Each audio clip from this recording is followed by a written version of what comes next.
Hey everyone, I hope you're all thriving, vibing, or surviving. Welcome to the stream. Alright, so Palworld 1.0 has just released in the last half hour, and the dang thing has finally finished updating on my system. So we're going to go in straight away. So no testing, no nothing. If there's jank in it, we're gonna see it firsthand on stream. Let's go. Let's go. Where's my thing? All right. Launch the game.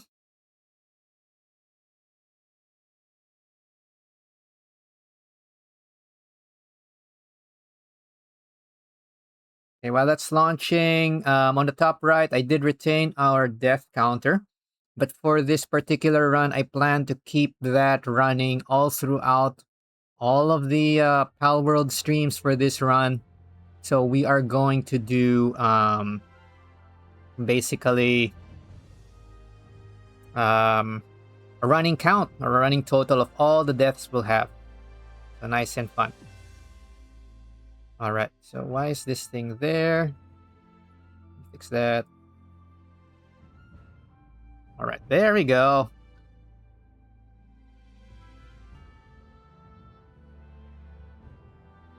All right. Okay.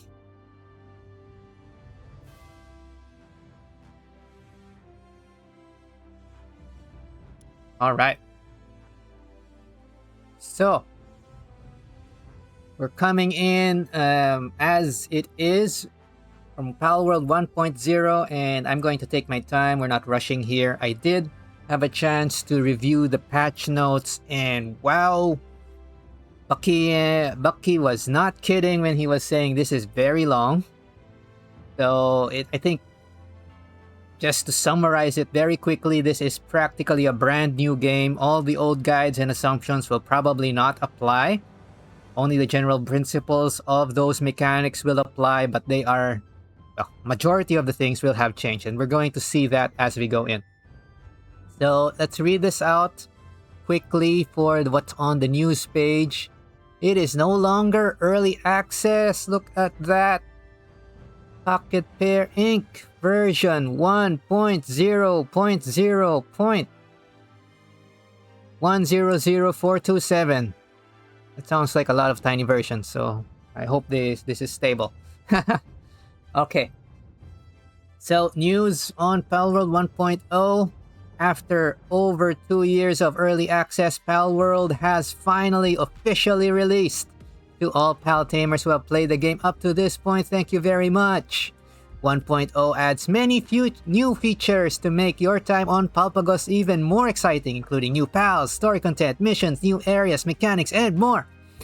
We recommend starting a new character to get the most out of this experience, but your save data can be continued if you wish to do so. From everyone here at Pocket Pair, thank you very much for your continued support. Yay! Yay, okay. Okay, we have Chillet here in the bottom here. Why is he in the bottom? But I guess he'd be too long if you put him on the sides. Nice! Alright. Let's go straight into it and try to see what is new. So, I think the intro screen feels a little new. It reflects now nicely what the... Oh, there's a jet dragon here now. Wasn't there before. Slightly different intro screen. How do we mess around with this? Eeny meeny.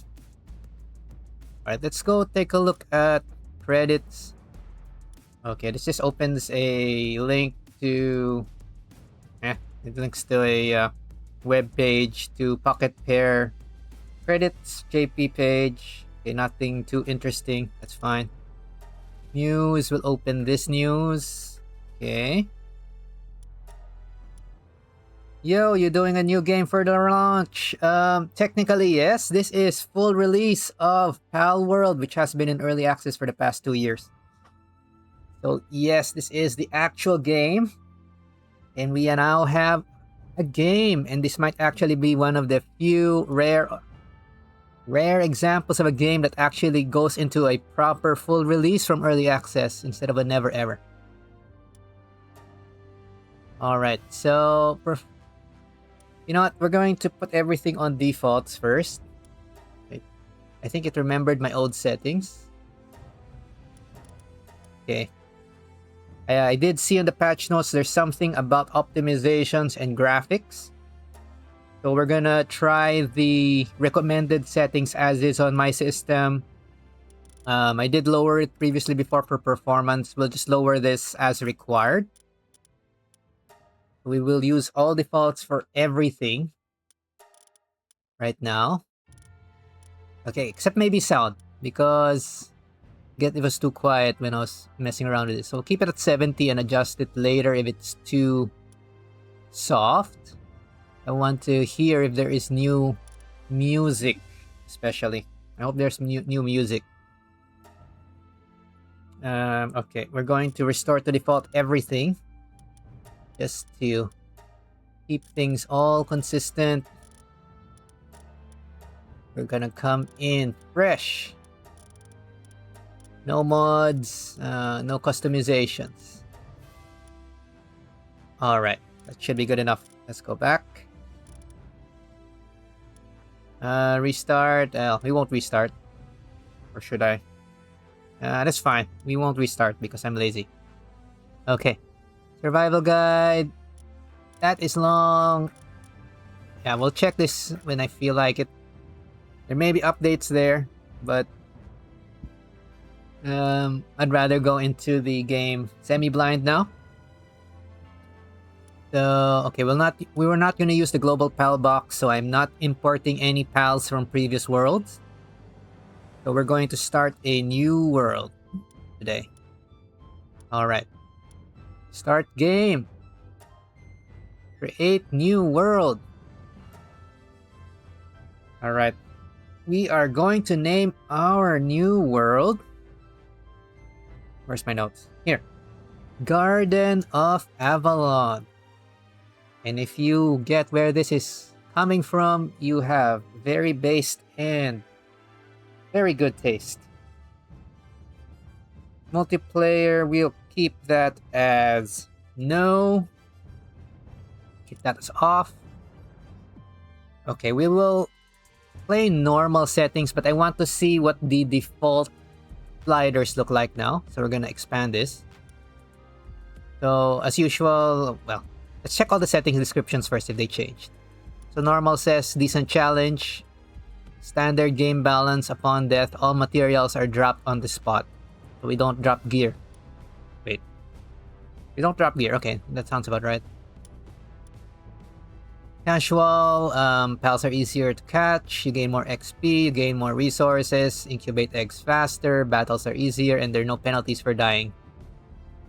Okay, that's kind of too easy. That is our kids mode. We will probably, no, not probably, we will play the whole run in normal first, so that we can experience the standard game balance as intended and comment on that. Let's look at the other settings that they have. So hard mode is still here. Hard difficulty, rather. For survival game veterans, pals are harder to catch. You gain less XP, gather resources, and incubating eggs takes longer. Take more damage and deal less damage. Upon death, all items and pals are dropped on the spot. So this is what we were trying out for the past week or so, just to warm up for 1.0. And we were able to finish up to the first tower. So that was a fun thing to do. We might do a hard difficulty run after we've cleared the first game. Or the first walk run through. So we'll save this probably for challenge run. And of course, hardcore. So I hesitate a lot on trying this, but we may try this at some point just for fun. And just to see how long we last. But we won't try this right away because I'm pretty sure we're just going to like end the run by falling over a cliff or some stupid thing like that. But basically on this mode, pals with 0 HP are lost forever. You cannot revive pals, and if you die, you cannot come back. So yeah, that is hardcore. And of course, custom for whatever you like. If you change the settings, it goes default here to custom setting. It looks like the descriptions are the same from before. Let's take a peek at what normal settings look like now.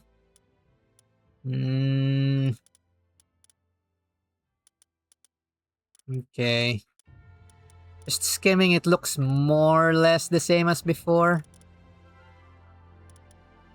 Yeah. Okay. Well, I guess standard game balance is the default. Casual will increase your pal capture rate to double and some other fun stuff.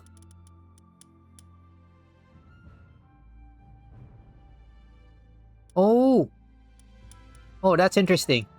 They made hard mode. Am I looking at this correctly? They're making hard mode or hard difficulty easier than before. Because damage from the player is reduced by half like before. But damage to the player is 1.5. This used to be 4 times higher, which really made you 2 to 3 shots from practically anything. So I'm guessing this one would make it more palatable for folks who want to try hard mode from the get-go.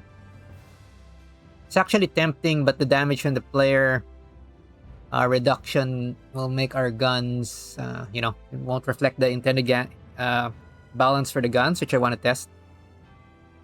So we'll probably save this for later, but hard difficulty is no longer as hard as it was.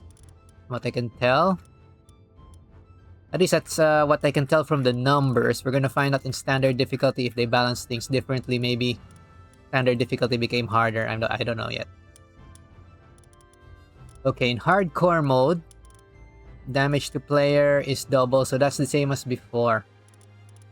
Okay, that's not so bad. But this is the hardest one now. Fine. Okay, I can see the intention. So hardcore really is the hardest mode. Maybe we'll do a challenge run on hardcore instead. Since the hard difficulty looks... Honestly, I kind of got used to that taking 4 times damage thing. So we might try hardcore in a challenge run instead. Because that might just not be that challenging enough anymore. And we were able to get through the first tower. So yeah. Alright, so we will go with normal mode, everything on the actual default, and we will test standard game balance. And just have fun, right? We're not rushing.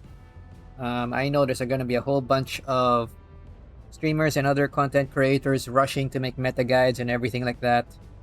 But from my end, first and foremost, I want to enjoy the game and experience it as intended and kind of share that experience with you guys as well.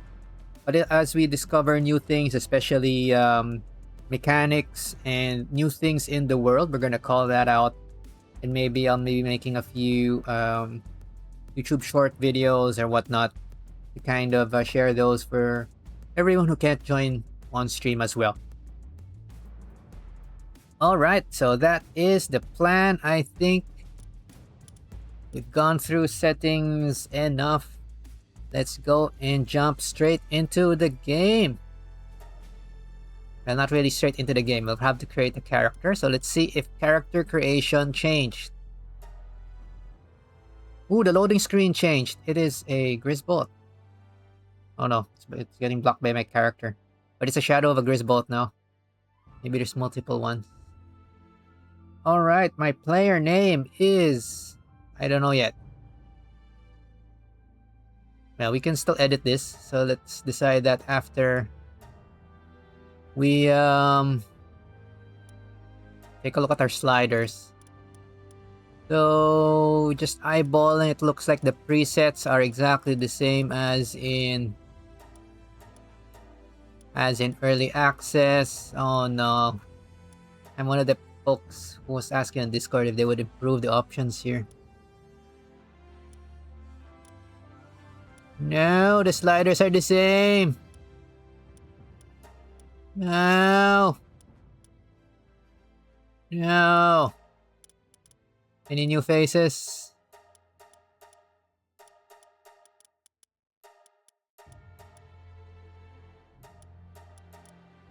I don't... I think they may have added a few faces, but...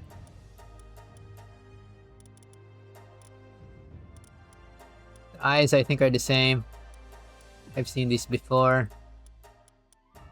Okay. Oh, do we have new hair? We might have new hair.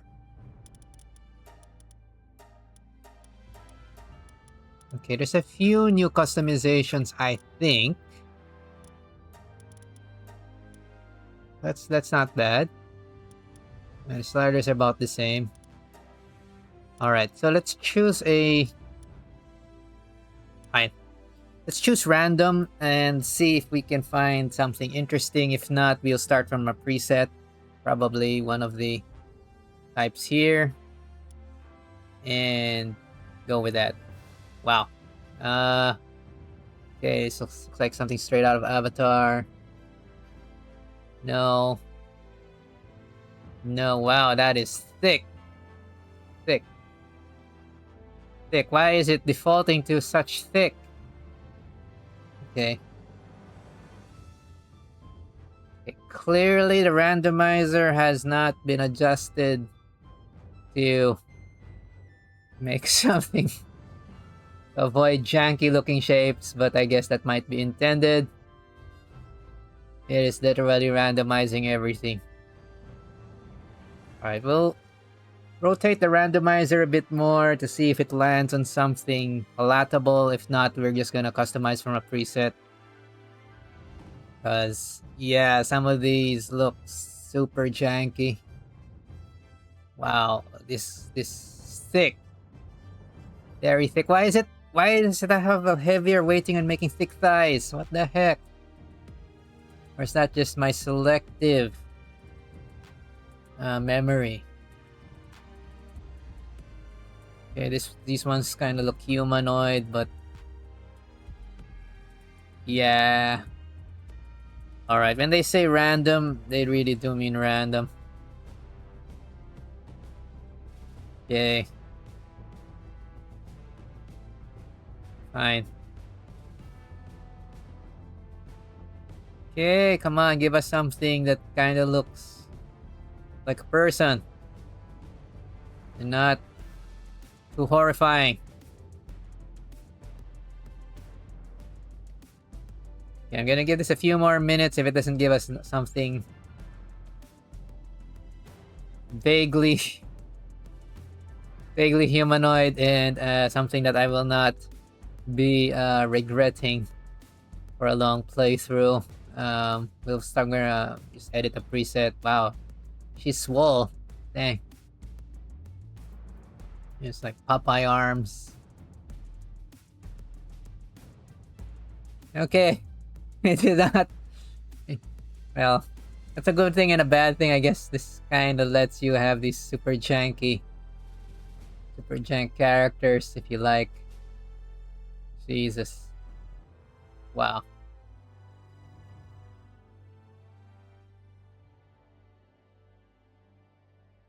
Come on! It's like gambling. It's not giving us a nice, or rather human enough shape. At this point, I'll settle for humanoid enough shape. This is humanoid-ish, but kind of grumpy looking.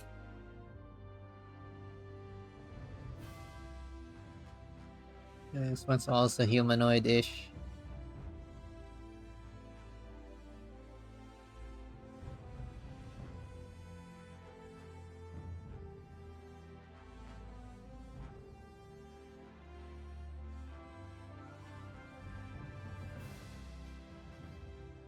Fine.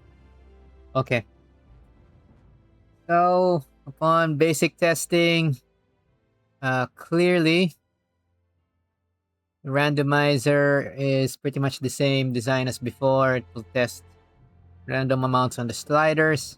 So your tendency is, I would guess, about 90% of the time you are going to get a super janky looking character. Which might be funny for a while, but yeah, let's kind of choose something that looks half decent. Since I kind of plan to have this as our first and main world for a while. Alright, let me have a think.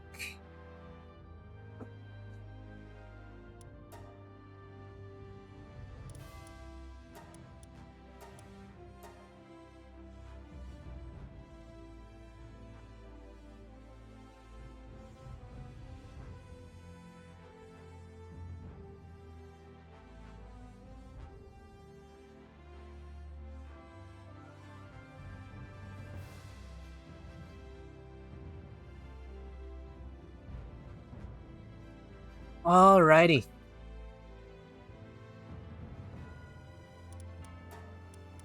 I guess we'll just start with preset type 4 and customize from here. Okay, so I'm somewhat familiar already with the settings, so we'll just mess around a little bit. Try not to spend too much time here.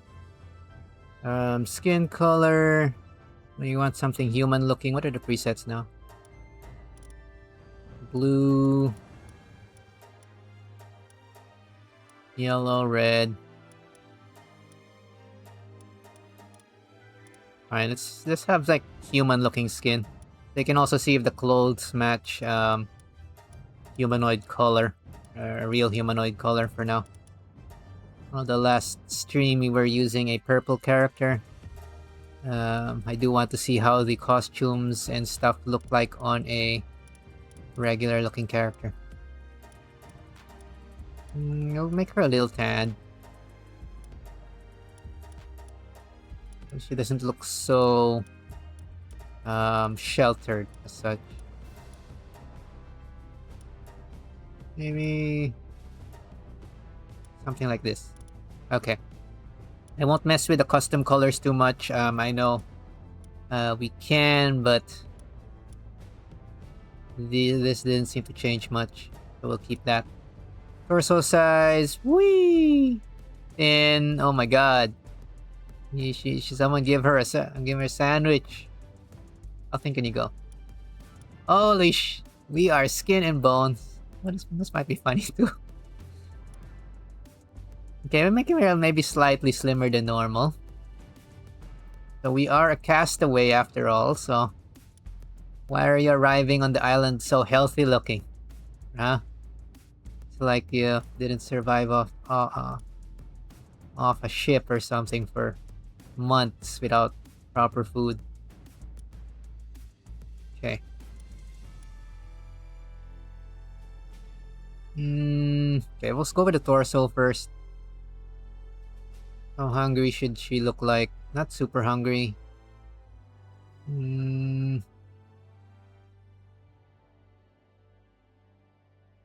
Maybe just that.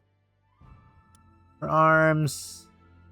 It's also kind of thinning because coming from a castaway from the shore. Maybe thinner legs.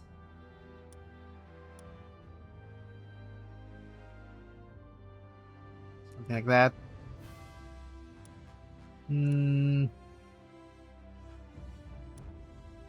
Alright. So we slim her down so she doesn't look super unhealthy. But clearly also does not look like, you know, she just came from the gym and whatnot. So we are supposed to be a castaway. And yeah. Alright, face.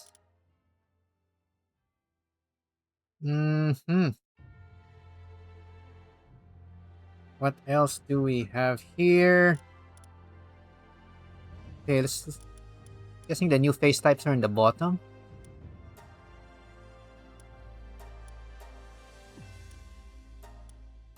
Okay, let's take a look-see. I think these we've had before. Yeah, I used some of these before. Fine. Not so sure if they're all new or not, but we'll choose something from the bottom. I can't really recall if these are new or not. Eeny meeny. This is more innocent looking. This is more kawaii. This is our sleepy eyes. Hey, did we have sleepy eyes before? Kind of like this. Sleepy eyes. Either the sleepy eyes or the kawaii ugu eyes, probably. Alright, we'll do the sleepy eyes. Eye types. I think the eye types are the same. So, right here, Kativa. Something's trying to attack us while we're still creating our character. That's stupid. Anyway, whatever. That's janky if they allow that. And that's fine. Okay, eye types. Whoa. That's freaky looking eyes. Kind of dead fish eyes like that. Meeny meeny. Ah, yeah. I liked using these eyes before. Creepy looking. But we'll go for something different. Then you got these specialized eyes things for protagonists.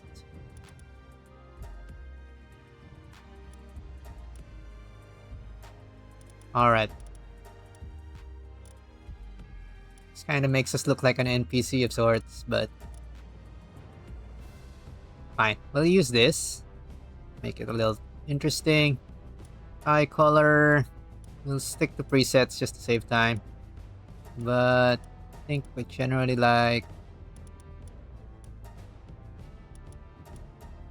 And we'll go with the light blue eyes or purple.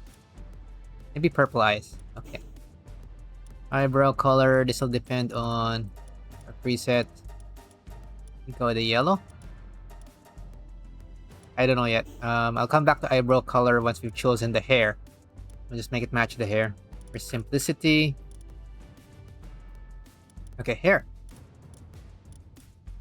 Yes, I'm pretty sure the ones on the bottom are new hairstyles. Let's choose something nice from here. Ooh, this is a nice... I like the physics on the ponytail here. It's a little less wild than the default ponytail. That's an option. Okay, this is with your one bang covering one eye thing. If you like Mash from FGO and some other Cyclops type characters. But no, that's not my thing really. Just a small braid. Oh, that's cute. This is a small braid, more for a dude. Got a nice bun. Eeny meeny. Ooh, so it's like the Chinese double-sided twin buns. I think some of these might already have been there before. Alright, and I think the others are more familiar hairstyles I've seen before. Fine, we'll go with the thing that I think is a new ponytail. Either it's a new ponytail or something I didn't notice that came in one of the patches. Hair color. Just choose something from the presets again. See if these presets look half decent, for one thing.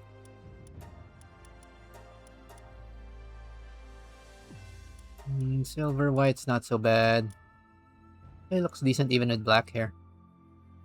Brown hair. Pink is overused. Green might be interesting. Blonde.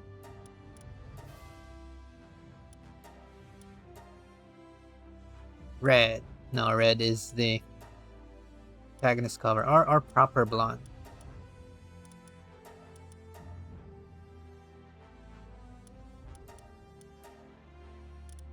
Greenish.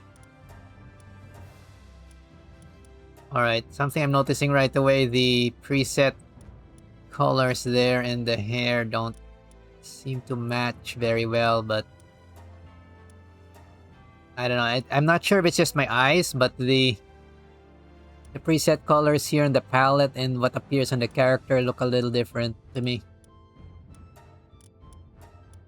If that's a bug, I hope they fix that. Okay, it's fine. Let's just eyeball it. If it goes with green here, this reminds me of a specific anime character. Fine. Kind of basic, but let's just go with this bright blonde thing. And do the same for eyebrow color. Make it match. Put the correct one.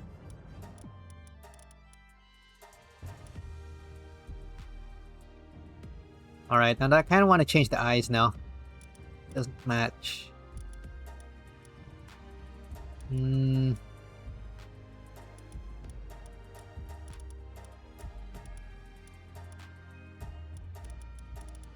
Maybe this. Okay. There, smug. You got a smug character. Alright, now, since we have a smug looking character, we need a smug looking voice. A smug sounding voice.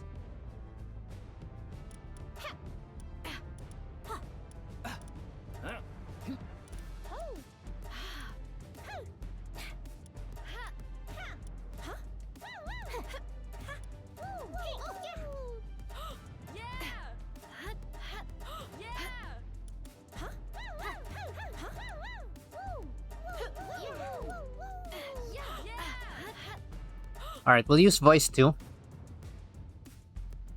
And now we can name our character. What will I name our character? Actually, if we're gonna go this way, we might as well adjust my eye color a little bit.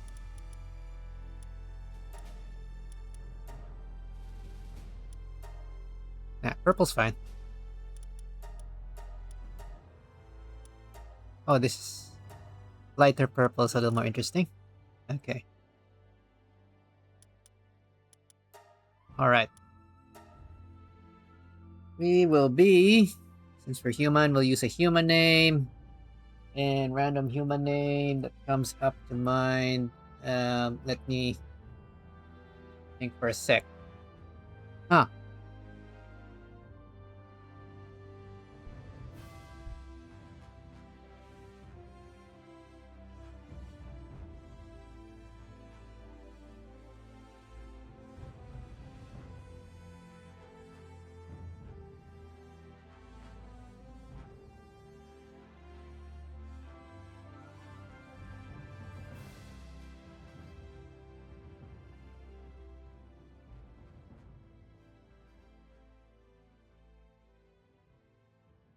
Alright. We're just gonna call her Alice because I can't think of anything particularly amazing right now. And let's jump straight into the game. Oh my god.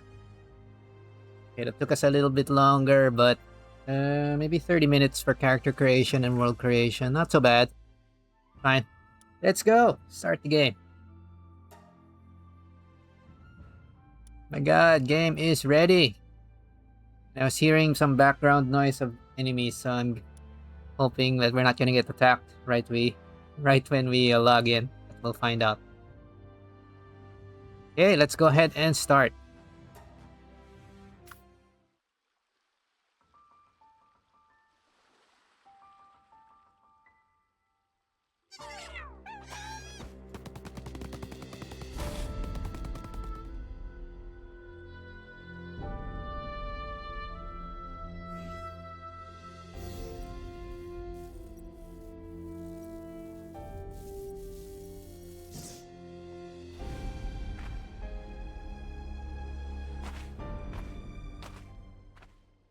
Alright, the starting cinematic is exactly the same.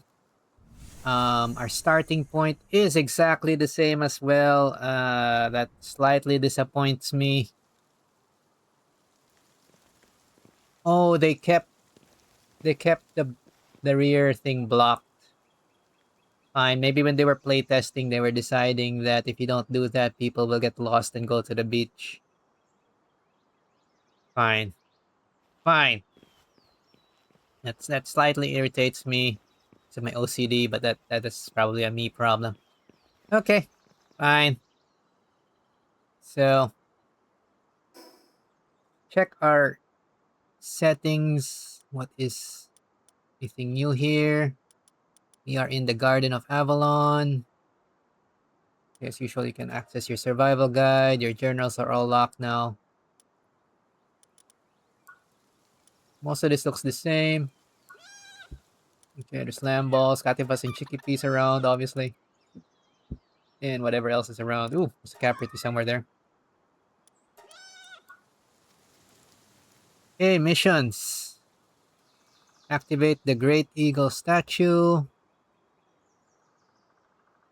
Research team members. While we've only uncovered a mere fraction of the mysteries present on the Palpagos Islands, there have been multiple reports regarding the stone statues scattered about the isles. Although the mechanics remain unknown, it is possible to instantly travel from one of these bird-like structures to another. As such, using the area around these statues as a base of operations is highly recommended. It is pretty much the same so far. So nothing too interesting yet. And it looks like we start completely naked. No gear, no items, no nothing. No key items. Which is fine. Okay. So this looks about the same as before. So let's just... Ooh, that's the sound for exploration XP, so it'll change. Slighter pitch than I remember. Let's check the starter area and see if there's anything new here. Looks like it might be mostly the same. Hello, Lambo. Let's try to go in the order of the submissions, or the main mission first, which will probably teach us the mechanics. Okay, this one is now slightly different. The First Islander. Okay. Something new right away. That's nice. The First Islander. Talk to the person near the Great Eagle statue. This was not required in the previous version of Early Access. So, looks like they have a bit more narrative now. You wake up on a beach, but your memory is still fuzzy. Who are you, and what are you doing here? Where is this place? As you start looking for clues, you spot a tiny figure off in the distance. It's not that tiny, but okay. Close enough. This looks like the First Islander who was talking about this place being dangerous before. Let's check if her dialogue has changed. I'm guessing it might have changed. Hello. You shipwrecked? It's been a while since I've seen anyone who wasn't reeking of Pal. Rude. I was part of the scouting party, tasked with bringing back information about this unknown island to our homeland. This island is hell on earth, everyone else is already gone, all of them snuffed out by ferocious pals. Hey you, hand me that device you have over there. Okay, this is new. You hand her your device and she quickly gets to work. Okay, that's new. There, I've installed a survival guide for you. It's the fruit of our literal blood, sweat, and tears. If it helps even one person, then, well, our sacrifices wouldn't have been for nothing. There are more than a few entries in there that are essential for survival here, so try to make good use of them while you can. Once you've gotten those sorted, let's see. There's a small settlement just a short ways ahead. You should go there and see if they can help you. Be careful out there. Ooh, okay. So it looks like they have a proper quest line now. That's nice. Very useful. Okay. Let's talk to her again before we proceed with the main missions. See if she says anything else. What did we complete? I don't know what that was about, but okay. I just don't have the fight in me anymore, but you, even alone in a desperate situation like this, you've still got that fire in your eyes. I wonder what those eyes will see and what you'll achieve. I'll be rooting for you. I hope your journey bears fruit. Okay, same. Alright, it's not a super deep RPG, but that's definitely an improvement from early access mode. That's a good start. Okay, let's check what was that mission that already completed by itself. How to stay alive. Intro. This survival guide contains the sum of our hard-earned knowledge gained through grueling first-hand experience. Too much happens on these islands that defies common sense. If you ever get stuck, look to this guide for help. Okay, I'm guessing it got completed because we already took a peek at the survival guide. Well, since it mentioned a survival guide, let's just take a quick review if there's anything here that looks particularly different from early access. So far, it looks pretty much the same. Yada, yada, yada. Yeah, it's about the same. What should I do first?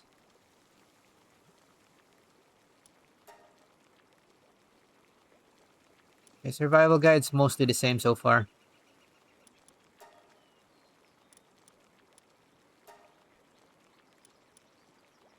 Building, crafting. I'm just eyeballing it now, but looks the same as early access for the most part. I don't think they changed this. Just looking out for anything new. New. Where's the new? No, we already know this. Mailbox, yada yada. And I think there'll probably be some tutorial quests to demonstrate the key mechanics, but so far most of the basic things are the same. So hunger and sanity are probably the same. Yep. Partner skills, yep. Palpedia bonus. Oh, that's something different. Palpedia bonus. It says here, bonus XP is also given for the first 5 times you capture a pal of the same species. This used to be 12 times. So maybe they've made XP gain more streamlined, is my guess. So that you don't have to catch 12 of each species, now just 5. Okay. Guild. It looks the same. Map. About the same. Radial menu. At nighttime. Prime. Equipment durability. Item rot. Elements. Status effects. I think status effects might have been updated a bit with more detail. Okay, this is a little helpful. But we'll go into this when we care about elements later. Okay. Cow eggs. Cow breeding farm. Rank and essence condensers. Okay, we know about this in general. Effigies. Cow souls. Subspecies. Okay, we've already mentioned this before. Okay, it also emphasizes that subspecies have their own Palpedia entry. So you gain 5 of it. You can get the XP bonus for capturing 5 of a subspecies separately. Lucky Pals. Predators. Yeah, Predators still cannot be captured with Sphere. Death. What else? Fishing. Fishing looks about the same. Arena. Description is about the same. Alright, so minor changes here. Looks like the survival guides. More or less this as it was from the original early access. So we won't spend too much time on that. Okay, let's check our next mission. Set up a workbench. Harvest wood and build a workbench. These islands are rich in natural resources such as wood and stone. To conserve our supplies and continue the survey for as long as possible, we'll need to take advantage of them. First, wood. There are 2 ways to gather it. Either collect wood already on the ground or strike at a nearby tree. Once you've got those materials in hand, find a safe space and set up a workbench. Okay, this part looks about the same as before. So, since I'm lazy, I'm just gonna gather the loose pieces of wood and stuff here. Hopefully there's also stone. There's no stone. Okay, we have a Cativa over there, but we won't bother it yet. Fine. Go ahead and build a workbench. Probably gonna ask for stone as well soon, but whatever. We can deconstruct this later. Let's try to follow it as intended. So far, the starting area looks exact. Well, not really exact, but mostly the same as early access. So we'll speed through this a little bit, but still go in the order.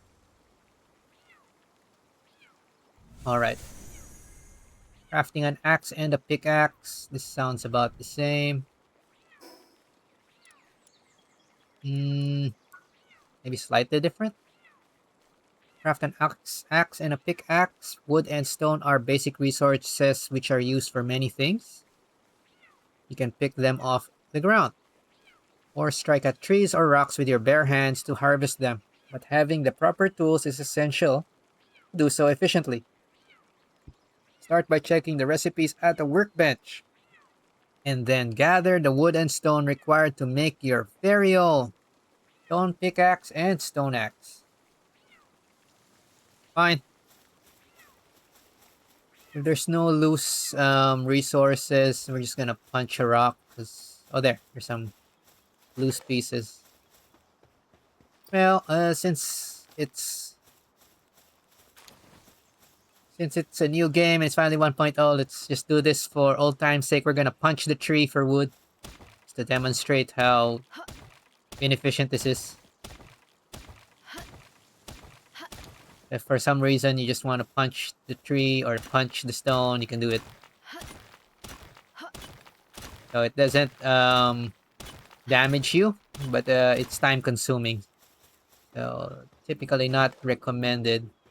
So I would suggest picking up all these loose stones and wood at the starting area instead, just to save a bit of time. But we're just demonstrating that for old time's sake. Alrighty. So let's go back to our workbench.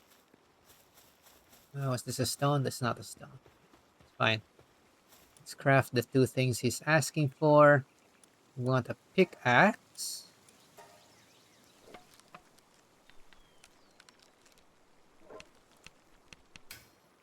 Ta-da! And we want a stone axe. A stone pickaxe and a stone axe. So one for wood, one for stone. Your classic survival crafting tools. Completed! Yay! We now look slightly more formidable. Fine. Yeah, let's sort our inventory. Mission. Enhance stats. Open your inventory with tab and boost any stat. Okay, this looks about the same as the early access quest. Improving stats, gaining XP, and honing your skills are the keys to overcoming the challenges ahead. Once you level up, open your inventory to enhance your stats. Improved abilities are crucial to streamlining your activities here. All right. So, I am going to assume, or guess rather, that this works mainly the same as it was in early access since it looks the same. So you can choose to increase everything except defense when you level up. So you can increase your health to, increase your HP a bit. You can increase stamina. This affects your run speed, gliding speed, and dodging, so that you can dodge more often. Not really speed. I mean, there's a stamina bar, right? So this increases the size of your stamina bar so that it is larger. And then you can run for longer periods, you can glide for longer periods, and dodge continuously for longer. We have attack here, which increases player attack, but it only increases by a slightly small amount, so I can show. So for health on 1 point will give you like 100 health.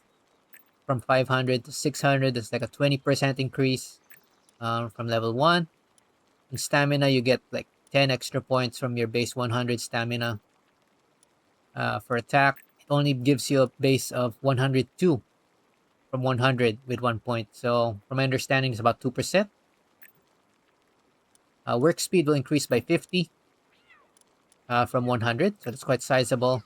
Weight is also sizable, increases 50 from 300. For the first few points, we'll put in work speed just to speed up our first base building. If this is like early access, we will get ways to increase all of our base stats using items and maybe other mechanics later on. So there's no need to really worry about min-maxing your player build this early. It's more practical to choose whatever stats you need to develop further or faster at your current point in the game. And right now we're at the very start, so work speed actually is very valuable here because we do not have very many pals which can help us yet. And the pals we can get are fairly basic, even when we capture them. Alright. Okay, catching a pal, this is still the same. So let's read the mission first. Making pal spheres and capturing pals. As you may have noticed, this island is home to a variety of strange creatures known as pals. These intelligent creatures come in a wide range of shapes and sizes. Of course, our activities here would benefit greatly if we were able to harness their abilities. Pals can be captured by a pal sphere. While the exact principles are still unclear, it is possible to tame any pal by catching it with a sphere. First, check the technology screen for details. Then obtain the palladium fragment required for crafting. This strange ore glows with a pale blue light and is often found near sources of water. Once you have finished building your spheres on a workbench, you're set to go. Make sure to wear down the pal you want to capture. Lowering their health will increase the chances of a successful capture. That being said, most pals will resist capture and will fight back. Start by focusing on smaller, weaker pals until you get better equipment. Alright, that is straightforward. We'll stick to unarmed. Oh, the rotating thing now shows you clearly what you're switching to. Interface has improved a bit. That's nice. Okay, we'll switch to unarmed. We need to research the PAL sphere from technology. We'll spend a point. So far, everything here looks the same. Okay, so we'll learn PAL sphere. And we will craft PAL sphere. We can afford to craft 2. This is where work speed comes in. The quest also requires us to mine a blue node. Okay. So we look for a blue node just so that we do this in order. This is a little more advanced. I'm not sure. I'm hoping it's going to be explained in the tutorial, but you can deconstruct what you build here. So if you press B for building, you can see disassembly mode here. You can select disassembly mode or press B and then C. And you can disassemble anything you built and get back 100% of all of the materials you used to build it. So that's super handy. There is no real loss for that. So we'll go ahead and do it. Now let's just gather some stuff while we look for a blue node. We'll get some berries here in these berry bushes. We won't bother these pals yet, since while we can probably punch them to death, we'll try to follow the quest instructions first and play like a nice, obedient player. So we can also test if this tutorial thing really kind of works. Alright, we're looking for the blue nodes. I didn't see any blue nodes up here. Let's try going down the stairs on the other side. Oh, I see something very new in the distance, which I've seen in the trailers. I am getting distracted, but we are going to look at that. There, I just noticed, although we probably passed by it before. There is a force field around that island over there in the... Wait, was there an island there? This island didn't used to have anything important. So now there's force field islands. You can see it right from the start. That is... Maybe they moved Wildlife Sanctuary one closer. Okay, that's my guess. We're going to check that out sooner rather than later. But for now, let's follow the instructions. Let's look for a blue node. Well, we are in normal mode, so I guess we can punch something to death. But kind of want to punch something when we're supposed to. Yeah, this isn't hard difficulty. And even hard difficulty was nerfed, so... I guess it's not super critical right now. Here we go. Blue nodes. Ooh, there's flowers here. The flowers didn't used to be here as well. That's nice. They improved the visuals. Okay, we'll use our stone pickaxe to mine the palladium fragments. And I'll get this other node as well. For good measure, since we're already here. And because I am getting distracted, I will get this chest, which is in our path. For some freebies. And it looks like this castaway note is in the same point as it was before. Okay, we'll read that a little later. Okay, now the next thing is to attack a wild pal to weaken it and capture it by throwing a pal sphere. So, I guess this is convenient enough. We're going to punch this Cativa and catch it. On normal mode, you pretty much don't need the club right away. So we will teach it who is boss. I am the boss. We also have insufficient resistance. I'm taking damage. We'll fix that in a bit. But let's go ahead and catch the lamb ball here. I have 2 more spheres so that I can... Maybe we'll get a Cativa. For the increased carry speed if it does the same thing. Then we'll go back. Okay. Stick with the punching. Oh. It's dead. Oops. Okay. It looks like also cold damage hurts us a lot less than before, which is handy. So this is more forgiving than I remember. The damage from cold used to be a lot higher than that. Alright, let's go back. If I recall correctly, this thing here is warm. Alright. I can just stay here for now. We talk to this one. I don't have the fight in me. Yada yada yada. Okay. Sort. Nice and sorted. Mission. Okay. Catching a pal we have accomplished. Putting pals to work. Okay, this is about the same. By the looks of it. Pal labor. Interacting with a pal box allows you to manage and utilize your pals efficiently. First, check the technology screen for details, then build a pal box in a safe location. The pal box can be used to store pals you have on hand, or summon them to the box's location. Pals summoned from the pal box can only move within a certain radius of the pal box. As such, the location of your pal box inevitably becomes the center point of your base. Pals summoned from a pal box will find work to occupy themselves with based on their own unique traits. You can increase the efficiency of your operations by capturing and utilizing more pals.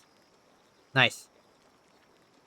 So let's actually check out what our new pals are. So we've captured a lamb ball pretty quickly.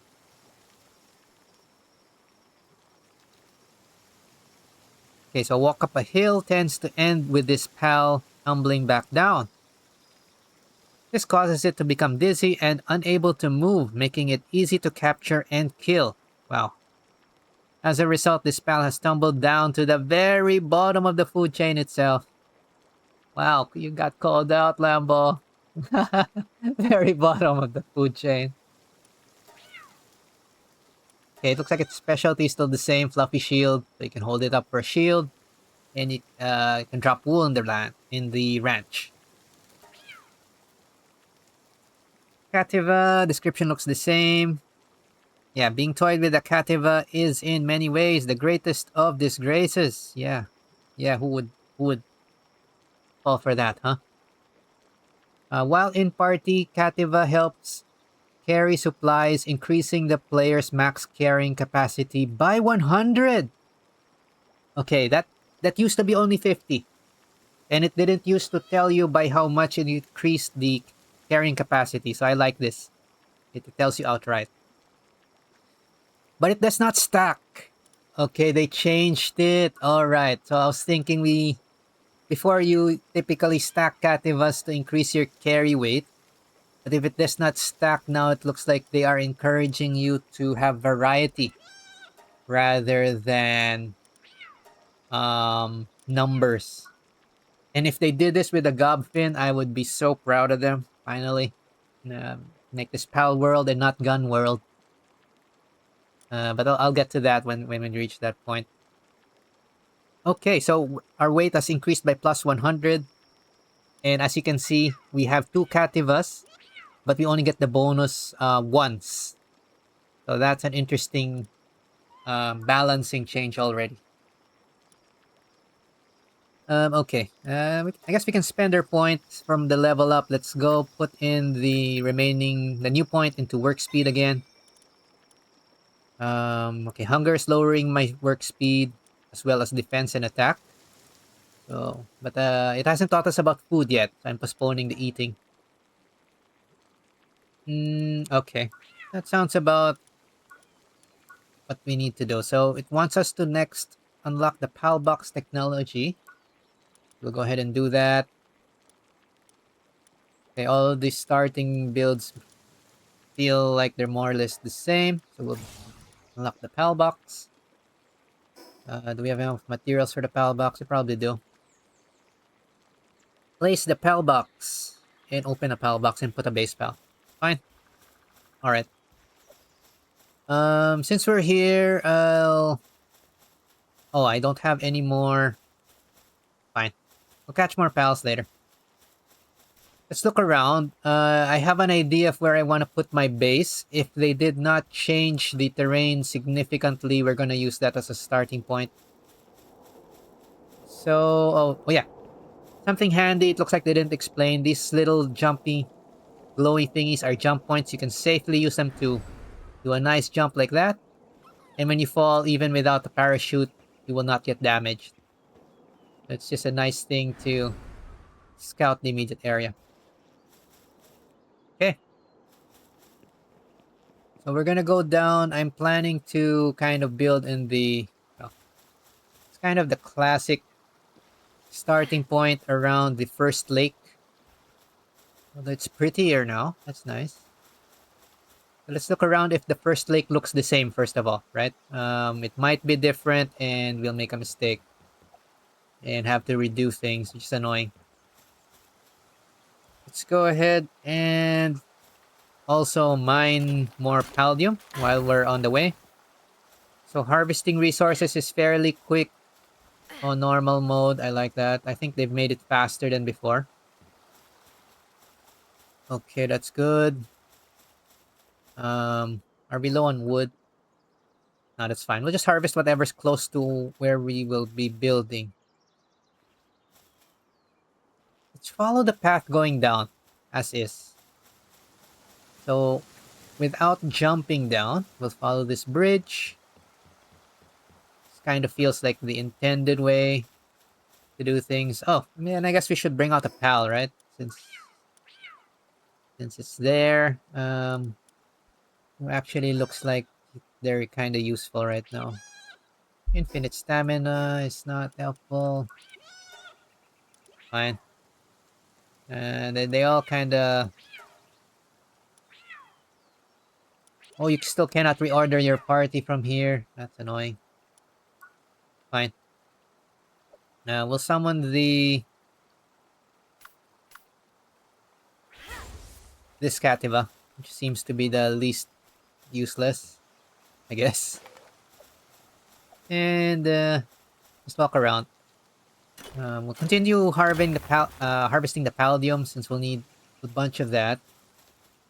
And while it's kind of easy to find, those things take a while to respawn.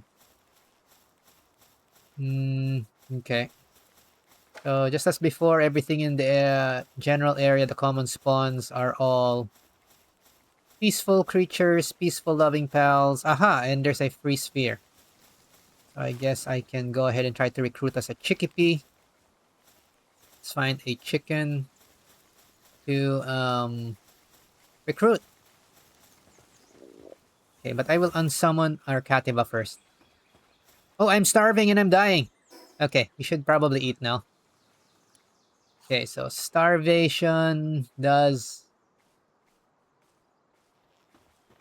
cause us to lose HP very quickly, so we probably shouldn't starve then. Fine. I guess we'll have to eat a bit. Yeah, we're yapping a lot though. Taking our time. Okay, let's befriend this chickpea with our fists. So again, this is just normal standard settings for the most part. I think this should be very forgiving. We can face tank everything and just capture it for free. Yay! And that Chickpee's a work slave. Nice.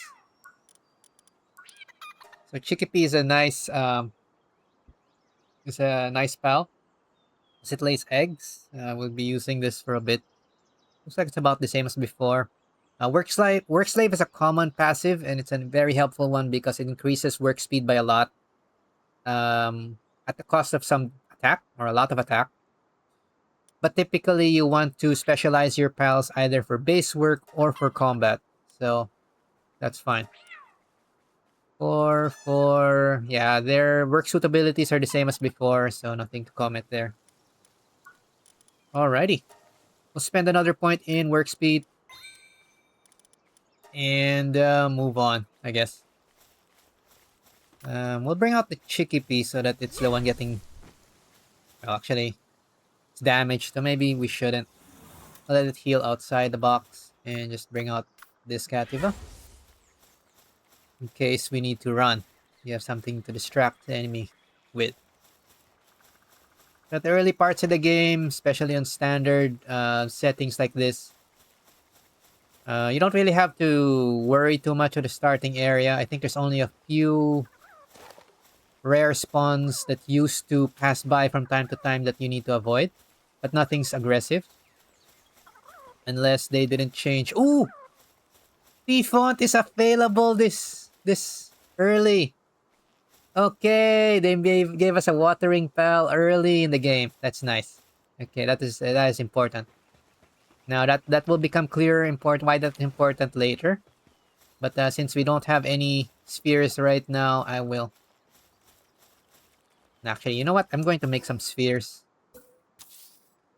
I kind of want a T-Font right now. Use a little T-Font. Short and big bone. Okay. Alright, let's get 10 pal spheres. Good. Actually, we should have Cativa be helping us here even without the base. Just demonstrate that they can help you even without a base. And manually throw them at have them target the machine. Alright. Fine. Now we can catch stuff now.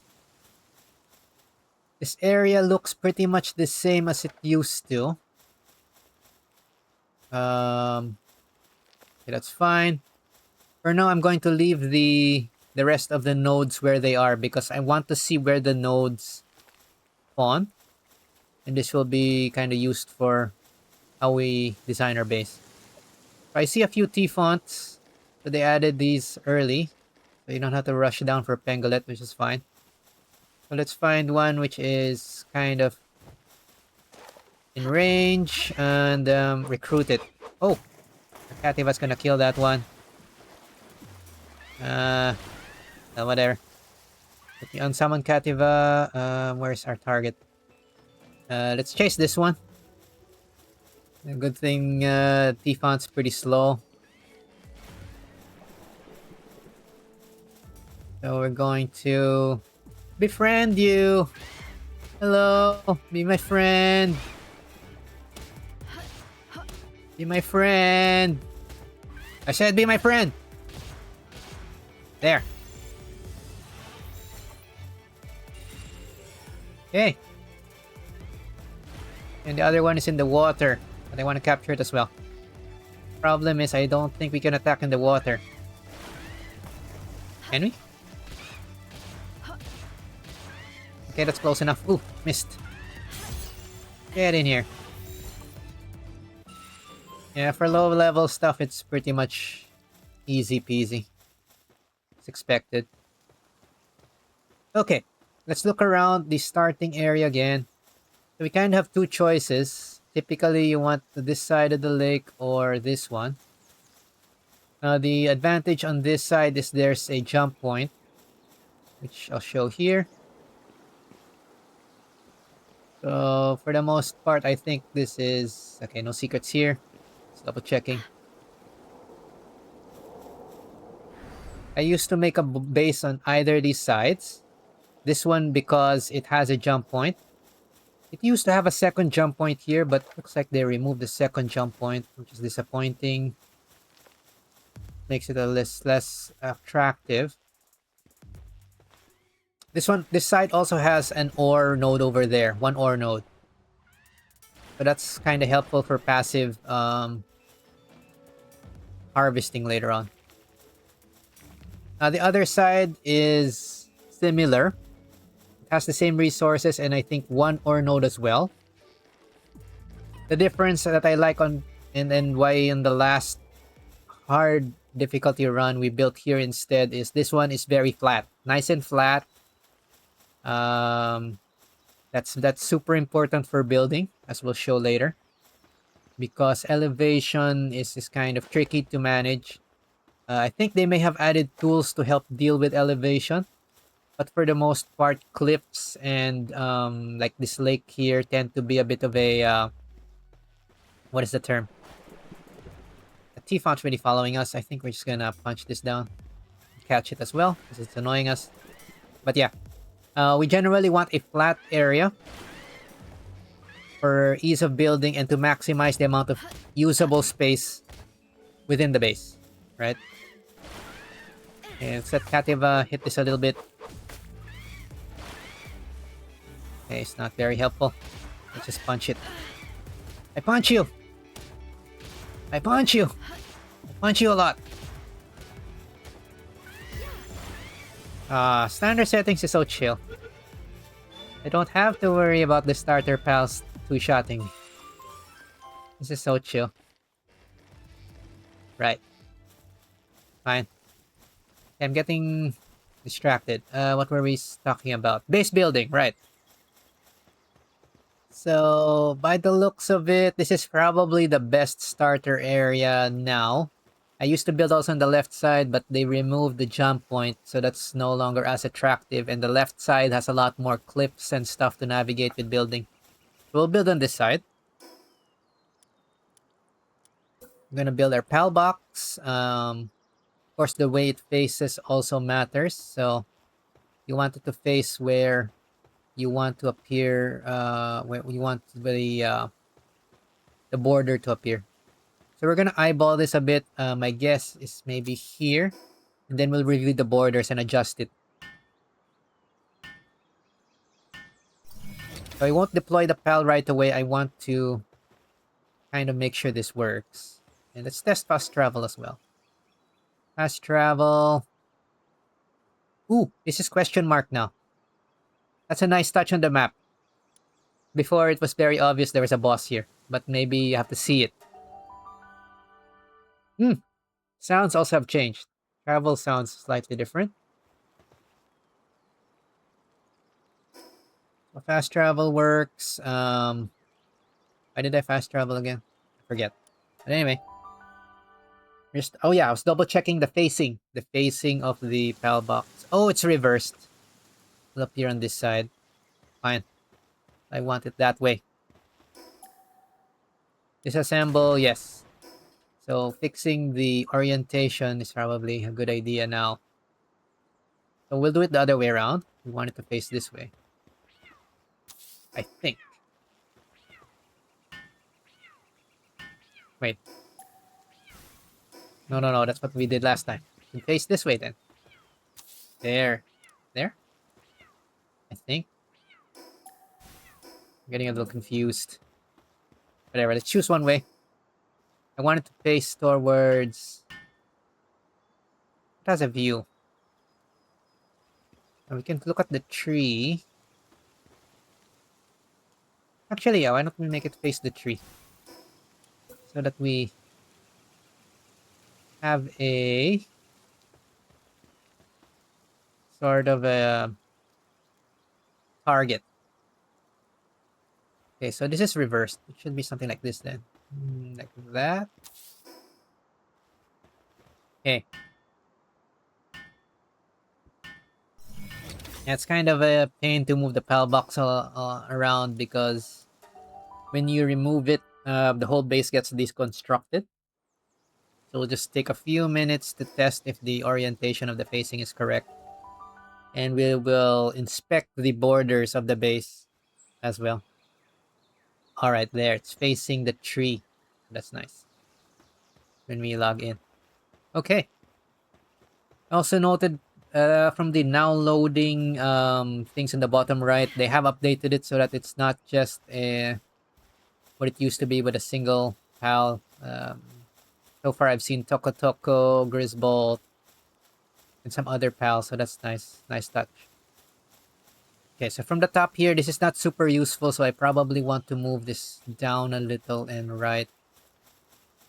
I actually want to not have this rock in the base, this particular rock, because if it's in the base, pals will bother going up here to harvest it, which is annoying. I kind of do want that tree. We can afford to move it that way. More trees here on this side is also good. We definitely want that. At a minimum, you want this ore node to be within your base, so that we passively harvest that later. And of course, some of the water. You want these palladium fragment nodes in the base as well, so that they can get captured. All right, so I have an idea now. We want to move a little bit lower, so maybe something like this? Question mark. Okay, so we're gonna be pretty much eyeballing this now. There's no smart way I've seen at the start of the game to kind of estimate the borders other than eyeballing it. We'll have to do this by trial and error. Okay, so from the top, it seems good enough. So we don't have any rocks here from the top that are part of the base. It doesn't have to be perfect. We have parts of the top here that are part of the base, but there's no resource, so we won't have pals unnecessarily running up here, which wastes time and effort. We missed out on one tree. I might move it a little closer to the tree. What else is within the base? Let's follow our border. Did we capture everything we want? This tree, as well as within the base. Oh! Okay, I think if my eyeballing is correct, we can only choose between one tree. And if that's the case, moving the base won't matter anymore. So I think this is within. And yeah, the other one is in the opposite direction. So we're gonna give up on this tree. We won't have this one in the... Or can we? Wow, it's barely. Barely. Oh man, this is greedy time. Fine. Let's see if we can get greedy and try to get both. Again. Maybe like this? Greedy. Fine. More passive gain is better. Are you in my base? It looks like it's barely in the base. Is this thing in the base? Let's grab this passively. Check our borders. The bottom's not so much, not super important. You don't necessarily need the jump point in the base, but that's fine. Was there anything here? Nope. Fine.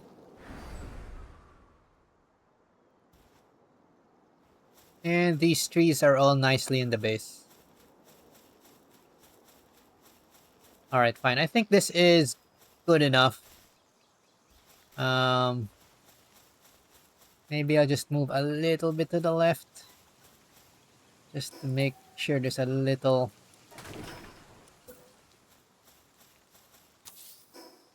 allowance for the tree. Sometimes the resources from the tree fall on the edge of the base and then it doesn't become reachable for the pals. That's really annoying.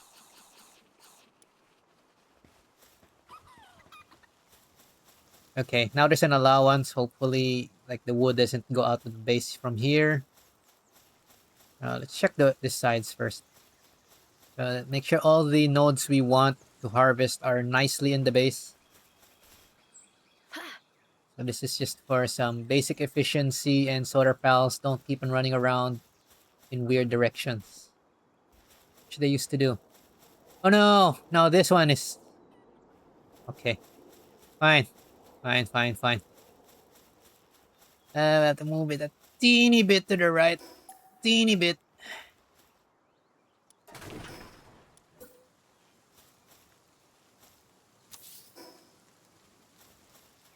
Okay. Fine. Fine. This is probably fine. Okay, just to see if both trees are in. Okay, there's still an allowance. This is still fine. For all practical purposes, this is more of a cosmetic thing rather than a balance or meta thing. But I just don't like having that annoying jank. Okay, this looks like it's big enough allowance so that if they cut down the tree, none of the wood or only a little bit of the wood falls out of the base. I'll take it. Let's double check the rest of the borders. We still have the palladium fragments in here. We lose this rock. That's fine. Got a lot of rocks. Wait, is that fine? Yeah, that should be fine. I can afford to lose this rock. Kind of in an awkward position anyway. And just double check that there is no rock here on the top that is within the base. There we go. So we don't have any weird behaviors to run up and be inefficient. Nice. All right. So that's our little OCD satisfied. A little bit of OCD there, but whatever. There, we have Pengolet on the loading screen. It's covered by my avatar, but you can see that when you try the game out by yourselves as well. Fine. And the Presso now on the loading screen. Okay, so the loading silhouettes now have a whole bunch of different pals that are there. And we're facing... we're not facing exactly on the tree. This is good enough. I'm not going to rotate this anymore. That's fine. Alright. I think we're happy with our base placement, more or less. Let's go ahead and check out our missions. So putting pals to work, open the pal box, and deploy a base pal. Fine. So, I guess put our first base worker. What do we want as a base worker? Eeny,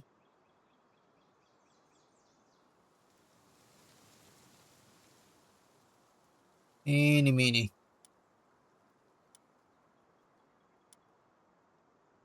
That's easy going again. Yikes. These are not so helpful. Fine, we'll just dump a Kativa here. And we'll be catching more pals anyway. Drag. There. Ta-da! Okay, I'll leave the other pals I don't really find super useful. Okay, main mission, filling your belly. Filling your belly. Open your inventory with tab and use food. Obtaining food. Long-term operations also require a reliable source of food. Luckily, the red berries found in various locations can be consumed raw. Some wild pals are edible too. As heart-wrenching as it may be to butcher such adorable creatures, we must do whatever is necessary to survive. Delicious. Delicious! Fine. You're already doing this before, so basically just right-click your food and feed yourself. Boom. It looks like that gave us a level as well. Our next mission is the weakest pal. The weakest pal, utilizing lamb balls. Lamb balls lack any sort of offensive power, making them easy to catch. Moreover, they are dexterous enough to handle a wide variety of tasks, making them an excellent choice for the early stages of any base expansion. They can also provide you with wool or lamb ball mutton, which are both necessary for survival. Start by capturing your own small flock, and then watch your base begin to flourish. Okay, let's follow that. Let's enhance our work speed. Okay, this will be the last point we'll put in work speed.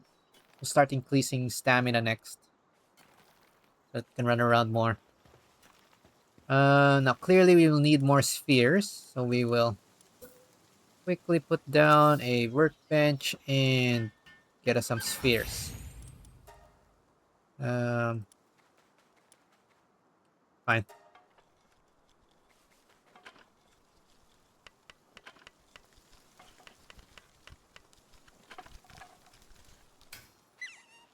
Alright, we'll leave that there. It's not so neat looking, but that's fine. Now, we'll go ahead and capture whatever pals we can find in the immediate area. For sure, some of them will be land balls. Well, let's get more palladium fragments on the way.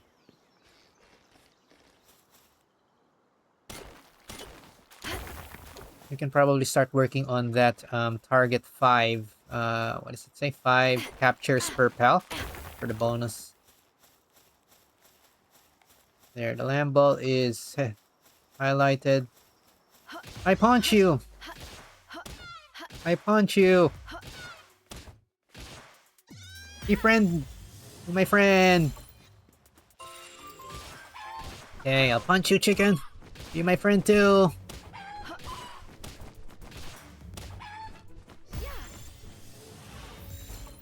Easy peasy. Just like LA. Yeah, I think this is pretty straightforward for beginner to this genre. This is good enough. Okay, let's get more of these things over here. Palladium fragments. Yeah, with 5 captures, I think that speeds up the progression quite a bit, which I like. So we're only looking around for the palladium fragment nodes because for the most part, that's where we tend to get bottlenecked at this point in the game.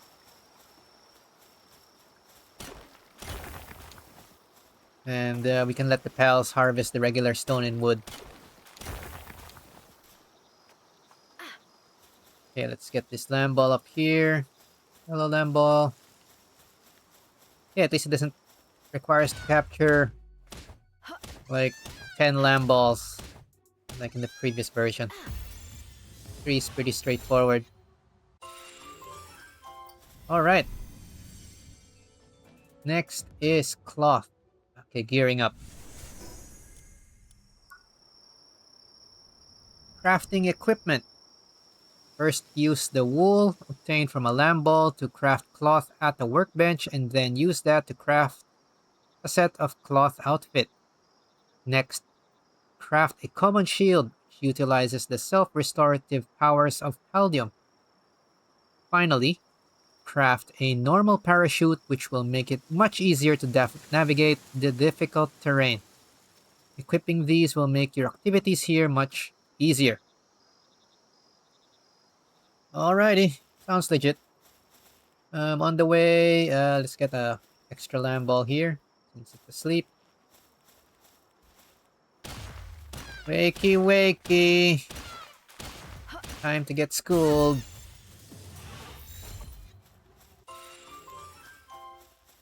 Alright, and let's make our way down. That should be good enough. Alright, I think that is an alpha Mamorest. Why is that really close to the base? Don't scare me. I hope that doesn't get to the base too quickly. But it's asleep, so I just hope it doesn't pass by and destroy everything we built. So I will be very sad. Oh, this default actually hurts a bit.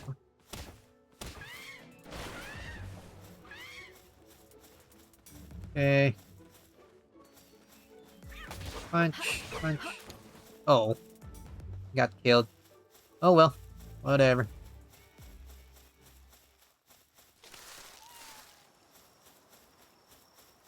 Okay. Fine.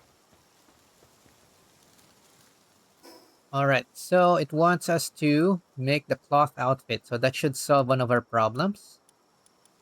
So just looking that again. Unlock cloth outfit. So you need to craft cloth and then cloth outfit. So cloth outfit requires 2 cloth and 7 fiber. Unlock that.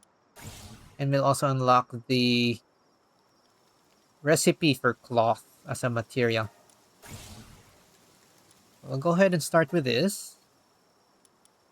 And I think this should solve our problem with code, hopefully. Okay, we've got 2 cloth. We need a bit of fiber. Okay, we need to cut down some trees. I think the fiber may drop only once the whole tree is cut down. A little annoying, but part of the job. Okay, maybe one more. No, we're dying. Okay, I think we better craft that cold thing quickly. Alright, so if I recall correctly, the cloth outfit should protect us from the cold as well. So we'll craft this and hopefully not die, because we are freezing to death. No! Yay! We are no longer freezing. Nice. And we are also no longer naked.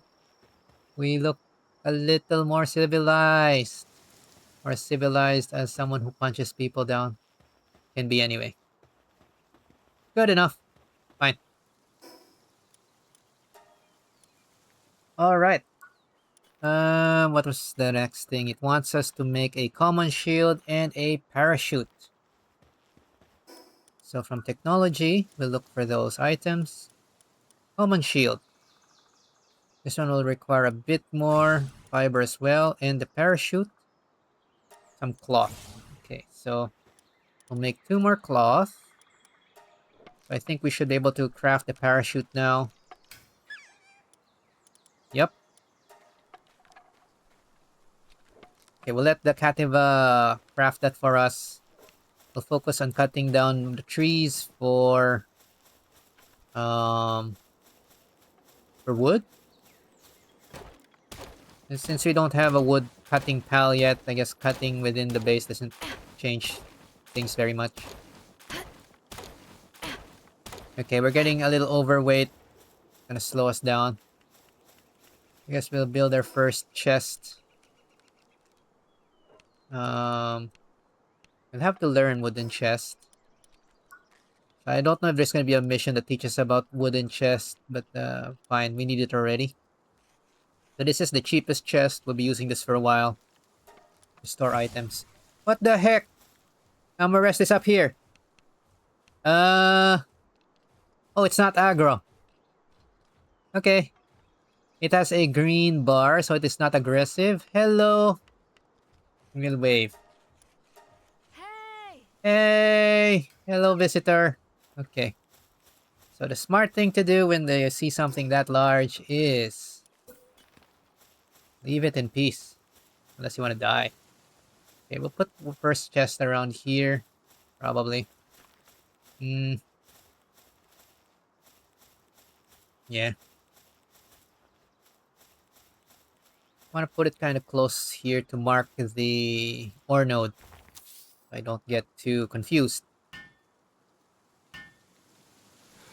Okay, so the closer it is to the item, or where the thing it's mining, the better, generally. And pals will generally put things in the closest chest, so that's fine. We'll play around with the chests more a little bit later. Okay, we got our normal parachute. Let's cut down some more trees. This is more of the mundane part of the game. You can usually speed through this probably in the first half hour. But since I'm reading everything through and kind of taking my time to enjoy the sights. Wow, look at that. Kind of feels they've repositioned some things, but we'll find out when we get to those areas. But yeah. Go ahead and get us up to speed. We're not in a huge rush, and I've already seen some changes in game. It's fine. Actually good to see changes. So they've made some practical improvements on the starting experience, which I think is very important, especially for players who are not used to the survival crafting genre. You kind of want to handhold them a bit. You can't expect folks to know that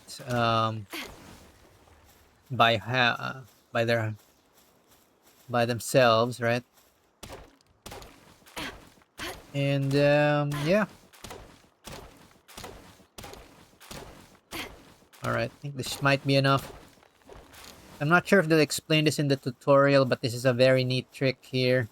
All right, it's an old trick from early access. I think it should still be working. If you press tab, here in the bottom right, there's actually an indicator, easy bulk storage. You can either click here or press R. Now, if you click here, items in your inventory will be conveniently stowed in a nearby chest within the base. Only items that are already in the chest will be stowed. Items registered in the exclusion list will not be included. So this is like a quick sort of thing. Makes it super easy to manage your items.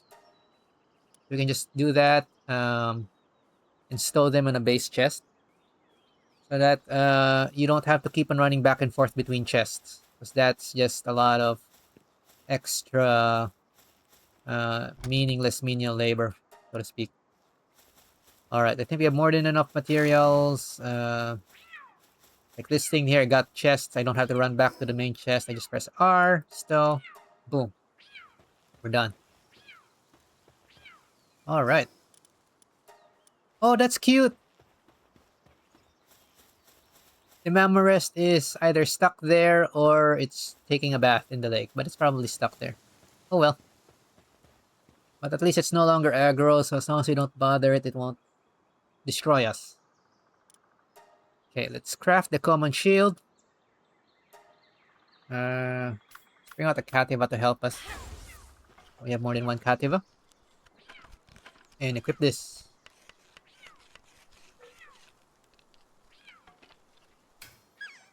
There we go.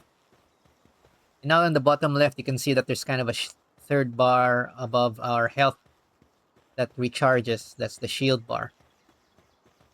What that does is we have like 100 health worth of shield. So even for high damaging attacks, it will only, let's say, your first hit will take all your shield, but it won't go into health damage. So that's really important. Similar to like FPS games. But well, previously in hard difficulty, that was very important. But for now, I think it's more of a convenience, and just so that we have less trouble in general. All right. Missions. Press jump. Says press, then press while jumping to use it.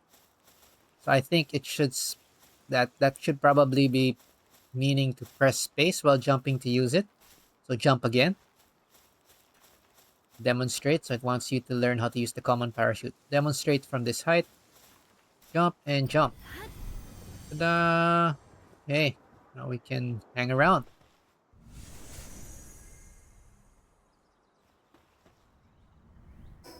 All right. So our next mission is to find a small settlement and talk to the chief. Fine. You have finished all the tasks displayed on your device. According to the lone surviving surveyor, there's a settlement close to the Rayne Syndicate Tower. Once you find it, try talking to their chief to learn more. Okay. And that's a bit of a distance away, so I think this is probably a good point to focus a bit on base building so that we can prepare our passive progression while we explore, right? So we'll take a break and level our base a little bit just for some convenience. All right. So, says here current base missions. We'll do the easy ones. Okay, maybe you should spend first hour stats. So we've already got 4 points in work speed. Basically, that triples our work speed. I find that's generally good enough at the start of the game. So we'll start putting our points next into stamina, so we don't run out of stamina as quickly. So that's kind of the next bottleneck I've noticed. And we'll start building stuff in terms of our base. So you can see your base missions by looking at your PAL box and pressing V to look at base upgrade. And as you can see, our base here is at level 1. The requirements to upgrade it are already met. So we've already built a primitive workbench, a wooden chest, and we've deployed 1 work pal. So to reward us, we'll get the ability to put more work pals on the next level. So let's go ahead and do that. Now, upgrading the base, I don't think gives XP. This is kind of a another thing to progress apart from your player or your pals. So you also progress your base. We'll follow the basics here just so that we can get things started for us. And what are the most convenient ones that can help? I think we'll want to keep one of the Cativas with us. Easygoing's active skill. Fine, we'll swap these 2 Cativas. And I guess I'll put a Lamb Ball in here. Any Lamb Ball that's got a nice skill. Not really. Fine. We'll leave a Ferocious Lamb Ball. We don't have too many nice skills yet, but that's fine. Right now, it's mostly make the most of whoever you have in early game. Okay, so the next things, it wants us to build a campfire, a shoddy bed, and a repair bench, all of which are very useful. We'll go ahead and do that. So, start with the campfire. Where are you? Should be very early. Here, campfire.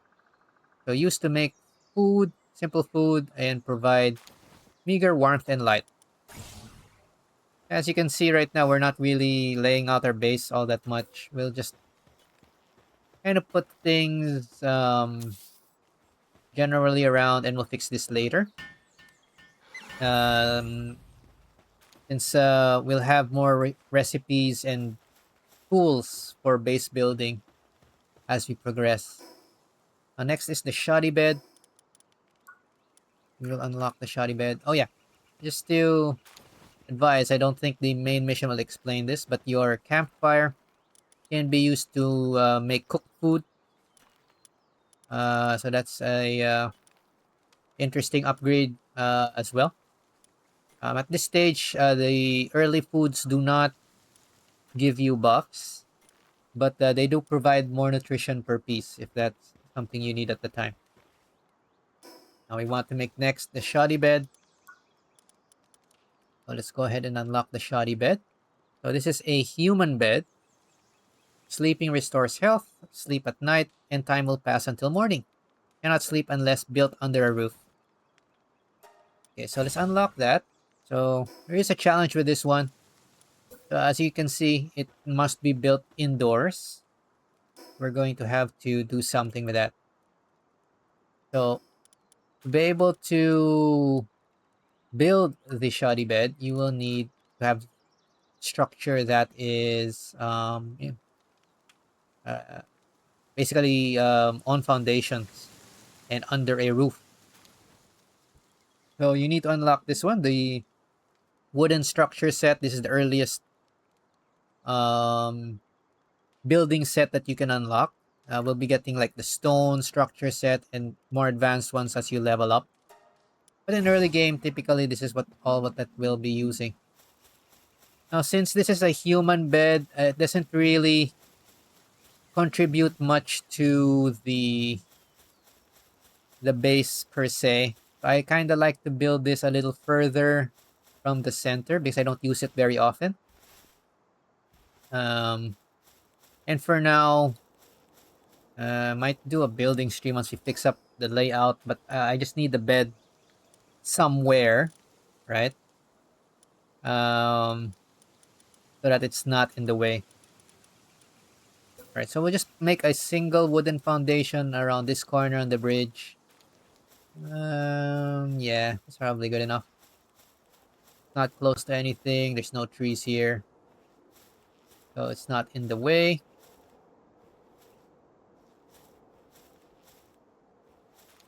Something like that. Okay. Now again, it has to be indoors, so we'll make the tiniest house. We'll make the tiniest house for today, and figure this out, and build a proper structure later once we have a bit more progression on our base, right? So I'm kind of running through this pretty quickly, but it's as you see, it's your typical building thing. There we have an indoor structure, and we'll just have a single roof. Let's use a pyramid roof just for default. Oh, not there. Want it here. Heck. There we go. Yay! We have our little shack. This is we will call this the human shack. Or whatever. This is the Alice shack. It is big enough, barely big enough to fit a bed, I think. So, should meet the requirement. And yeah, it's kind of hard to see. It's very small. It's fine. Maybe from out here. There we go. It's fine. We'll probably move our bed to a proper structure later on anyway. So this is fine. This is probably fine. Probably. Maybe I have to build it from here. Okay, that's much better. I can actually see it.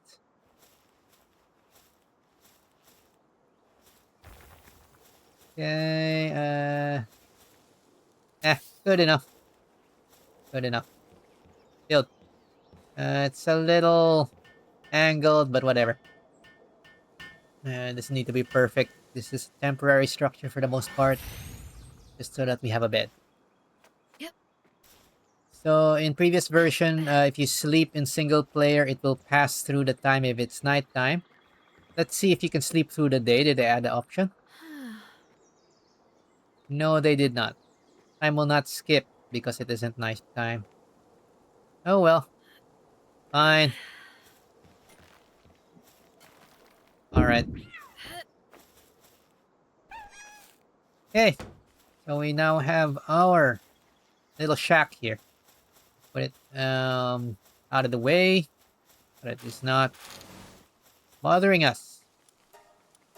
Alright. Let me put in the rest of the core type things here. So that's not bothering us either. Fine. Next, we want a repair bench. This one's straightforward. One of the earliest technologies as well. We will go ahead and build this so that we can repair our items. And, well, it should be fairly obvious, but the motivation to use the repair bench versus versus building a new item or crafting a new item is simply because repairing is cheaper. So this is a handy structure throughout the game. So we'll repair a stone axe now. You can also choose to repair everything, which is fine. We have a lot of materials, so we just repair all. And boom, everything's fixed. Alright, let's go ahead and upgrade our base. Okay, we get to the basics. I think level 3 should be enough. We'll probably have to capture more pals anyway. We'll put the lamb ball there. Which lamb ball doesn't look super useless? Maybe this one. Okay. We'll build the feed box. So typically you do want your pals to be able to feed themselves because they starve otherwise, which is kind of pain. I'll go ahead and put a feed box here. Yeah, we'll rearrange this later, but typically I like the feed box kind of close to the working area. Maybe here, what we do? Probably be fine. So that they don't travel too far. Alright, so I think this is a good part to start messing with chest settings. So the trick here, so that your chests don't get cluttered, you can press C on every, you can press V on every single chest, and you can indicate what is allowed in the chest. So right now, what I want on this chest is only wood, stone, and ores. So what this will do is, well, simply put, it will ensure that the pals don't drop anything else into this chest but those categories of items. So that makes it super easy to stack things more conveniently. And I just saw a new feature that wasn't here before, and this is a quality of life feature. Chest settings. You can now name your chest just like in Terraria. This is super helpful. Alright, I was wondering if they were gonna add this. Okay, we'll name this as ores and wood, because that's what's in it. Nice. And now when you mouse over it, it has the name ores and wood. There we go. Now it's gonna be so much easier. Find stuff. Okay. Now note that this feature looks like it applies to anything that even that's not a pure storage item. So the food chest is a special storage.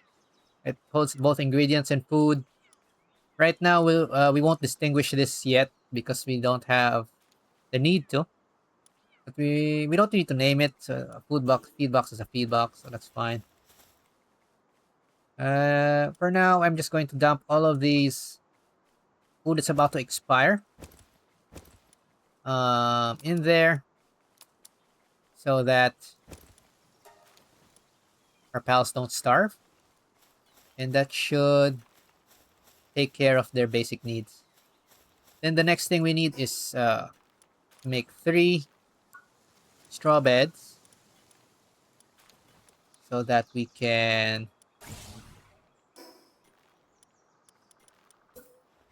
basically ensure our pals are healthy and can sleep regularly so that to recover their strength or sanity. So we won't keep this too complicated. We'll just dump 3 beds here out in the open for now. As you can see, all the pals, they tend to prioritize building by default. So it will help us build this. And again, this is where the work speed does come in. Starting up the base quickly does require a bit of work speed for yourself. But typically 4 points is good enough. And we can go ahead and upgrade our base. Alright.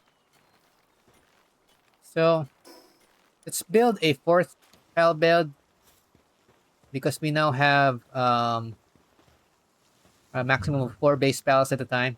And you can see in the top right there in the base info, there's a 3 out of 3 and a 3 out of 4. 3 out of 4 means you've assigned 3 out of 4 pals.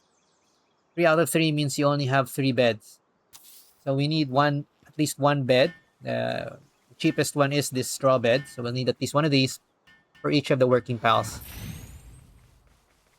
And we'll dump an extra pal there to improve our work as such. Fine, I think we'll just put in another Cativa. We'll just catch a new one while we're running around. Hopefully. And yeah, I'll store some of these other pals which are not really super helpful at this stage. Maybe we'll just bring a few guards with us in case we need something to help us fight. That should do. Fine.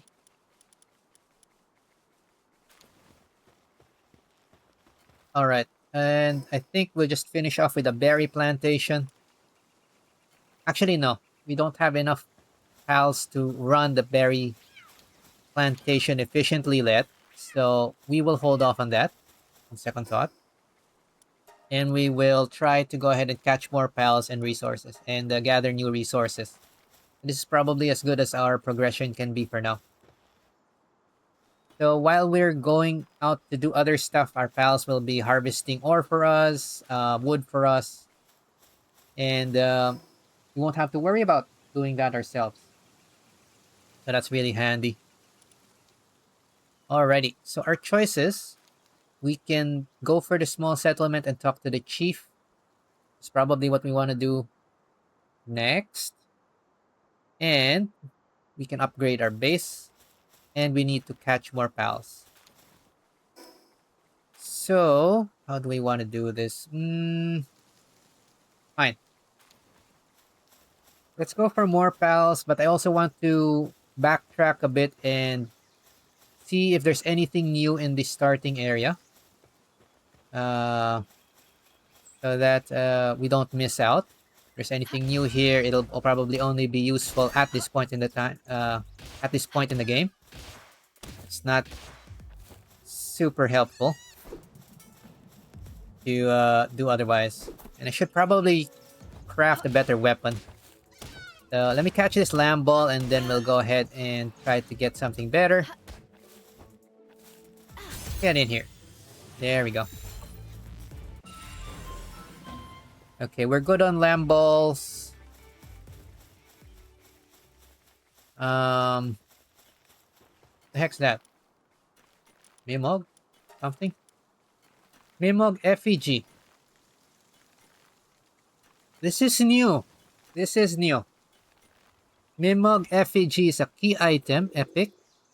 A mysterious pal effigy that suddenly comes into your possession when you capture many pals.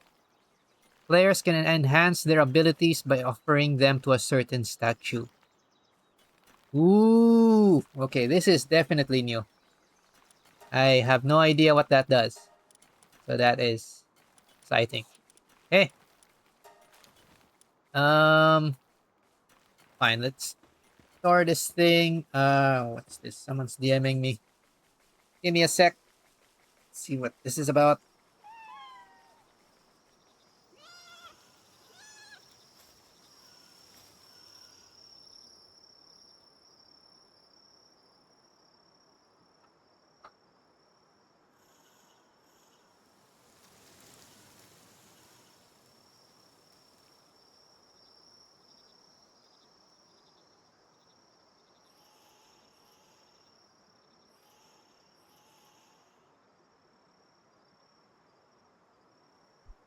All right, whatever. What are we doing? Yeah. So we finished catching lamb balls and we got a Mimog Effigy, so that is new. Will we bring us a fighter?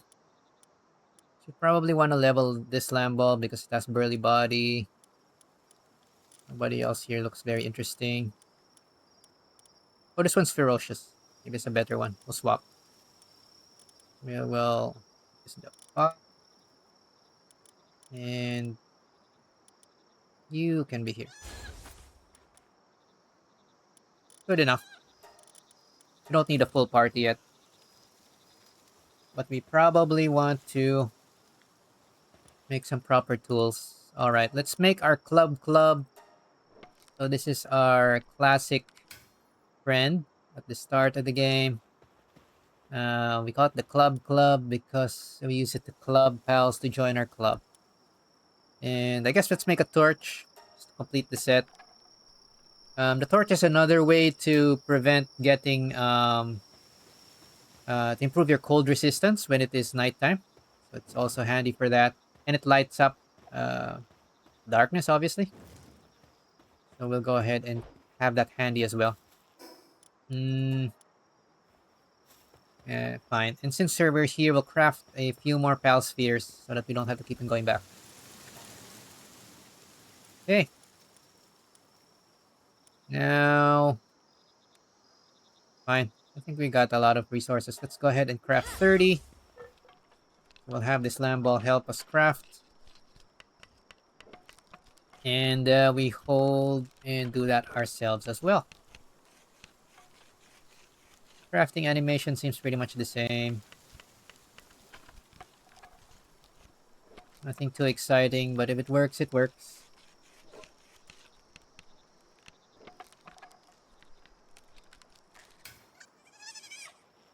All right. Now let's go back to the path we came from. We'll catch things on the way. I see Kativa, but it's running. I don't want to chase that. We'd already caught 5 lamb balls, so we probably don't get any more bonus from that, do we? Let me check. Oh, nice. There's a symbol now when you've caught 5. So capture count 5. Easier to see. We've met the quota. Okay, let's try to catch 5 of each while we're... Ow. Okay, I guess maybe just one hit. Come here. Come here, you cat. Come here. Come here. Ah, this thing's fast. You know what? I'm just gonna hit this person. No, it's a lamb ball. Never mind. Fine. Let's look for an easier target. Cativa's swift. Oh, there it is. Let me catch it. Yeah. Stop. Stop in the name of violence. Yay. Alright.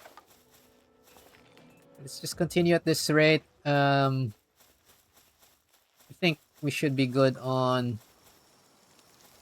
Well, just to make sure we'll harvest these as we pass by. The Aldium fragments. It's kind of inconvenient to run out of that. Let's follow the path. We're gonna go backwards this time from the starter area, which is counterintuitive, but there is some stuff there that hopefully is still available. And I can talk through a little bit of why I was kind of slightly disappointed that we still start in this area, but I can kind of understand why. Oh, you can even see the volcano from here now. They've removed the fog, which is really annoying. Fog effect. Wow, nice. Okay. Fine. While we're running around, let's check out this side. Jump up here. Anything we haven't caught. Just check on the sides here. I see some Daedreams, so we probably catch a couple of these now. These are a little stronger, but they only come out at night. Okay, this is why I want more stamina, so... You need stamina to use your weapon. This one... Oh my god, this thing is blinding. literally blinding. Okay, so let's hide behind the thing. Okay, that used to be deadly. And hard difficulty. I can probably face tank a bit. Hey, come here.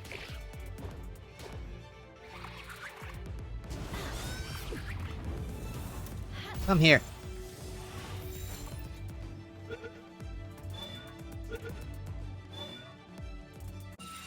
Hey, why is that out?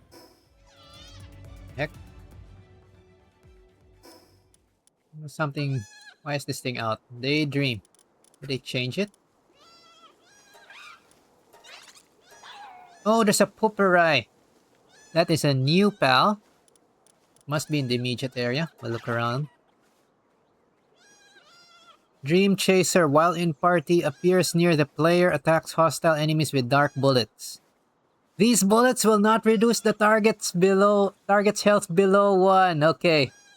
I was wondering about that. I thought this would be a problematic thing. Oh. It's like it has mercy hit built in.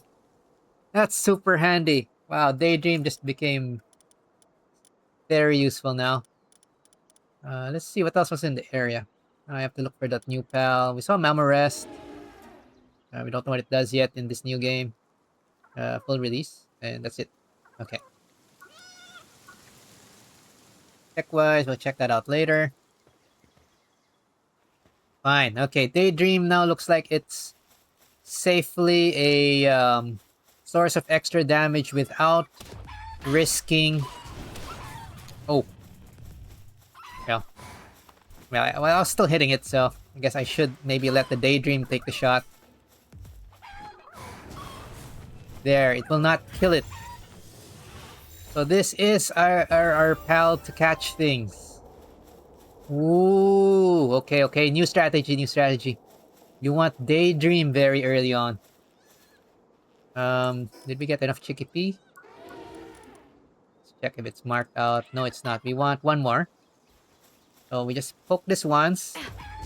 We let the Daedream hit it a couple of times, and then we can catch it. Yeah, I think we should just stack Daedreams and use this to catch everything. New early game meta. Okay, that's where we're gonna put this in a mini guide for sure. Okay, we need more of these. Daedream.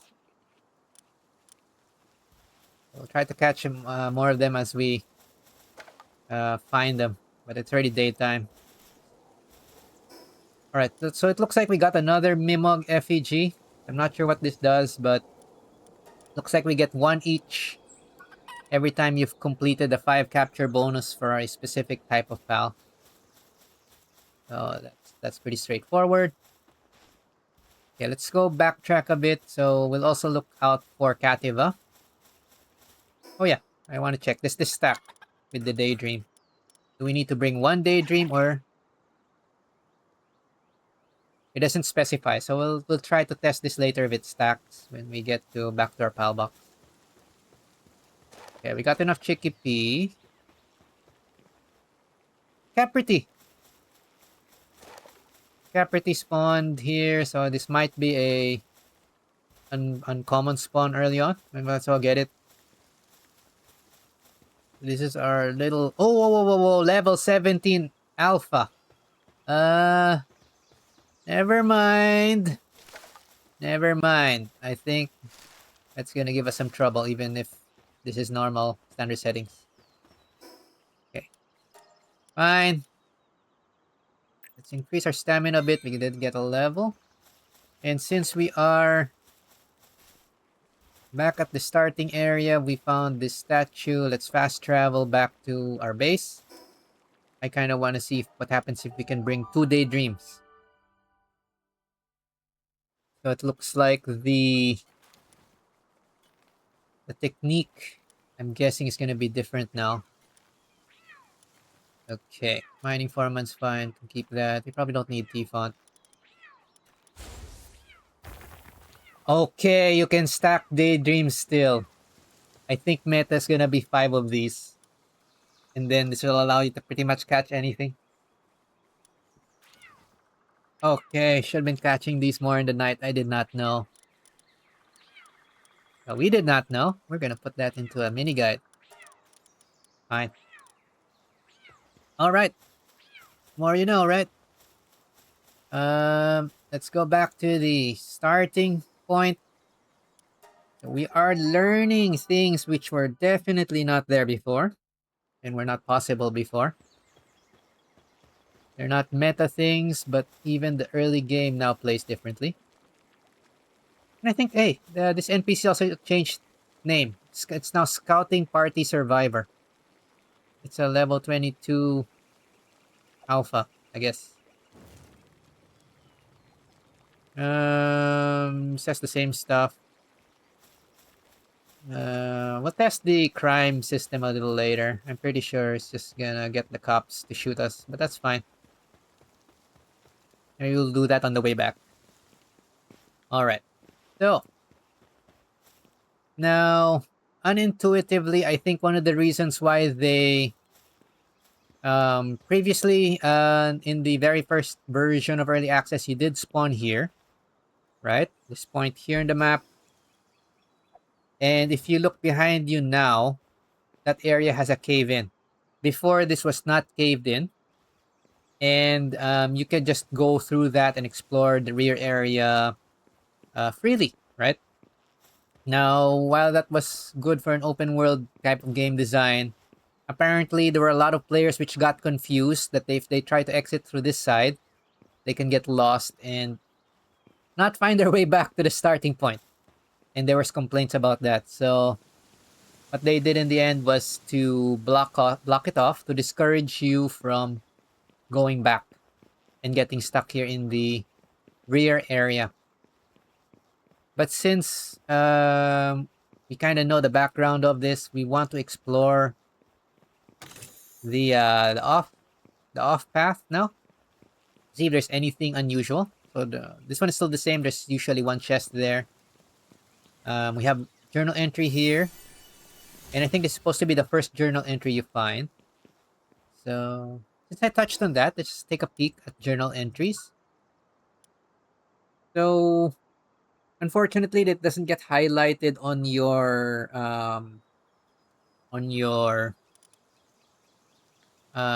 interface when you get new journals, but it does unlock them here under journals. It's quite basically it shares some additional lore of what's going on. So this is the Castaways Journal, day 1-1. Okay, let's just read it out. Looks like it's the same description as before. I found a strange device on the shore.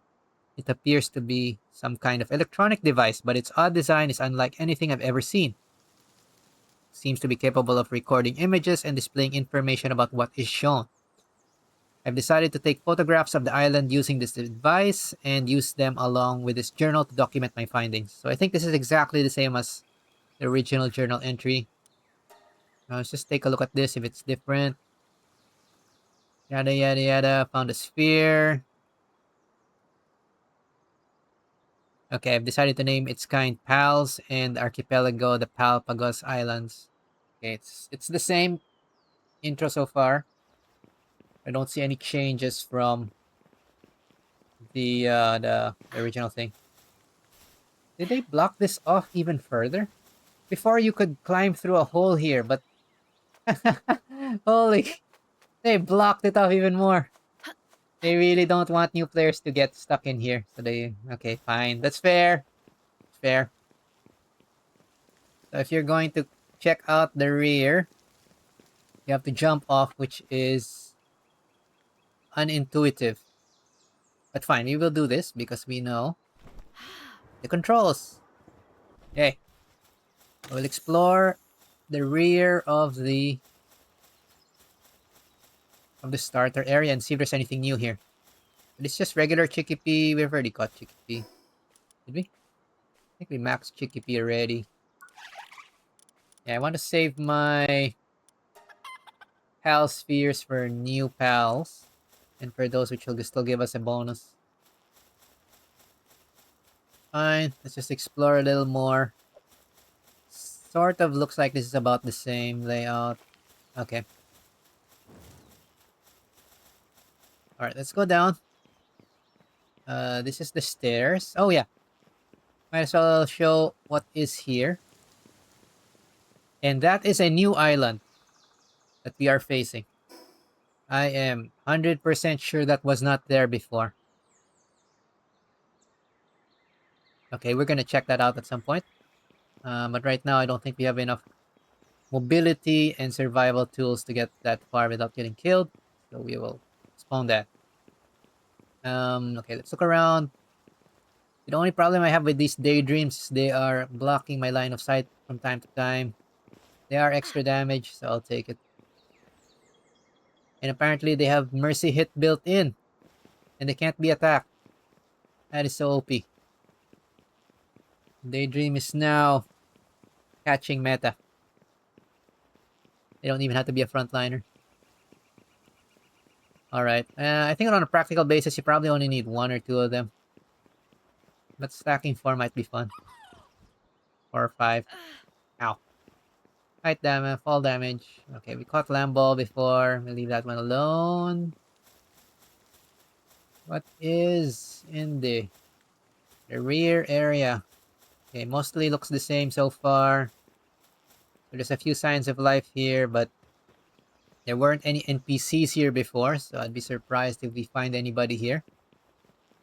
It would be interesting if there's somebody here, like a quest giver. Okay, nothing on this side. That's fine. Let's get down. So far we found some chests. Aha! Another chest.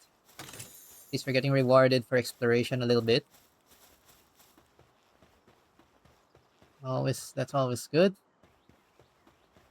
There's not too many pals here, so I think they're probably discouraging you from exploring this side unless you know what you're doing. Which we presumably do. Slam balls. But maybe this is where they're hiding some super secret early pals. Or not, I don't know yet. Wood. Okay, let's check out this height. Maybe there's something here from this side. Anything of interest? You see a bunch of trees. I see another view of that island with a... Actually, that's further than it looks. And that seems to be... Is that a tower? Maybe they repositioned the towers.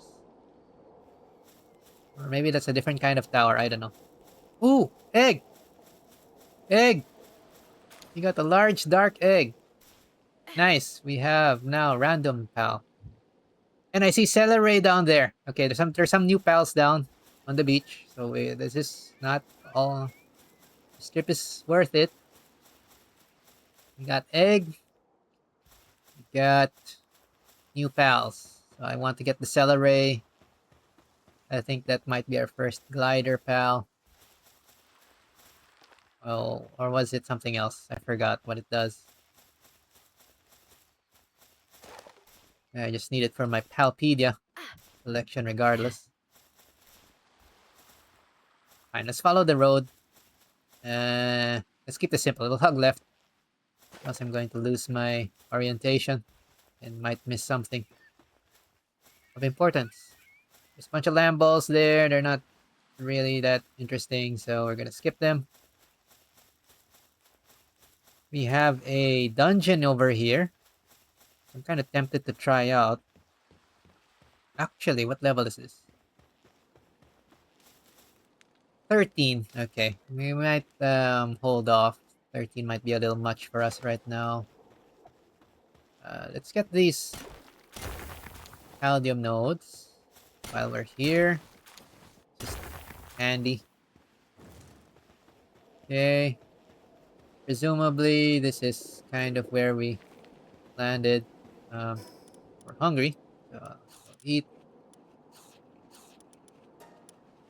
Okay, there's a jump point here. Let's see if there's anything interesting on the top where it leads. Not right now. Okay. Look around. It leads to another jump point so far. I think they've rearranged some of the islands. Smaller islands, I mean. I know we're on an island, but there are tinier islands around the place. Okay, let's jump again.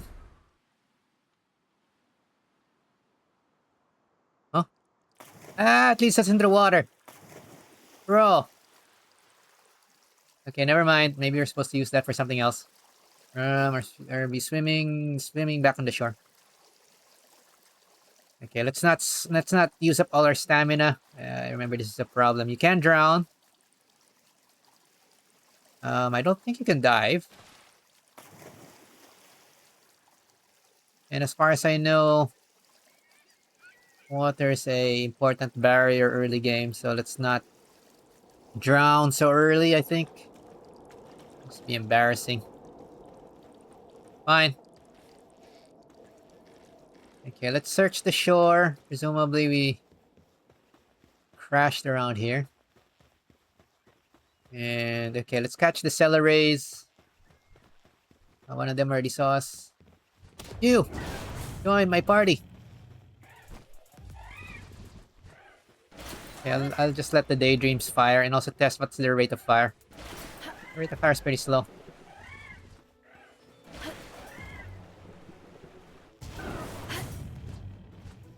Fine. Should be good enough.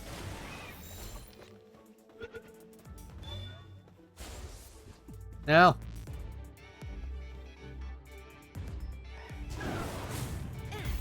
Okay. The time it takes for them to fire is very slow. I think that's much slower than when they're out as a pal. So I guess that's how they balance it. Which is fine. What does Celeray do? Here's what does Celeray do now. Modifies the performance of the equipped glider, prevents fall damage, and extends the duration of high-speed gliding. I like the prevents fall damage. Okay, it looks like it buffs the glider. Straightforward. Fine. Guess let's try to catch another one if it doesn't. Probably have to get it from the back. Should probably craft a bow soon. We can. Hey. Okay. Fine, we'll let the Daedreams do the work. Since I'm lazy. There, I think I heard them fire back. Why are they not firing back?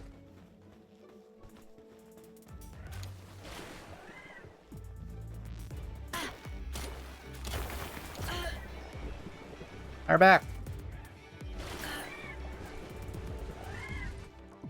We have to hit it. Oh, I do have to hit it. Fine. Okay, easy capture. And looks like here in the rear we have our first lift monk effigy. So that's good. And there's an animation now to pick it up. That's new. Collect them to improve power. Alright, I think that's all for the beach. The rest of this area should be accessible normally. I'll probably check that out later. Hey, there's something here. Hold to get. This is like salvage. Simple bait, nails, and arrows. Woo! You get stuff early. Okay. So you can get stuff that wash on the beach. It used to be only available on some of the newer island beaches. You can find beach salvage for things that wash up. It's a nice addition. I got some extra bait very early. Oh, I just noticed. For pals that you already caught, there's already a symbol when there's a golden pal sphere symbol on the right of their name. Mark that you've already caught it. But that's very helpful. Because typically you only want to catch 5 unless you really want to do something with that pal. Make a strong version of it. Alrighty, that's the rear side. So I think the interesting things we found is we can get Celeray early. Presumably other beach pals. But we've seen Celeray so far. There's an egg there on the top and some chests. So it's not a huge amount, but it's a little reward. We also found one Lift Monk Effigy. It's always handy. Alright. I wish these daydreams would not stick so close to me I cannot see where I'm going. Yeah, okay, I think that's another bouncy thing. But it's fine. I think their assistance to help capture stuff this early on is very helpful. It's like you have a pal with mercy hit very early on. Which reminds me on my last run, I did use Lamball pretty much for my main most of the time just so that you could capture things without dying. Alright, let's climb back up. Yep. So we can climb back up on the walls. It just uses a bit of stamina. So we don't really get stuck for the most part. Okay. From what I can tell, I guess it was a sensible decision not to. To block off the rear side of the thing. Yep. The ruins. To discourage new players from going here too early, especially if they're not used to the exploration and the controls yet. But it does have a few rewards for those who are Yep. adventurous to check out what's in the back. So that's fine. But yeah, it's kind of noticeable. Rather than unblock it, they blocked it even more, so you can't even kind of get through that. Before there was a little hole on top where you could peek through or walk through. Fine. They're kind of what is the term? Foolproofing the game a bit more. Let's see.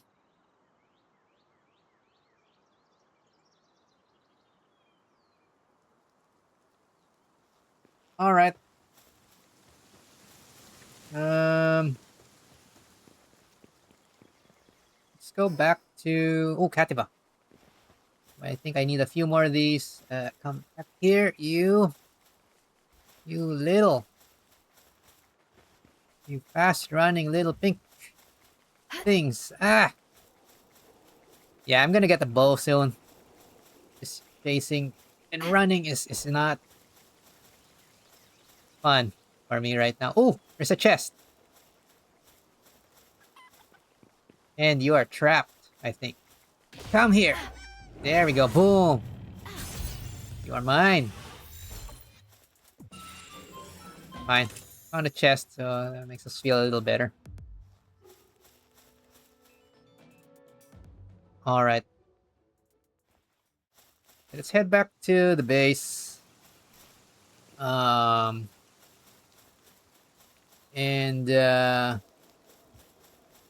we'll see what we can do next. I do want a last Cativa, but they run really fast. And I think they're running away more quickly now because we have a level difference. So even in early access, if you're significantly higher level than the target and they see you, some of them, like this one, Cativas in lore, cowardly, it will run. And that's kind of annoying. We probably want to do something about that. Okay, looks like we've caught all three of the starter pals. One's from the intro. Now we've also caught 5 Cativas. That's good enough. So let's go back to the base. Alrighty. Fine. Okay, let's use easy bulk storage to store stuff. This dark egg is kind of heavy. Fine.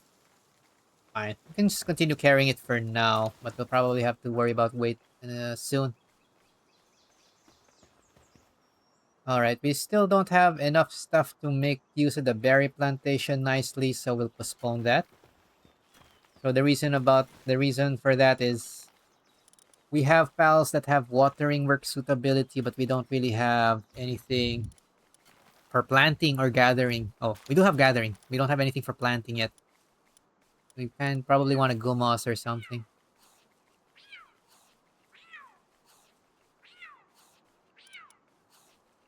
Okay, so I think we'll keep the 2 daydreams for now. Mine Foreman. Pop this one out. Stronghold Strategist is kind of helpful for us right now. Vanguard might be helpful. And let's see. Just looking if they have any nice passives for us. Healing Coach. This is new. Healing Coach. Player auto health regeneration rate 5%. I like that. And that is new. We're gonna test that out. We'll bring this Chickpea with a new skill. Okay, we'll give up on the Lamb Ball for now.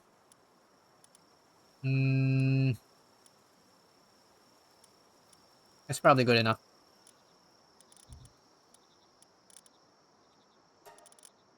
Alright, now it's nighttime. Let's take a look around. Maybe we could capture a few more daydreams.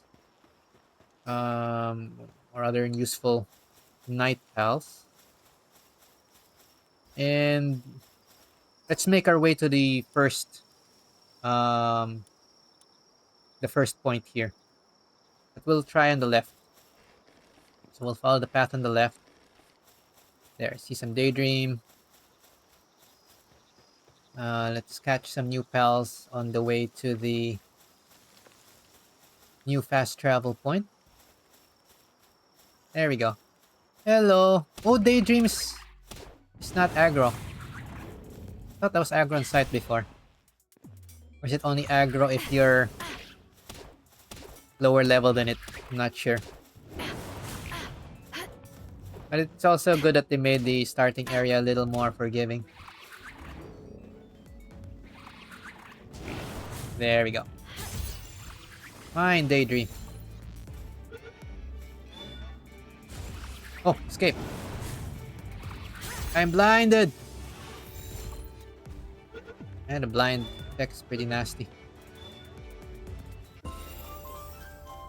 Level up. Okay. Put in more stamina. Running out of stamina so quickly. We have no mount yet. I just peek from here if there's anything of interest. This looks about the same as before. Let's use our torch. It's getting dark. Look for anything new. These are just lamb balls.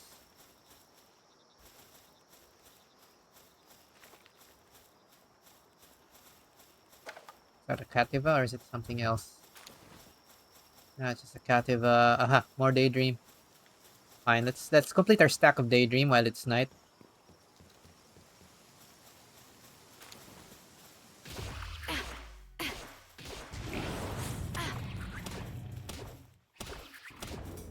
So it's actually kind of reverting back to the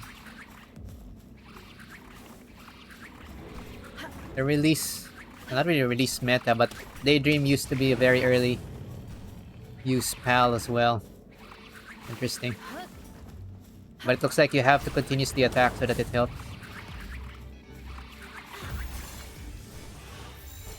Okay, where's the other one? Come here. There we go, one more. Perfect.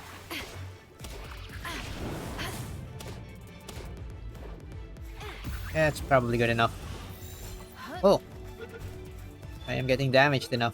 Let's not face tank it completely. It also seems like I'm poisoned. Yay! Okay, we caught the 5. Looks like we got your bonus. Fine. Let's go ahead and skip the rest of the daydreams. Aha!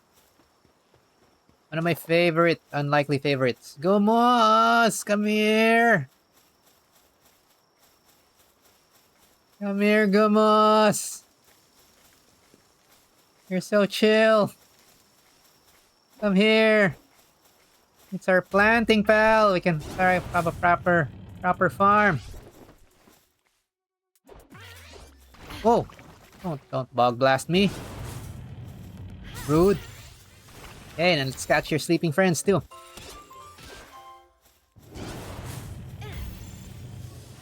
Yay!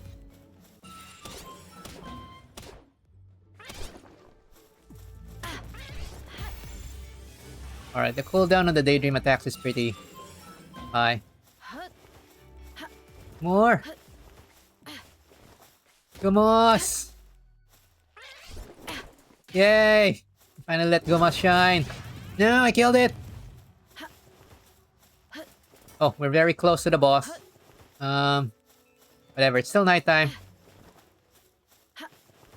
Yeah, let's not get too close to Mr. Mamarest. The Mr. Or a Miss, I don't know. I ain't getting that close. Find out. There we go. One more Gumos. Yay, Gumos is kind of common.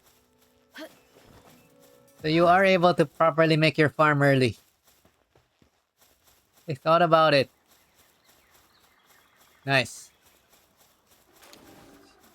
Oh no, I hear Mamarest boss is awake. Run, run, run. Not like that. One more Gumos. One more to join our party. Oh no, I killed it. This one. I think there's a spare. Okay. Oh, the boss is getting pretty close. Let's stay away from that. Nice. Alright. Got Gumos on the way. And let's try not to get wrecked by the big boss. I hear sound. Is that Lambo? Lambo. Fine. Okay, since that level 38 King of the Forest is patrolling the area just like before, looks like once you've gotten close enough to it, it does show you what it is and where it spawns. Oh, they're hiding this now. That was Chillet, but yeah, we'll find out now. That's pretty handy addition as well. Okay, let's check it out from the shore side.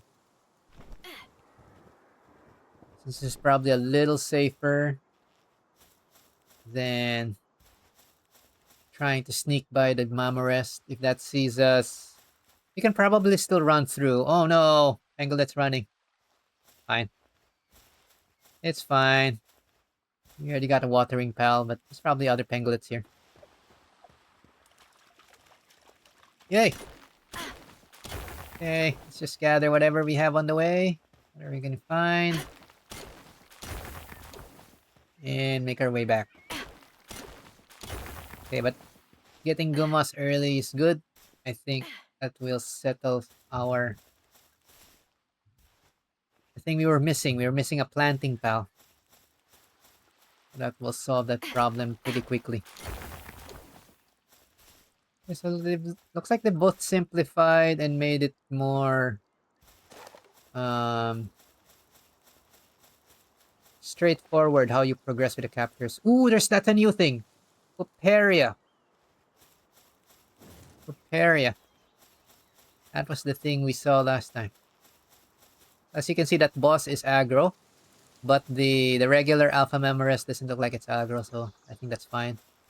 Let's try to approach this from behind and capture the Pupperai. This is that looks like a samurai dog thing. Got a top knot. Help me! Help me, minions! There we go.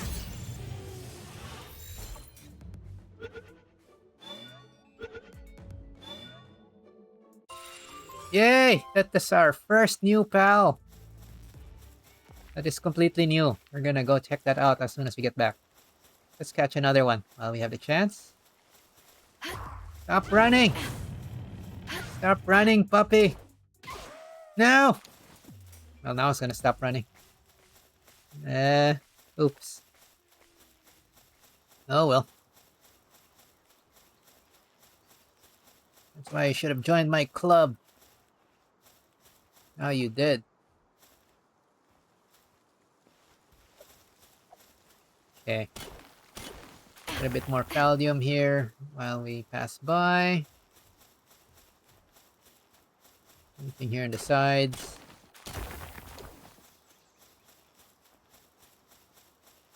Yeah, it looks like it's fine. I see a pangolin over there. Probably want to catch it.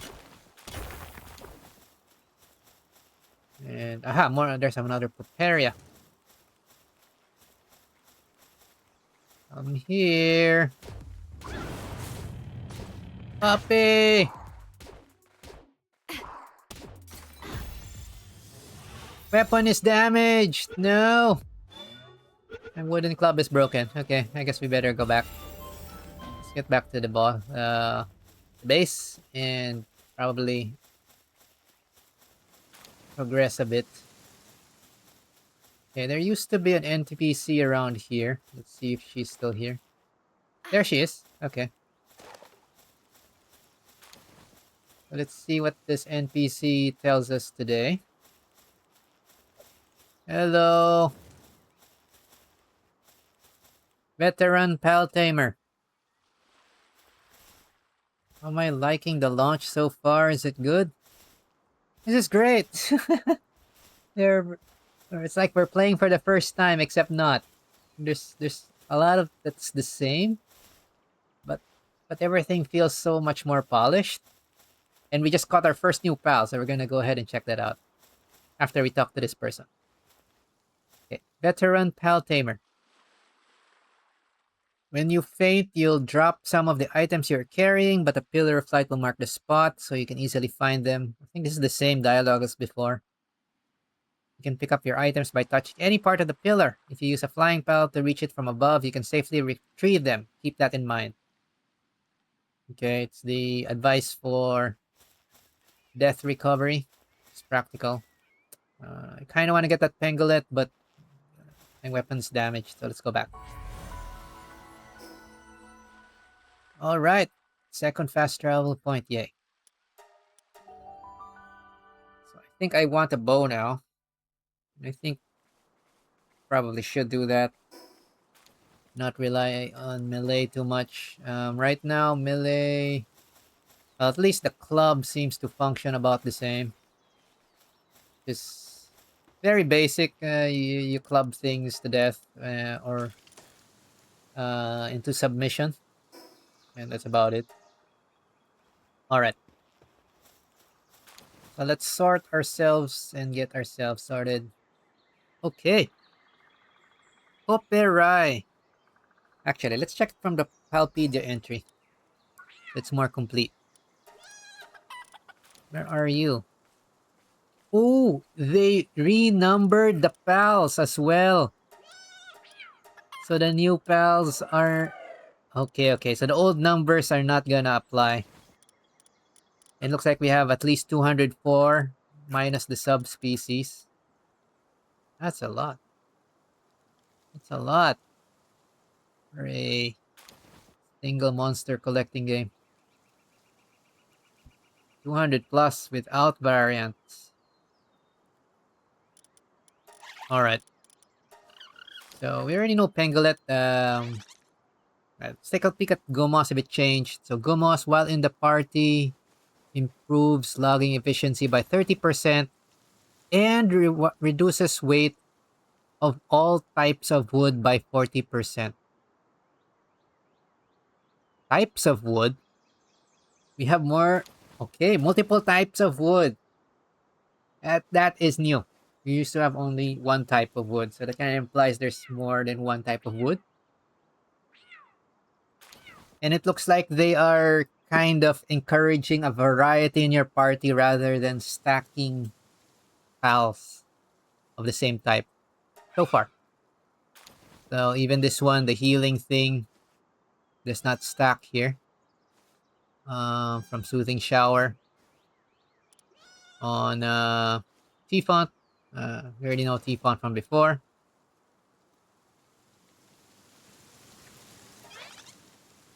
Okay. Yeah, the descriptions are about the same. Fine. Oh wait, I'm getting distracted, right. Pupperai. Pupperai, partner skill. He is best boy. What happens if you get a female Pupperai though? Huh. While in party increases players' melee weapon damage by 10%. But that's not stack. Mmm. Okay. Pupperai territorial disputes begin with a stare down and end in a single quick strike.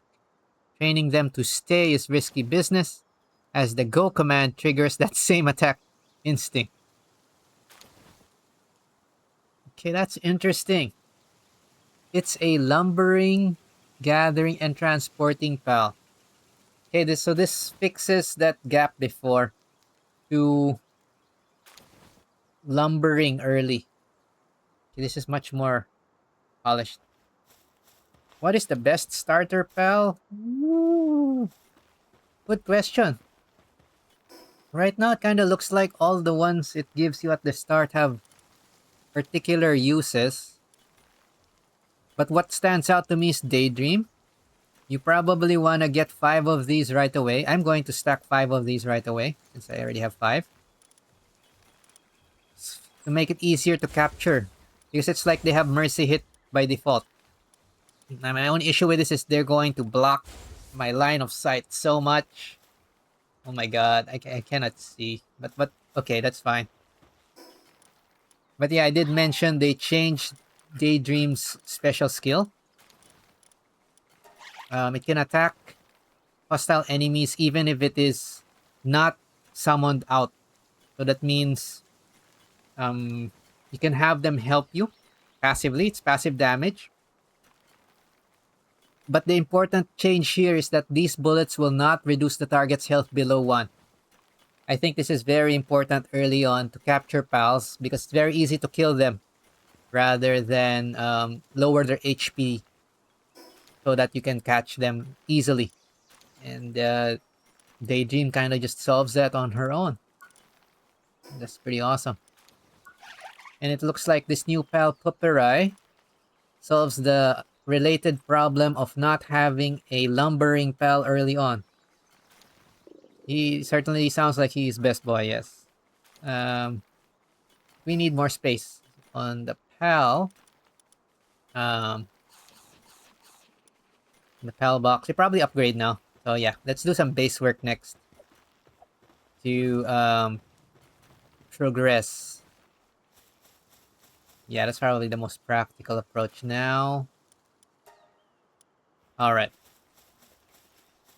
Let's get the free berries. For whatever reason, nobody's gathering these. Oh, that's fine. Okay, so wood gathering is fixed. And they introduce a nice wood gathering pal for us. A new one. And this Mamorest is now...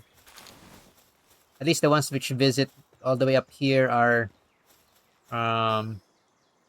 peaceful or non-aggressive. So, once you ignore them, they won't destroy us in our base. Okay, so what we want... first, let's spend our last point. Got a point, so let's put that into stamina again. I kind of want stamina to be at 200, so you can run around a lot more before we upgrade some other stats. So we lost some carry weight, but I think I can live with that. Typically, folks like carry weight to bring home more stuff, but as long as you regularly like store your loot back in the base, it's usually a non-issue. But we will upgrade that as well for convenience. Okay. So, fine. Let's go ahead and finish the building part missions first so that we can get more base pal slots. I think that's probably the next nice way to progress. So it wants us to make... Okay, we have a whole bunch of stuff here. Um, let's get the required stuff first. The berry plantation. So this is our first farming structure.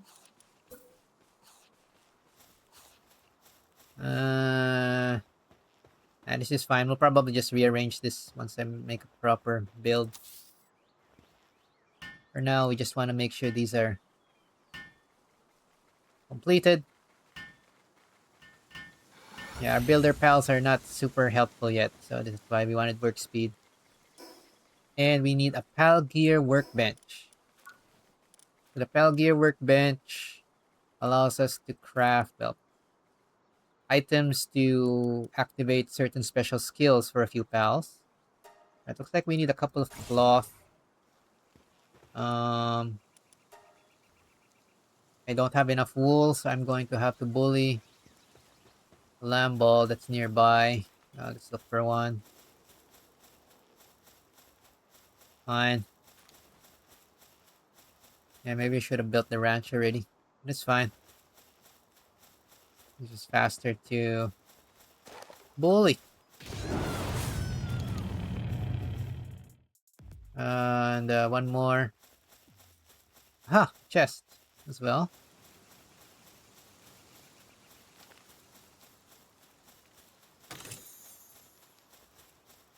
Yay! Also gave us some medicine for some reason.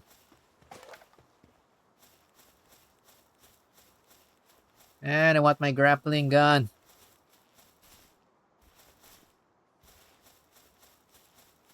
Am I going to play with favorites with pals now that I can?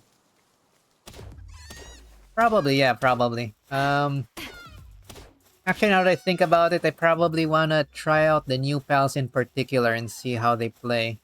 Since I'm already familiar with most of the old types. Yeah, let's bring one of the Pupperai with us to see what its attacks look like. And animations. And not maybe stack too many daydreams. I also cannot see very well with all these daydreams anyway. We'll try it with 4. And go downwards if this is not convenient for us. Reload master. This is new.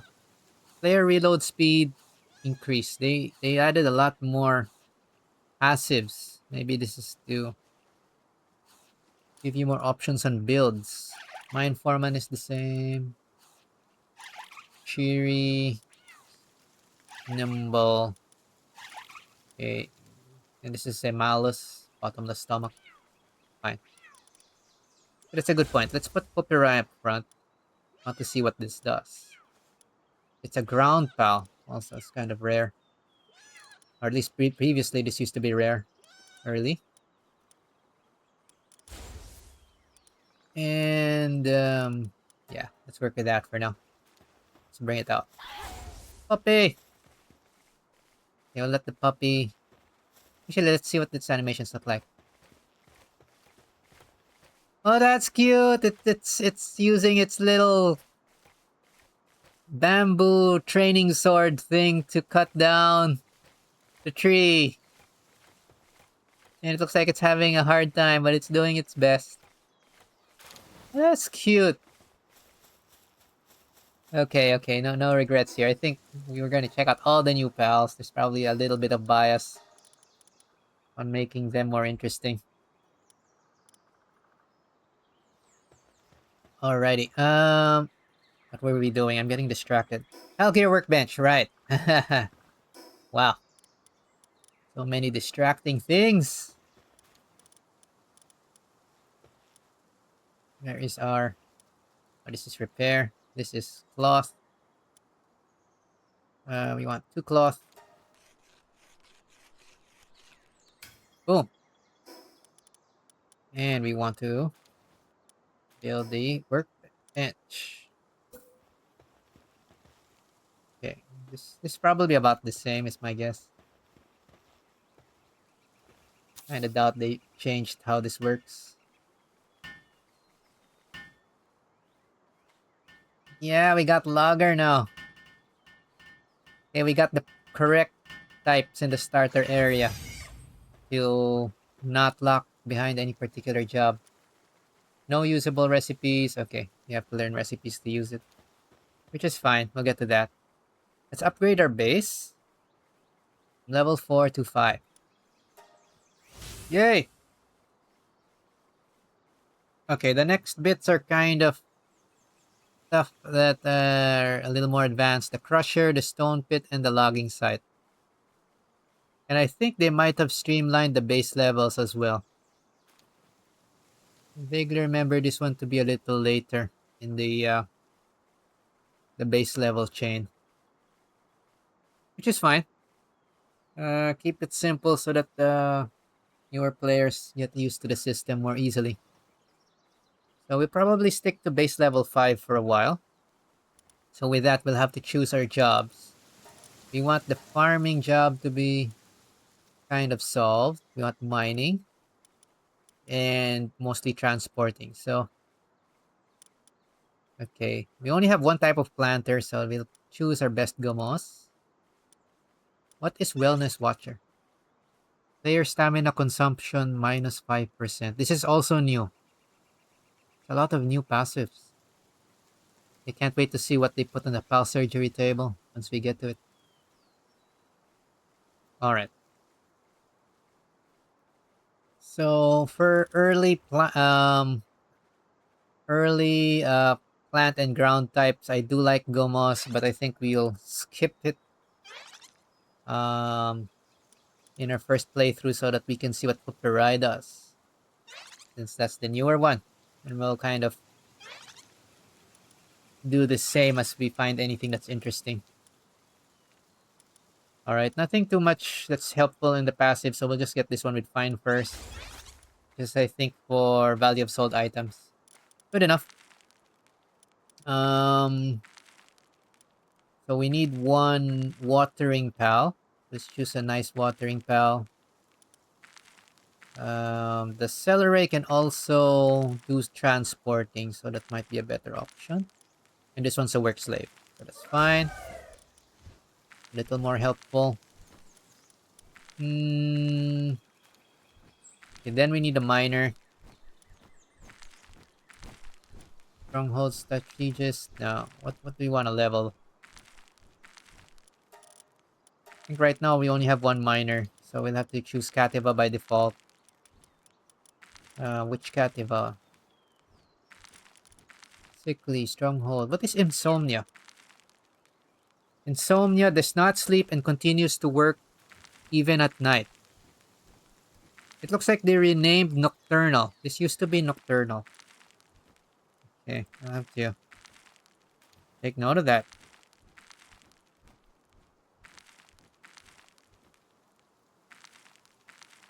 Alright.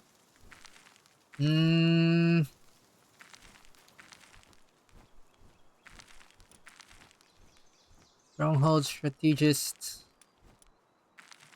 Okay, since this one has Insomnia, we might as well use this one. We'll continue working through the night. Vanguard. Easygoing. Dragon Killer. That's fine. Then a Logging Pal. We'll put this one for now, but we'll try to catch more Pupperai. And I think that covers the basic jobs. Now, in addition to this, I kind of... So this covers food. We'll have food production now. I want wool production. So we probably want to build the ranch, even if it doesn't tell us to. Just so that I don't need to keep bullying lamb balls. If it's already unlocked. Okay. I guess this is a good time as any to take a look at our tech tree. See if there's anything interesting that we want to put in. Oh! Pal dressing facility. Very important. Right. This is very important because these early pals are only going to be used now. I want to use their costumes. Let's put this here. It's kind of also a bit of a marker.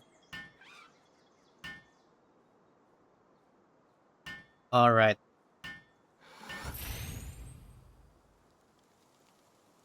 Okay, this is interesting. So it looks like they've changed the pal dressing facility so that it only selects the pals you actually have. And I like that. I really like that because that was kind of irritating before, that you could see all the possible skins like for Jet Dragon and stuff. And you don't have them on that particular world. Obviously, what do we want to put? Okay, we'll make this one a Halloween Cativa because it's um an insomniac. Does it change it immediately? Well, it does not change the skin immediately, so I think I have to redeploy him. And we'll put the Goma skin as well. I think there's only one skin. We'll make this one our a la mode pudding. A la mode. So it will look delicious. Delicious Gomos. Delicious. Fine. Okay, we will redeploy them so that their skins are visible. Yay! Nice. Okay, what else is kind of handy? We'll just build a few things. I won't decorate yet. Okay, we want the old bow. I'm getting tired of chasing these pals around. At the same time, I also want to test how effective the lowest level bow is. Mostly because this how do you say? At this point in the game, one of the things we want to avoid is killing pals we want to capture. So sometimes kind of doing a lot of chip damage is better than going ahead and just murdering things outright. Now having the Daedream with us kind of helps so that it doesn't get killed easily. Can probably actually reduce the number of Daedream. Um, but yeah,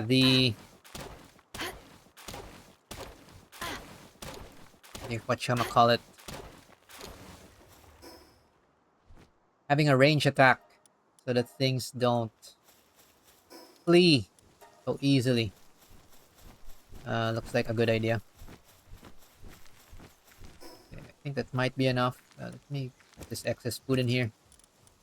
There you go. Okay. Some of the pals are sleeping. Ooh, hello, Mama Rest. So visiting Mama Rest. I guess for now, let's just put in a Daedream that is there while we choose our next thing. Right. So we have enough now. Yes, we can make our old bow and some arrows. We are more civilized. Civilization. We are civilization. Old bow.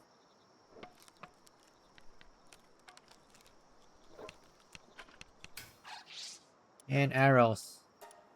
I guess we'll start with about 100 or so. 150. Okay.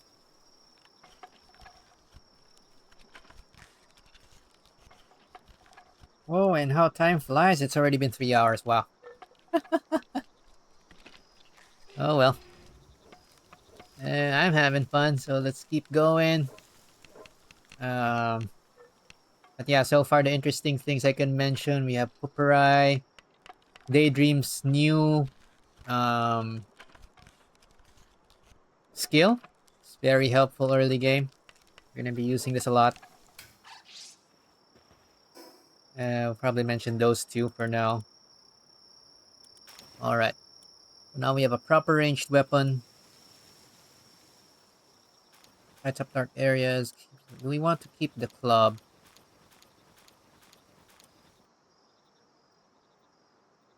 We might want to keep the club for now. We'll just remove one of these. We're usually going to use the pickaxe. Swap that out for a ranged weapon. And melee. Something like... I guess like that. Good enough. Good enough. Okay. We now have a ranged weapon here. A lot of arrows. Wooden club, stone pickaxe, handheld torch. Nice. Okay. Let's see if we can get ourselves more civilization. Stone spear. It's probably the same. Let me test this. Let's take a look first before we get that. Ranch. Okay, these are for cosmetic. Mounted torch. Lighting. And there's some things here I'll test later. Giving me ideas. Monitoring stand is nice, but we probably don't need it yet.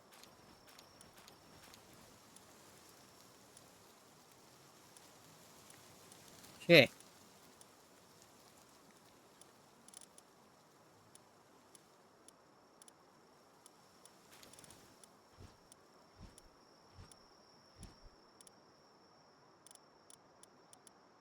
Fine. Let's go ahead and build a ranch. Just so that we can passively get wool. At least we have one resource that we don't have to worry about. It's a little less annoying. Let's cut down some trees that are further from the base. And I think we will have our basic set for the most part. Then maybe we'll check and go to the small settlement. So I like how instead of sending us to fight the boss right away, it tells us to go to the small settlement first this time. And maybe they put in some more introductory quests and mechanics teaching things there.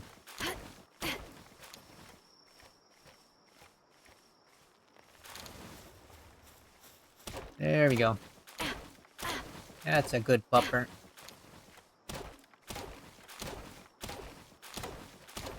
Oh, we're carrying too much. Okay, good enough.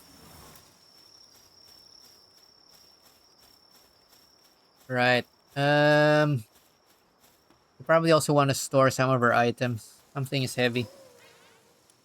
Besides our regular stuff. It's kind of a waste. Let's go ahead and put the ranch down. And put our lamb ball down to do some ranching for us. Right now, we'll just put everything out in the open. Again, we'll rearrange this either on a different stream or upstream. We'll figure that out. Help me! Everybody's busy.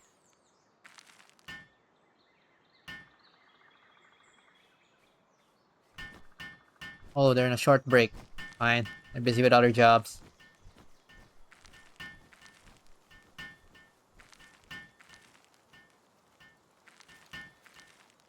Building, building.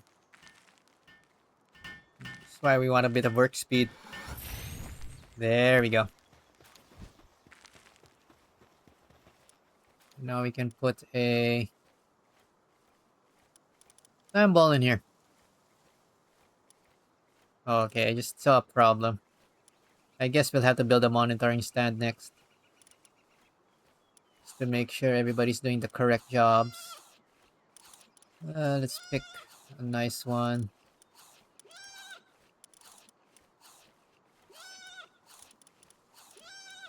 Oh, burly body makes it now immune to flinch.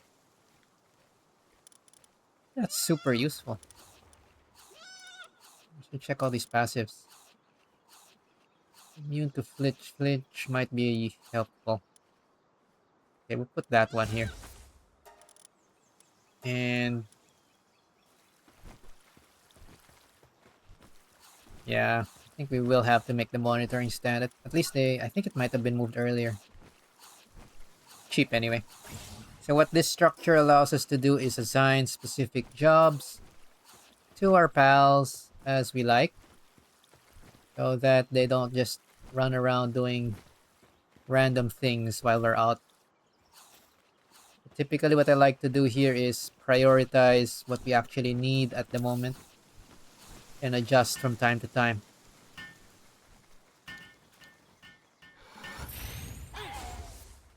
So you can press here, well, check all the options now just to see if they changed. So right now, we're in normal work where work speed is low. Sorry. Where work speed is normal, everything's normal. You can demand moderate work, relaxed work, so they eat less, but they also get stressed less. That's the thing.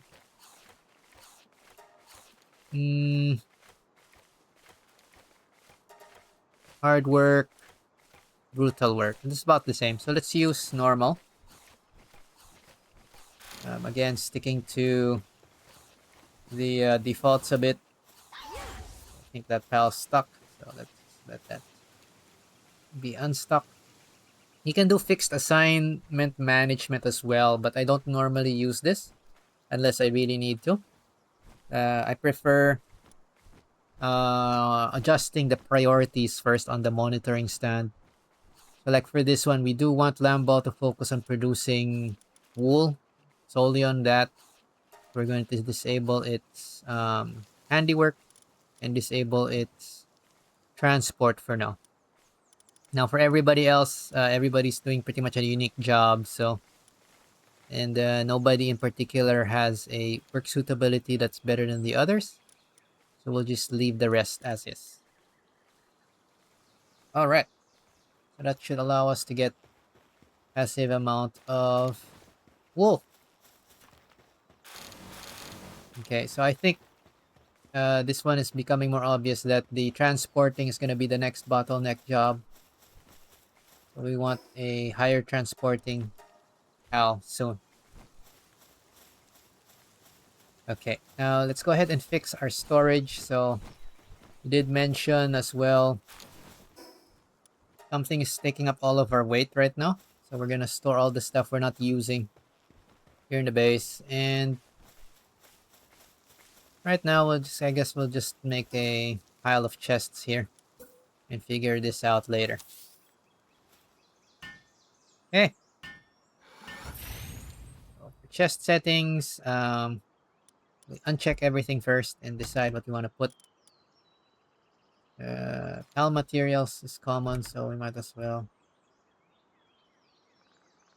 choose that. We uncheck pal materials. I just don't like things getting mixed up in terms of type.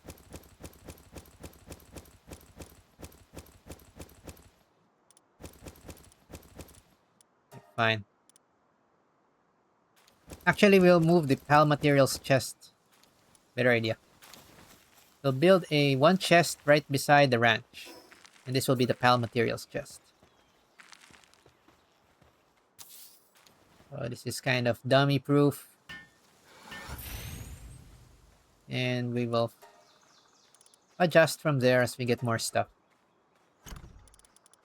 There we go. As you can see, if you right click now, if you only select the type of item, you cannot put any other item in the chest. Or any other type of item in it. So this also means when people, when the pals collect the pal materials, it's gonna go straight to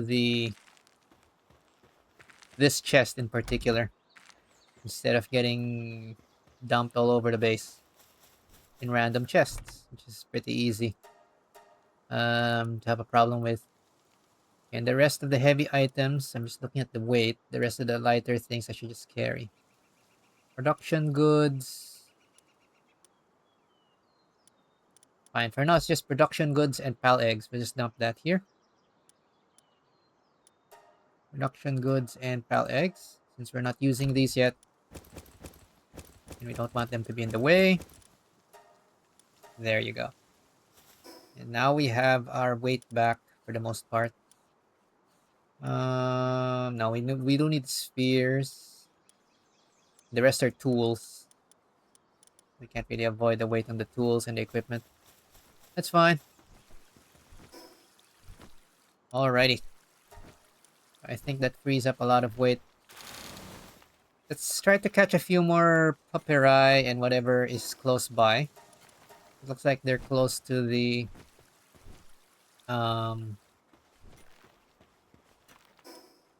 this fast travel point. And maybe we'll bring the best one with us if we can catch a combat-based one alongside other pals. Okay, those are still Gumos. Those are things we know. I think we used to see Fox Sparks down here, but I don't see it right now. I see a Caprity. That's level re. It might be a little painful. It's not super useful from memory, so I want to look for our friend Pupperai. There, Pupperai. Hello, friend. All right. Yeah, I think Daedream is the best pal for capturing stuff right now. Early game, you will want a stack of menus you can afford that doesn't annoy you. Right now, it's already starting to annoy me though. They block my line of sight so much. Okay, I see a Pangolin. Let's get the Pangolin. And I guess let's start exploring. Let's move forward, yeah. Oh! Killed it. Okay, I think the trick is we have to figure out the timing. I like that the Pangolins are not in pairs here, so...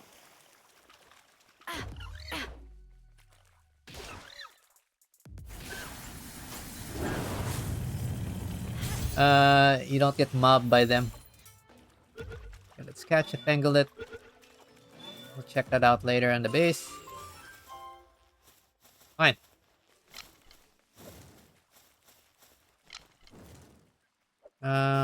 Where's my pickaxe? Get Spaldium. And look around. Yeah, let's not overthink it. Let's start moving forward, exploring a bit. It is telling us to go to the small settlement first this time. So maybe there's new stuff on the way there. But yeah, we will continue to get distracted by all the new pals. Or pals we haven't caught yet.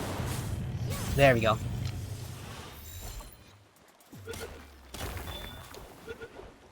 And hopefully we'll have enough balls for these.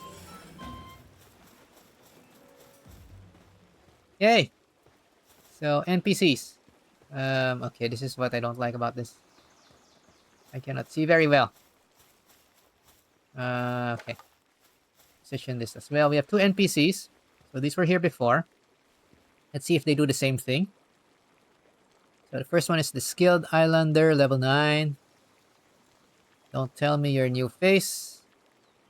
Don't tell me... Sorry, your new face. Don't tell me. An outsider. Not that it matters to me. Now that you're on this pal, why not try and catch some pals?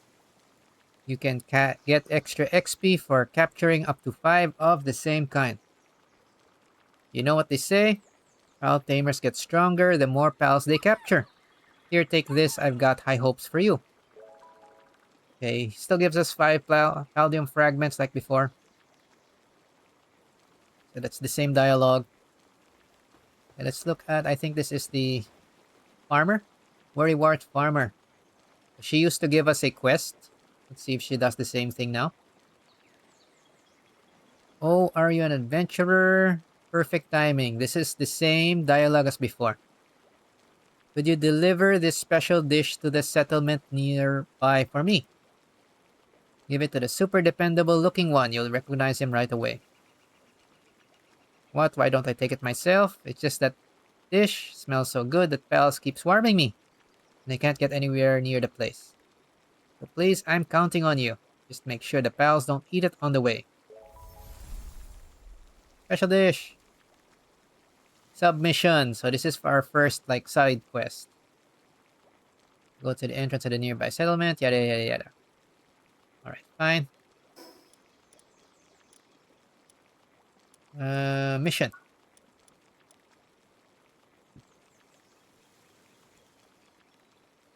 Okay, the same dialogue is on here for the submission description, in case you're rushing through it. And all the completed missions gets retained, so that's fine. It looks like the quest reward's the same. It's the cheeseburger. So we can have cheeseburger. We actually want to save that for the boss fight. That's nice. Alright. So our quest line now is leading us to the... let's get this effigy first. Yeah! Okay, that's a new animation. It's a little cooler. Our quest is leading us towards a small settlement. So let's go ahead and follow the breadcrumbs, the breadcrumb trail, and see if there's more new stuff. Alright. Catching pals at night in the first night probably is what you want to do for Daedream. You can get this early. And now that you have pretty much an equivalent of a mercy hit pal, you can catch everything else more easily without worrying about killing them. Alright, I see more celery over there, but they're kind of in the water, so that's a pain. Oh, they're getting closer. That's fine. Okay, 3 chests here. So I'll aggro this with a bow this time. Come here.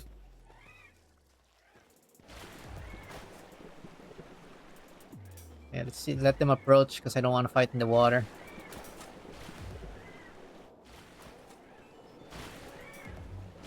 Oh, they're fighting each other because they hit each other. That's funny. They still have that behavior. So when pals accidentally hit each other, which they can because there is no like friendly fire protection between them. They're not like a same faction or whatever. They'll basically attack each other. So aggro works between them as individuals or small groups. I think there are a few like packs that count as a single pal. But other than that, for the most part, you're expecting them to... Hey, Daedreams are not doing their thing. Attack! Attack! Are they not attacking? We might be too close to the water. There we go. Okay. Got you. Yay! We're finished with celery. Nice. And we got an egg here. And some more caldium fragments.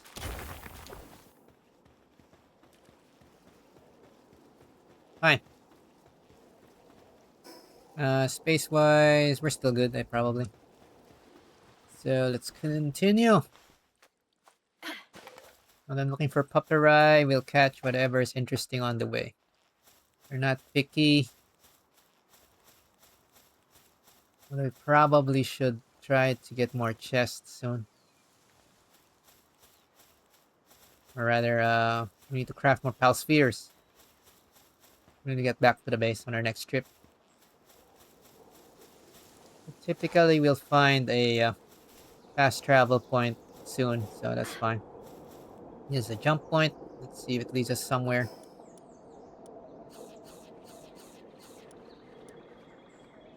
Jump!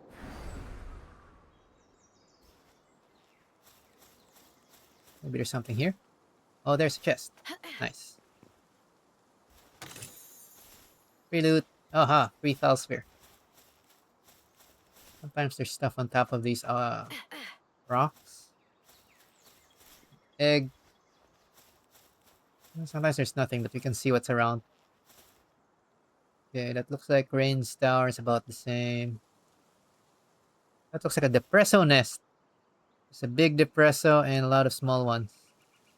We probably can't fight that right now. Okay, cute. Let's increase our stamina.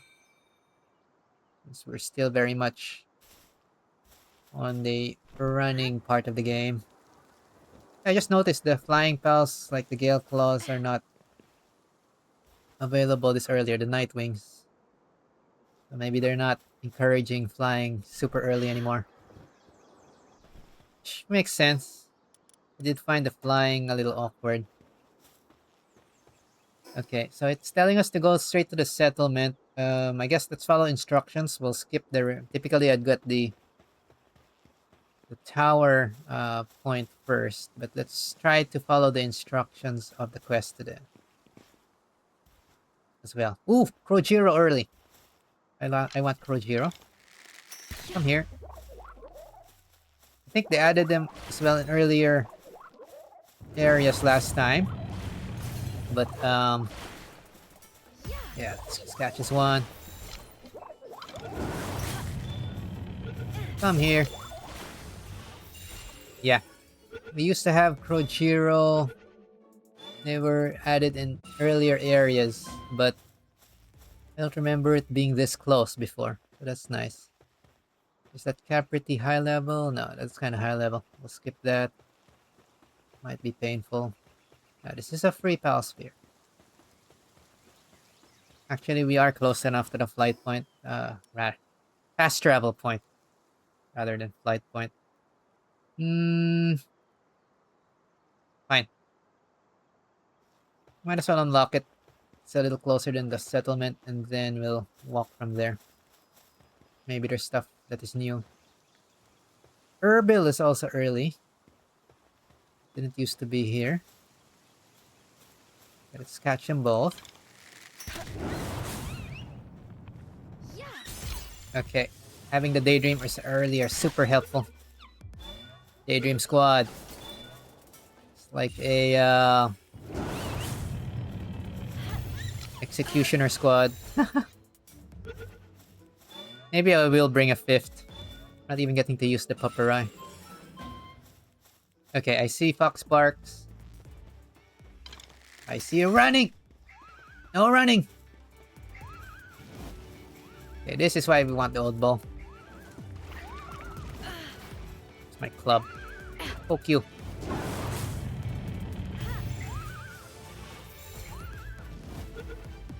I'm dying! Hey, I am dying. Intense heat. Okay. Wait a minute. I don't want to escape. Both escape. Okay, we should be a little more careful now. We are almost dead. We're getting a little too... rushing a little too much. I see Vixie. We want Vixie. But, we will. Be careful.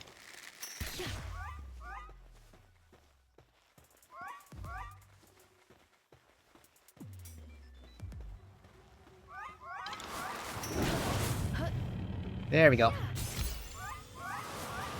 We'll hide behind this rock and rely on our daydreams.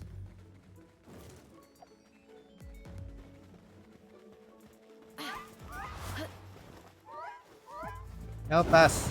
There we go. Alright, Vixie is available super early. So, we don't have to go so far. That's nice. Very nice. And I see fishing spots as well from here. Cool.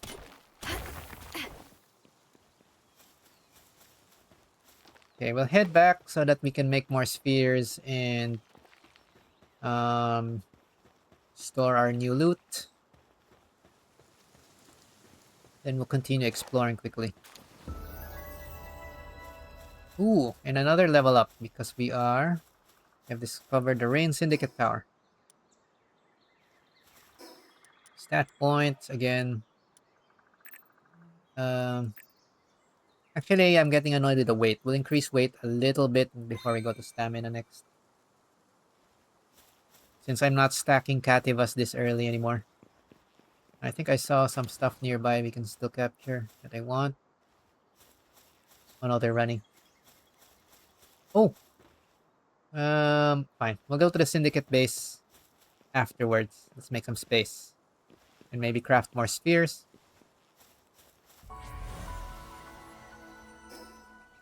Now we can also try capturing our first humans, but they're kind of annoying.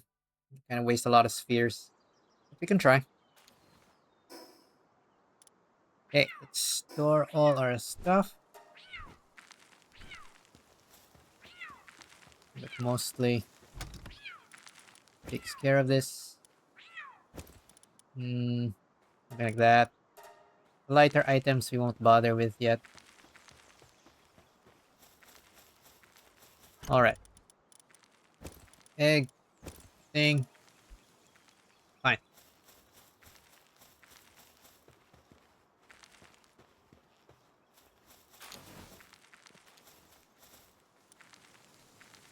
So let's look at our options now. Hey, who are our new pals? We have a lot of new pals. We got another Pupperai who's abnormal. What is abnormal? Decrease in neutral attack damage. That's a little better than Fragrant Foliage. Okay, we can swap this.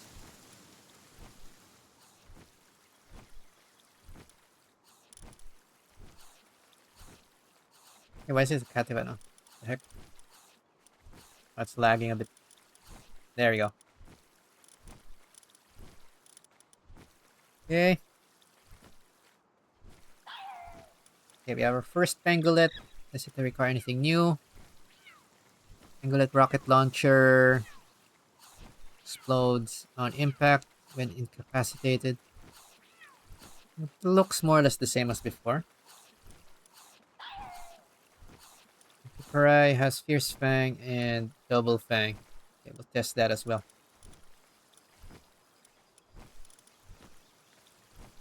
Pangolin. Another Pangolin. Okay, I think Pangolit's a little more flexible, so is Krujiro. But we don't need cooling. So by that, I think Krojiro wins out. My eyeballing is correct here. Heavyweight. This is new. Defense plus 20%. Immune to knockback. So that's similar. No, that's different from flinch. Okay, the passives are very different now. Okay, some of them are the same. Spirit of Zen. Oh, increase in neutral attack damage. Okay, let's look at the Krojiro passives first. There's only two.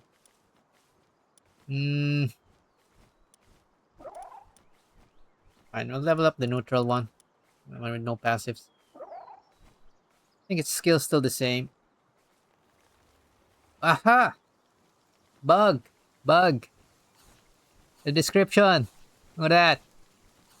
It has the description for Krojiro knocked and not Krojiro. Okay. There's some release jank right there. That's fine. That's easy to fix. Probably gonna get fixed in the first week or so. Alright, so Krojiro, when activated, Krojiro knocked. Channels its loyalty and puffs up its abdomen to store energy. Climbing on top will prepare the player high into the air. So it becomes it becomes like those jump points, except that you can put it down anywhere. But I think there's an addition now. While airborne before landing, the player's attack is increased by 50%. I'm guessing that can be used for some combo type attacks. Okay, but for now, we're more interested in its work suit abilities. I think we will use this to swap out our Celery. It is more flexible.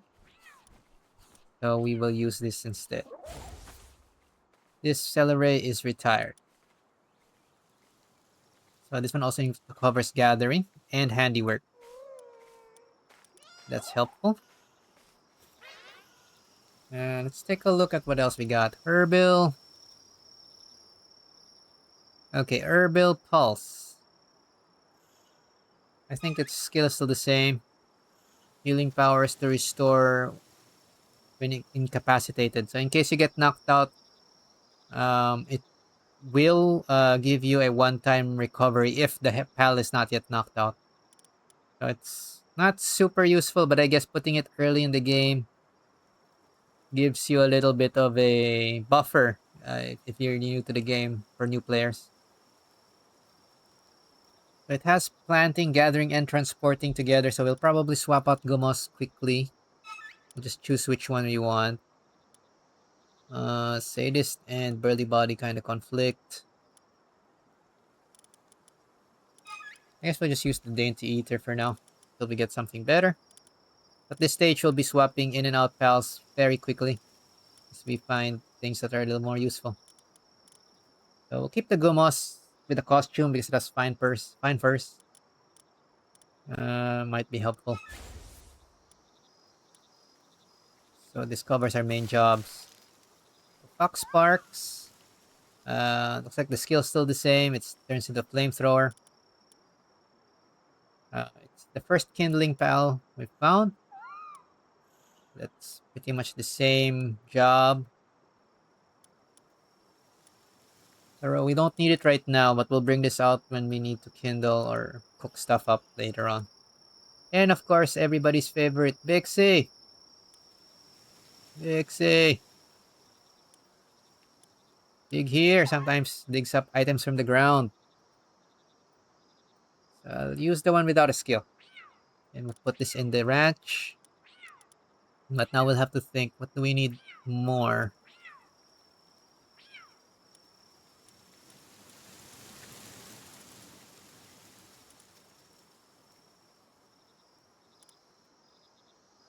Fine, we'll swap in the lamb ball for wool from time to time, but we probably want to improve our base number of base spells soon. Alright, let's go just do some quick checking around the base. So typically the problem early base is transporting, so let's just look around for loose stuff that hasn't been picked up. And put it away. Alright, and now we don't have to worry about that mining node up there, since it is not within the base. Okay, I think that should cover it. Okay, 17 wool, we can live with that. Let's see what the Big C can do for us.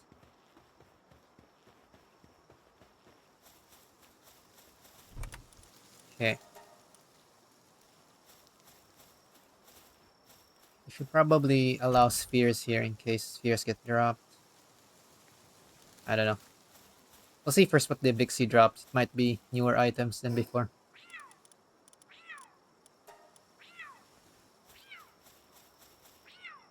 Kitty. I hear kitty noises. Fine. Fine. Okay, repair. Not craft, repair. Probably want to repair this. Good enough.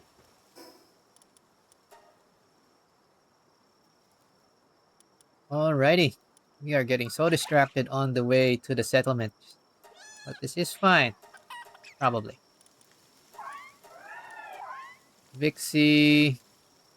Looks like Vixie's description is the same. Oh my god, that's rough description. But yeah, I think the descriptions are about the same. Let's just focus on the new pals. Presso. Okay, Rushor is not as important anymore because they gave us They gave us this new doggy. Pupperai. Yay. Nice. In terms of craftables, I don't see anything that's super important. Oh, and this is new. The egg incubator requires you to defeat the Tower of Rain Syndicate. So it sounds like... Okay, the quests are probably more straightforward. We will have to defeat Zoe pretty early. Sounds like. Which makes sense, actually. Let's go ahead and see if we can... Since there's more towers anyway, I might as well defeat them earlier. Alright. So, what was I going back for again? Oh, right. I want to make more spheres. Don't want to run out. Fine. Oh, I just realized the Pal Spheres I think only requires Aldium now. This is easier than before. So that means... Essentially...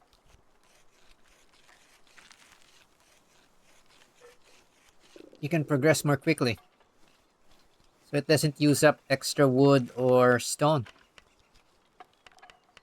That is a lot of changes. We have a new game. See there, it only requires Paldium fragments. I mean, it did make sense to require wood and stone, but I appreciate that quality of life change. Alright, so we got a whole bunch of spheres. We probably should eat. And let's continue, because I am still excited.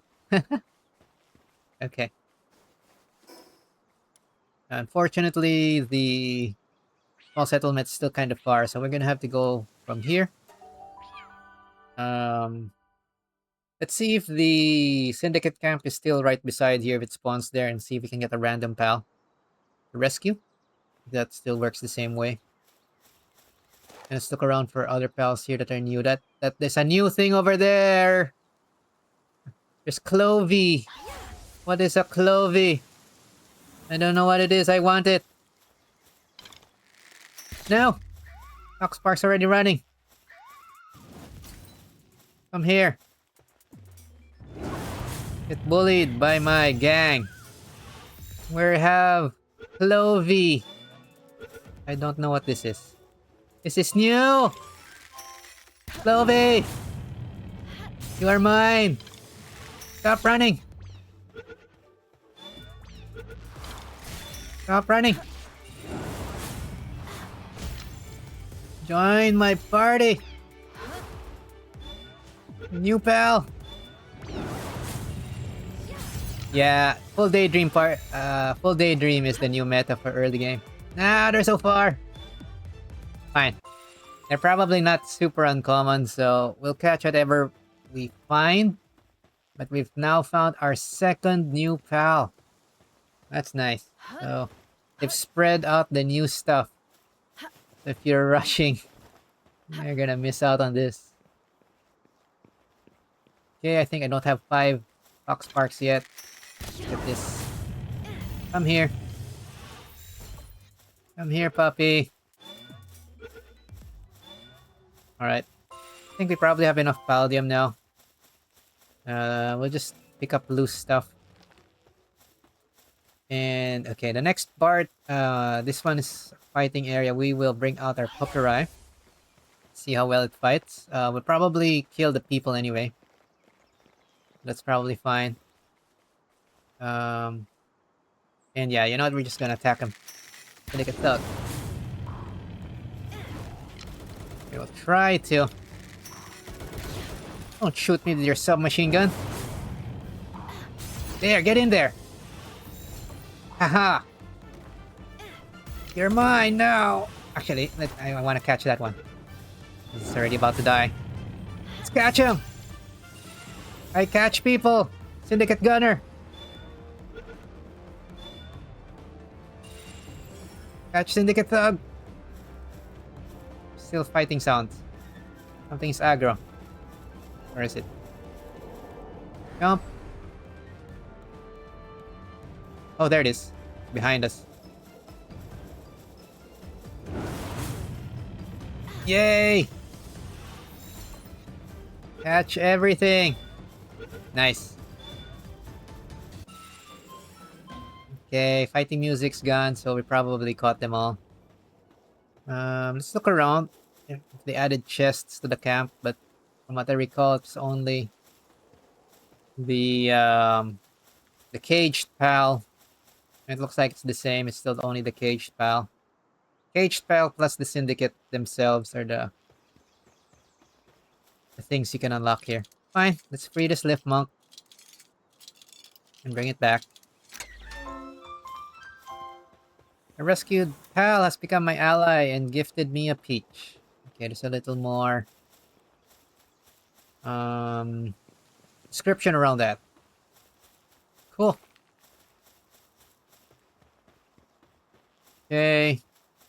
Since we got well distracted, let's go back just to see what the new pal is.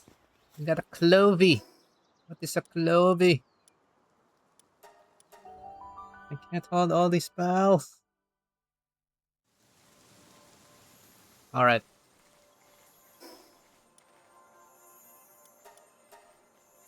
And I hear a familiar but slightly different sound. Is there a lucky pal close to the base? Where is it coming from? It's the sound of a lucky. There is a lucky somewhere. More this direction. We must catch it before it despawns.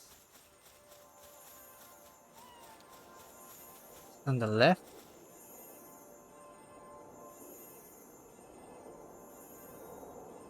Sounds like it's from this direction. Sometimes the sound thing does not sound as very well. Let's follow the sound. Maybe it's upstairs.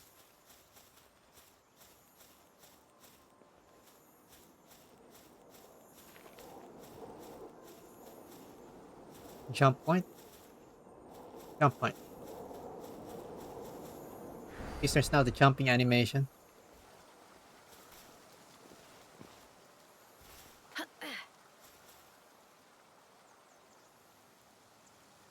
I don't hear it. No, was it downstairs? No, don't despawn.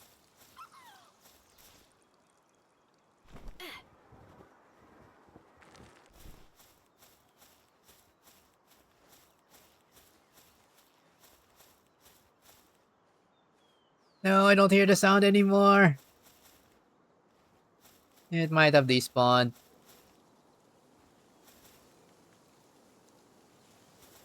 Dang it. We might have missed our first lucky pal. How unlucky. Oh well. It's fine. We'll find them again someday. What were we doing? We wanted to check the new pals we caught. Alright, so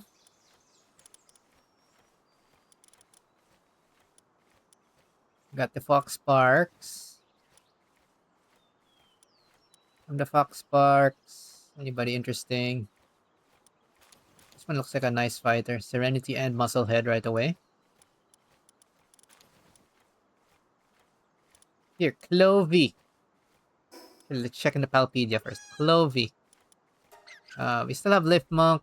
Looks about the same. Still uses a submachine gun. That's your gun squirrel. Clovee. Happy Clover. While at a base, increases gathering work suitability level for all other base pals by +1. Wow. That's handy. And it's a gatherer. Some individuals once had 3 or more leaves on their foreheads, regarded as symbols of good fortune. Those with more leaves were heavily hunted, leading to the species to evolve fewer leaves over time. Oh, that's sad. It only has 2 leaves now. Okay, we're gonna use this instead of Erbil, just so that we can see the new animations and appreciate our new pal. So let's see which one has a nice passive. It's a fighter. This is a... Okay, let's use the ones with no passive skills. Typically, these are the nice ones to use for breeding later, in case we get that far. So, goodbye, Erbil. Hello, Clovee. Okay, we got, of course, a Lift Monk. This is a Logger. And a little more flexible than Pupperai, but has no transporting. And we want to leave Pupperai because it's the new pal.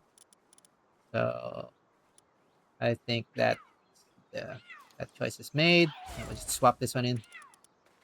Syndicate Gunner. Oh yeah, Palpedia. Did they ever add the Syndicate to our list? Or are they still not part of the Palpedia?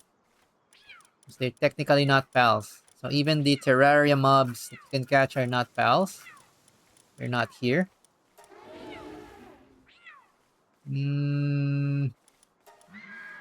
Alright, we didn't catch the deer. That's fine. We've seen this before. We've seen alpaca before.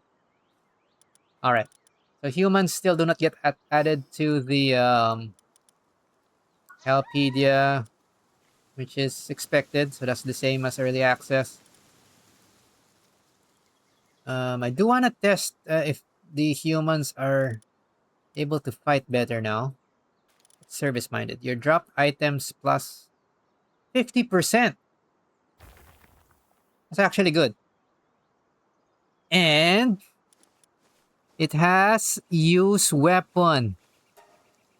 Okay, that is okay. I wanna use that. I wanna try this out.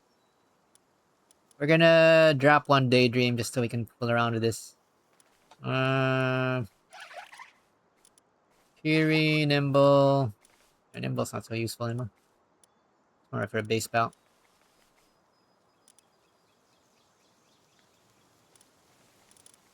Thug and Gunner. We have 2 types. They can also work in the base. But we've seen them work in the base before. But they have use weapon. Use weapon! Oh my god, are they gonna all like Zoe now? Okay, we're gonna bring two Humies. Just to see if these are worth anything. And this is an artisan. Increased work speed as well. So we're gonna test the Thug and the Gunner to see if they're different. And we'll probably want to remove the Daedreams. Yeah, let's stop bringing the Daedreams for a while because they're gonna kill. They're gonna kill the targets while I'm doing a damage test. While we're doing that, let's test Clovee. And maybe we'll just get some passive experience for this dude. This random dude here. Yeah, I think we might use this dude for a replacement for our Grojiro, since we've already seen Grojiro. Alright.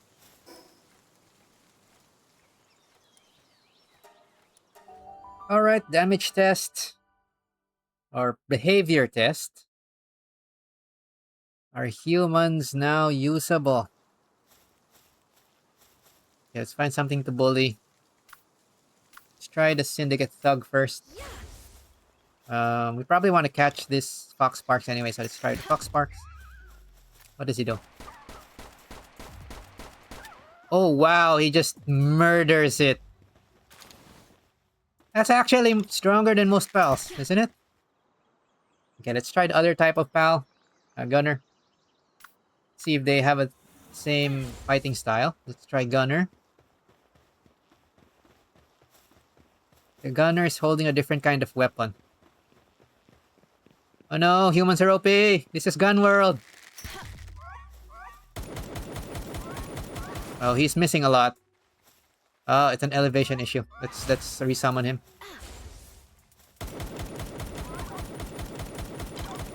His aim sucks. Okay, humans use the guns now. Uh-oh. Oh, we might have to play Human World a little bit. We don't really like the Syndicate too much. Yeah, since we're out here, let's test out. I don't have any targets. Fine. Yeah, let's start walking towards the... Or we're started running towards the settlement. We're getting so distracted by all this new stuff. But yes, it looks like Syndicate is usable. They are now usable for fighting. Oh man, we can catch everybody now. I kind of catch the NPCs at the start to see if they have weapons. Evil thought.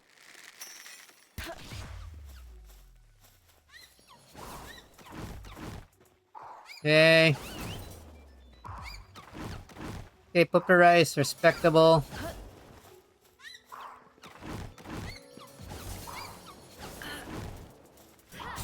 Can catch this one. Okay, it's a respectable fighter. Let's try the Clovee. Oh, look at the Clovee animations. That's pretty cute. I like the Clovee.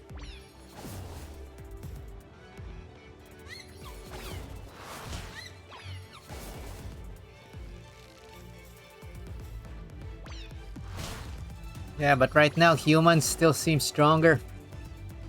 Still how the guns work.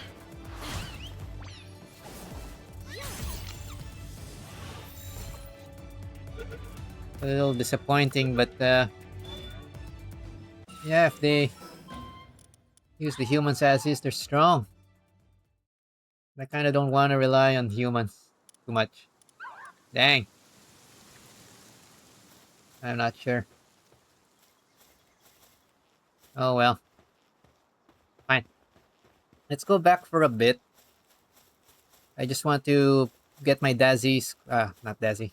Daedream squad. My Daedream squad back. It's good that you don't need to craft the Daedream necklace anymore to use their special skill. So that's a bit of good news. We'll increase weight a bit more. 400 is a bit more comfortable. And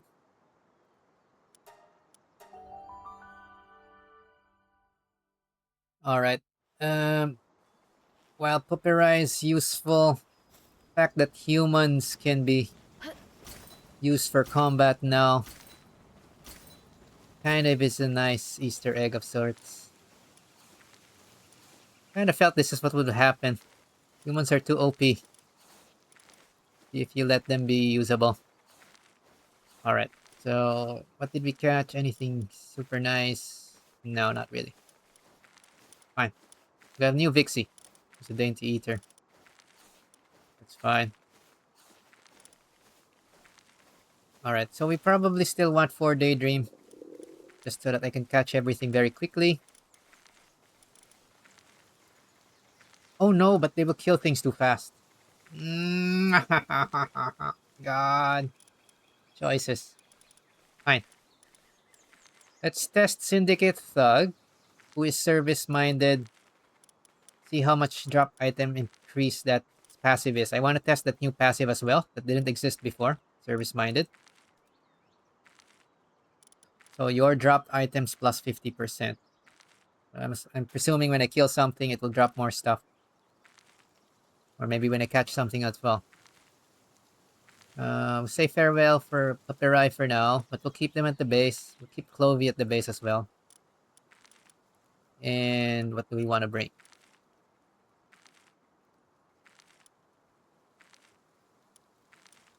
Man, I wish there was a way to disable this ability. A little too strong as well. Or we balance it. Maybe 2 Daedreams, so things don't die too quickly. Let's try 2. Sort these out. And we'll bring a couple of new things. Yeah, that works. Let's continue to bring Pupperai and Clovee since they're new. And fine. Let's use Syndicate Thug Artisan to replace Rojiro. Since we got 2 gatherers now. This has a better passive. Alright, for now we're gonna slightly min-max just to progress a little faster. We kind of already know how the humans work on the base. They have their own animations now, which is cute. And apparently they use their guns now, which is... Dang, this is gonna be human world. Gun world. We're back to gun world. Fine.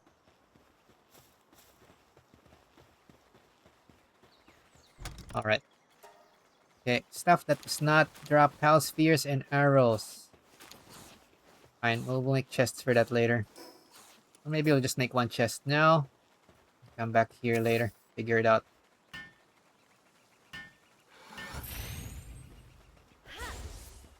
Alright, gun world. Now we have 2 guns. Actually, the Syndicate Thug seems to be better, since the other one doesn't seem to be very accurate with the assault rifle. Let's try this one. And of course, we're unlocking new buildables. That's fine, we'll play with this later on. Right. Okay, we are continuously distracted, but that is fun. We are discovering a lot of new stuff. So humans are back. Are back in the picture. And I think the humans might actually be the strongest fighters, is my guess. Early on. I sense that the humans might be nerfed later on, but we'll see. The nature of the guns makes them very effective with multi-damage. But maybe pal attacks will catch up as well. Alright, let's try again to kind of get to the small settlement. Oh my god, when are we going to get to the small settlement today?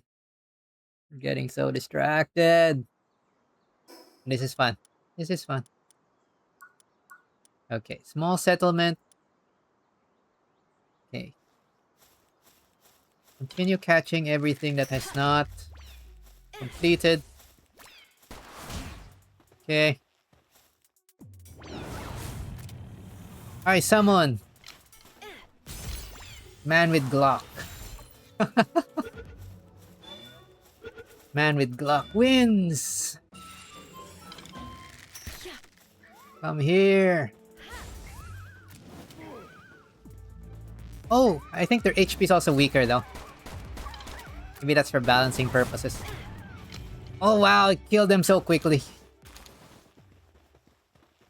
Okay, that's a disadvantage. It actually kills things too quickly. Fine. Fine. Let's catch whoever's in the way, but not go out of the way to chase everything. I guess we could use another herbal. Oh my god. Dead right away. I have to unsummon that shooter right away. There we go. Dang. Humans OP. Okay, humans right now are the strongest, pal. Oh my god. This is killing them too fast.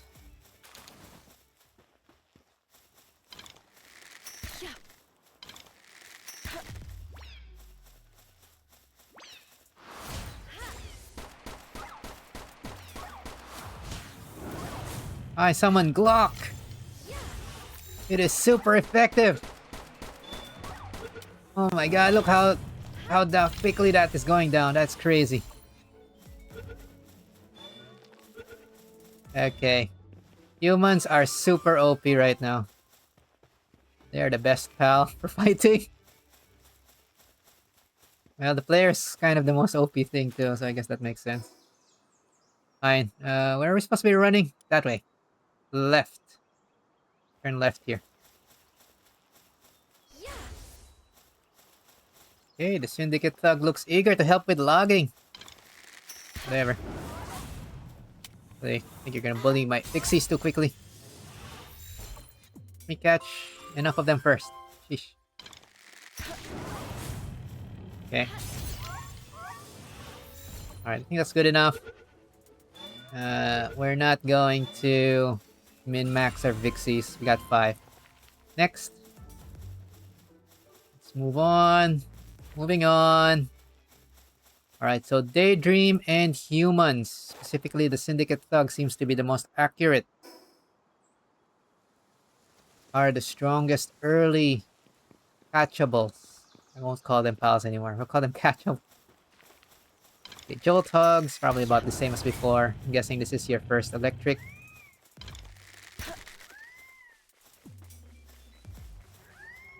Ow! Daedream, do your thing. Hey! Can't bring out my Syndicate because it's too strong. Ow! I want to catch both Jolt Hogs. Ow, ow, ow, ow, ow. Ow! Alright, tanking hits still hurts a lot.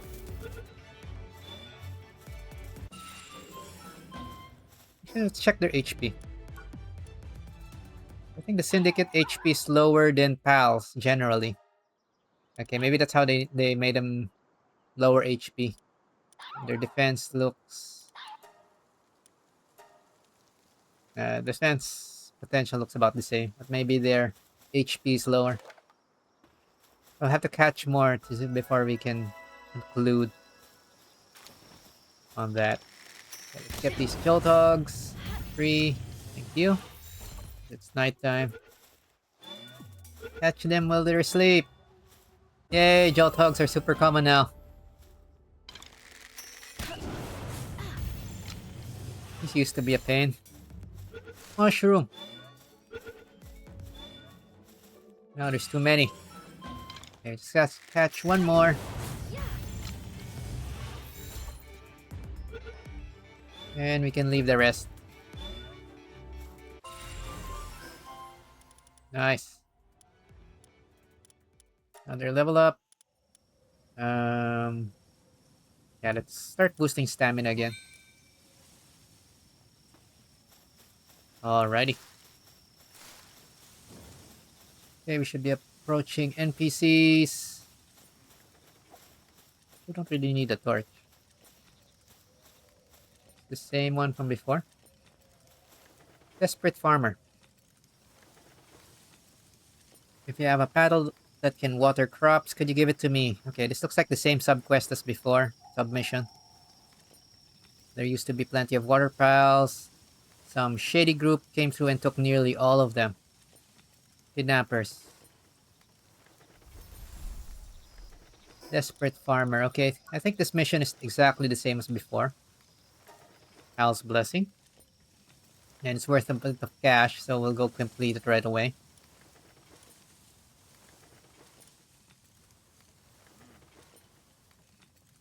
Fine. If it's like before, we can give her a pal even if it's not in the party. Nice. Okay, let's just select someone we won't use, which has a poor passive maybe. Oh. Oh, we can give the Syndicate Gunner because he got watering. Almost choked on that. Fine. We'll give the Syndicate Gunner because he's shabby. There, you can have this as your new pal. you can give humans as a pal for a quest. Okay, that's awkward, but fine. Let's go do that. Thank you so much. Now my crops are sure to thrive. That's funny jank right there. Funny jank. Yay! Her crops are sure to thrive with her new pet, Syndicate Thug. Okay, that sounded exactly as wrong as I'd expected to be. Finally, we have arrived at the town. Here at the town. Don't mind me, actually. Let's see. It doesn't look like people mind if you have weapons out, which is the same as before. Let's get our fast travel point and check out the town. Okay, the quest is to talk to the chief, but I want to talk to everybody but the chief right now. There seems to be someone up here. Yep. Hello. Reliable officer. Oh wait, I think this will finish this quest. Um, yeah, I don't want to get this right away because it expires. So we'll postpone talking to that guy in particular. Actually, we can confirm. Is this the quest NPC? So let's track the submission. You can do this. You can select the submission and press T. All right, that confirms it. This is the NPC you want to talk to complete that submission, which we're not gonna do right now. So we'll track the main mission. Oh, and from this angle, we can do upskirt. Fortunately or unfortunately, with this equipment, she is wearing shorts. Clearly, some kind of spats. You remove equipment. Uh, yeah, it looks like you're wearing some kind of underwear as well. Whatever. Fine.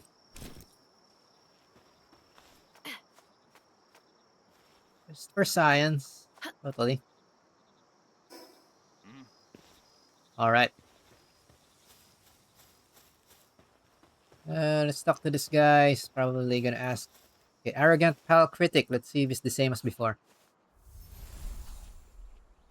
I am the chief judge of the World Pal exhibition. I came to this region to see Liftmonk, but it got away. I will give you the honor of showing me Liftmonk. You may thank me later. So that sounds exactly the same as before. So this one you have to show him a Liftmonk. Okay, I'm not sure if you showed the reward before. At least now it's clear what the reward is. That's handy. So this is a chain quest. We can talk to him a little later. Turn that in. Okay, let's check the small settlement if there's any new NPCs in particular or anything. Oh, I think this is new. There's a new flag. Is that a PIDF flag? Or something? Or maybe the small settlement itself is its own flag now. Blue flag's new. I think that's new. Maybe it's the small settlement flag. It's its own faction. Okay, like before, you got Mozarinas here. I think you can catch these and fight them. But you will aggro everything inside. Oh my god! That is, I think, new. There's little bath toys! There's little bath toys in the hot spring!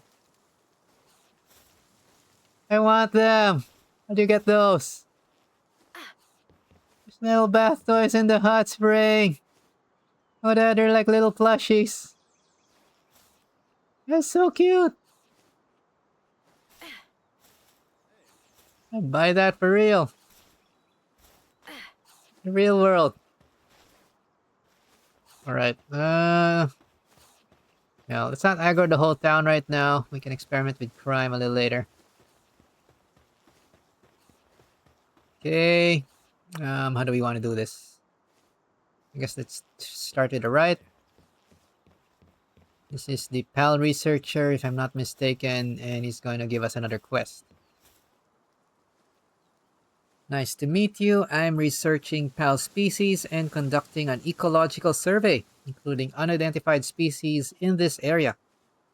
You have a Palpedia, don't you? Do you mind showing it to me for reference? If you manage to catch more species, I'd be happy to reward you for your efforts. Would you be willing to help me with my research? Alright, I think probably complete some of his chains. If it's like before. Right, you can only complete one. And it's nice that they showed what the reward is now. It's not a mystery anymore. So, okay, since we recorded 10, we recorded 16 actually, we recorded more. Just talk to him, it should complete. And he's happy. And I think, yeah, this is your typical chain quest where he'll keep on asking for more pals. So we need to record 20 for the next reward, which is a might remedy to increase our attack a little bit. So I think the rewards are about the same as well. All right. What else?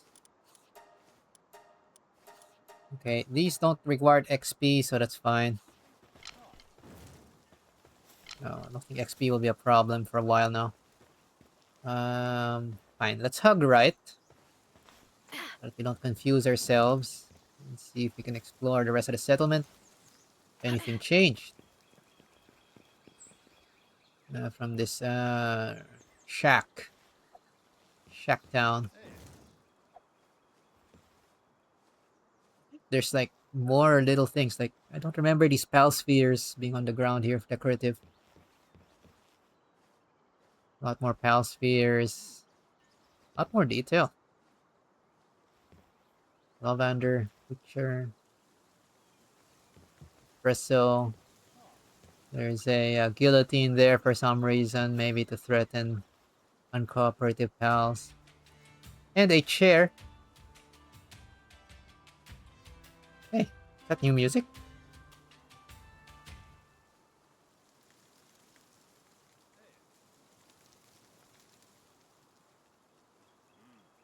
Alright, not trying any of the new pals. You've been using the same ones. I'm trying a couple of new pals. So we do have the Pupperai, rather. Pupperai and the Clovee with us. And we're testing Syndicate Thug, which now uses its guns. So that's pretty interesting. I just noticed in the background there is a spiky chair. A spiky chair. Okay, that sound effect comes out when you talk to the NPC. Cute. Wondering what was triggering the sound. I see you only have the purple ones. Actually, I should bring out my pal. Yeah. Let's bring out Pupperai. So this is our first logging pal, apparently now.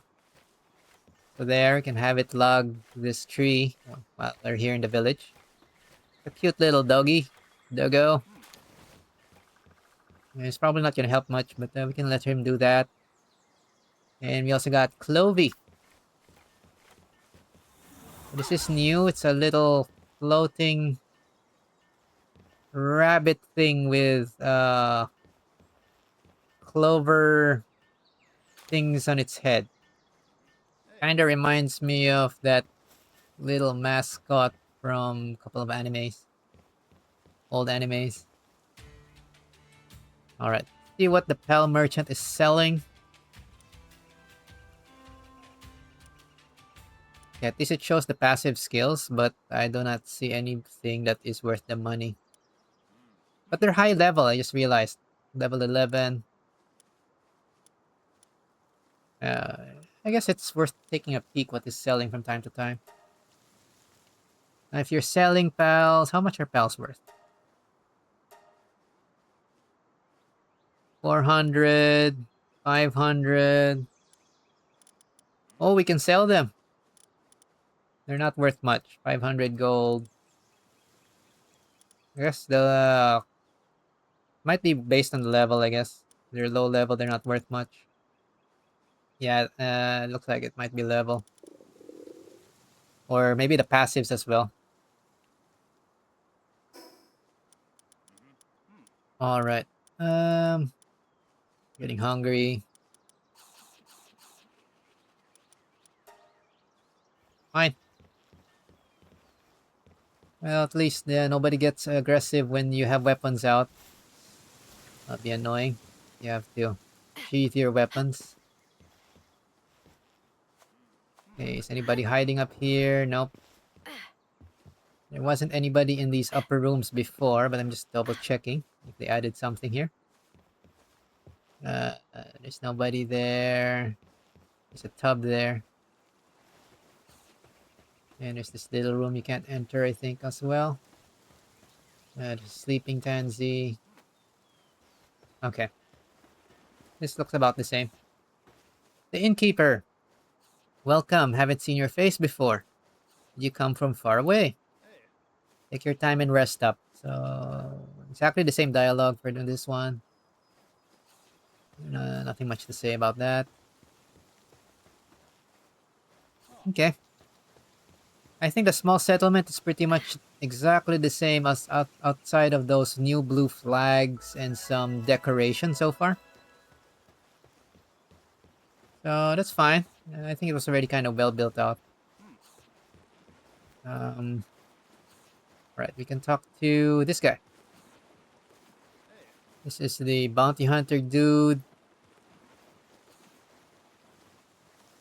The mad ones who disturb this land, I ask that you hunt them down. Yeah, he's asking us to hunt bosses. I think if this is the same as before, the first mission is per one boss, and then it increases higher. Oh, it's different now. Defeat 5. Okay.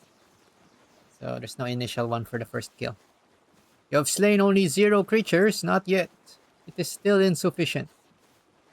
Once you have hunted down 5 of them, return to me once again. Fine. You will hunt later. Okay, what's down here? I think these guys are still the same. Fooling around. There's a T-Font bullying this Cativa. If I recall correctly, you attack either of these, they'll both aggro and the whole town aggroes to you, so you can't really help this poor guy. And that might actually be intentional just to trick you to doing a crime. Anyway, whatever. This is our handy dandy shop. Our favorite shop in the start. Okay. So all the shopkeepers have that sound effect when you talk to them. That's nice. Any new items? These all look like hardwood.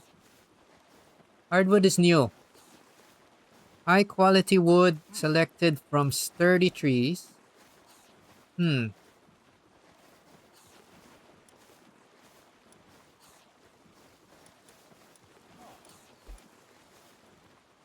sturdy trees grown in harsh environments such as deserts, volcanic regions, and stony mountains. Okay, so you might actually need logging pals now as an important thing. Yeah, I think I'm starting to get annoyed with the daydreams. I'm going to put them away when we get back to the base so that we can actually see our new pal. It's kind of blocking our way. What else do we have here? In terms of the shop, it looks like pretty much the same stuff. The prices look more or less the same as well. It's fine. It is our handy dandy shop for all the stuff that we cannot farm yet or produce on our own in mass. Oh, is there anybody here? In the tower? Nope. Yeah, the shack still has no people around it. Fine. The shack still cannot be entered. I think this one was fully blocked off. Yeah, it looks like it. Let's go to the tavern thing. There's a tansy here, and yeah, you got the bounty intel dealer. So let's see if there's anything new with this one.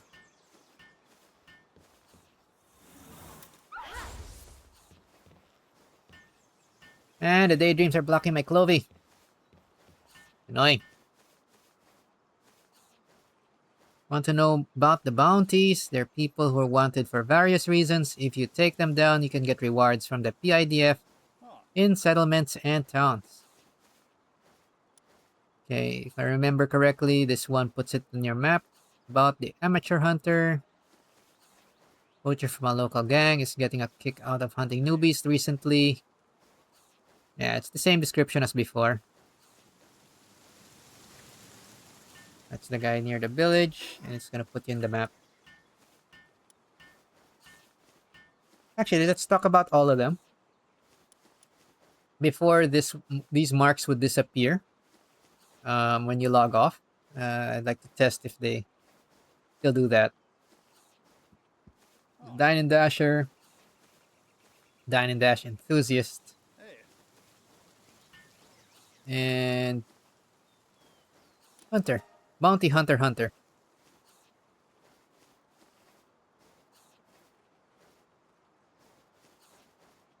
Okay, I think those are the three. Okay, they're marked out nicely. Those are the three nearby bounties. You probably won't deal with them yet. But we'll see if those markings get saved on the map or if they disappear when you log off. Last time they just disappeared. But if they get saved, that's more useful now. It makes more sense to talk to everybody in town. Right, PIDF Bounty Officer. Got the skills, yada yada yada. Okay, it's about the same. Exchange.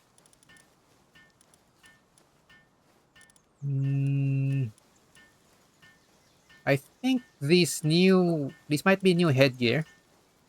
I don't recall these hats here before. Grojiro cap, Herbil headband, Vertical cap. Other than that, oh, muscle head is now an implant. You have to buy this. Also burly body. No, the better passives are now have to be bought. Maybe they're only allowed the common passives on the surgery table now. Fine, we're gonna have to work for it and earn it. That's fine, probably. Alright, I think there's only one guy. Let's talk to the guy in front of this. Chief. Ever explored a cave? Oh, it's the same description. Caves are home to loads of unique pals. Treasure troves created by pals with a knack for collecting stuff. Give me a shout if you spot any caves. Okay, that's the same. Alright, so small settlement is pretty much the same aside from some visual improvements. That's fine. Alright, let's go ahead and talk to the village chief. And see if something to do here. Oh, you're not from around these parts, are you? Welcome to a humble village. You may be a small settlement, but feel free to stay for as long as you'd like. And don't be startled by the various pals you may see. They've all been domesticated. We humans have lived in peace and harmony with the pals on this island. Rumor has it that a massive disaster once brought them to the edge of extinction long ago, but... Has that piqued your interest? In that case, you would do well to seek out the World Tree. Ah, apologies. That might require some further explanation. I'm referring to that massive tree off in the distance. Okay, this is new. We actually have story. Someone actually tells us about the tree in the distance. A legend says that should you reach the World Tree, you will find the truth behind all there is to know about these islands. Another claims that a source of limitless power lies within. There are plenty more myths surrounding it, but I presume you get the idea. Either way, I'm afraid to say that I don't know what you might actually find there. I've heard that the Rayne Syndicate boss may be the person to ask, but by all accounts, he's been missing for quite some time now. Oh, that's nice. It's rotating to show you the areas. It's the tower. The Rayne Syndicate is an armed group that set up base at that tower and currently rules over the surrounding area. At present, their acting head is the leader's daughter, Zoe. Though, judging by how unruly the rest of the members are, I do question how much order has actually been established. In any case, I would say that their tower holds some of the answers you seek. But if you insist on paying it a visit, you'd do well to prepare for the worst. A PAL tamer. But how knowledgeable are you about PAL gear? Simply put, certain PALs can be equipped with tools or equipment that enhance their natural skills, making them even more reliable partners. And this would be the perfect opportunity to put one to the test. Foxsparks like to build their dens close to the tower. If you manage to secure one, do try your hand at crafting a Foxsparks harness. It's a rather nifty item that allows you to carry a Foxsparks around much like a living flamethrower. With such unparalleled firepower, who would dare stand in your way? I suggest you experiment with various PAL gear before heading to that tower.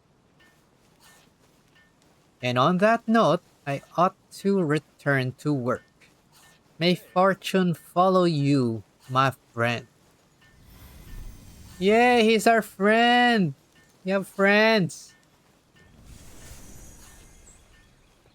And that actually is a nice introduction to the PAL gear system. We're still in the tutorial, clearly. Yay! Proper tutorial, for the most part. I'll take it. Okay, it just says, it just repeats the last line, where to find the Foxsparks. Fine. So we've already caught one. And we already had we have the PAL gear workbench, so let's head back. And actually, I'm getting annoyed. Let's put away our daydreams. Is there a way to disable this skill? It's getting really annoying. Maybe daydream. Maybe you need to craft it to disable it. No! It is not part of the tech tree. Okay, fine. So, as convenient as daydream is, it is really blocking my line of sight too much. I'm getting quite annoyed. Let's swap him out and use something else.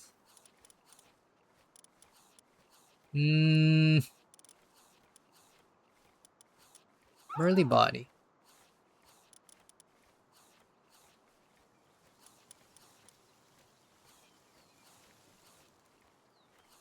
Alright, for the lack of a better idea, let's just bring some general use pals. I'll swap out both daydreams, because they're blocking our way. Or maybe just keep one. Let's try one if that's not super annoying. Maybe one is a little more tolerable. But yeah, for practical actual capturing, if you just want to grind it, I think they're more helpful. What do we want to bring? Wellness Watcher. No. We already got these.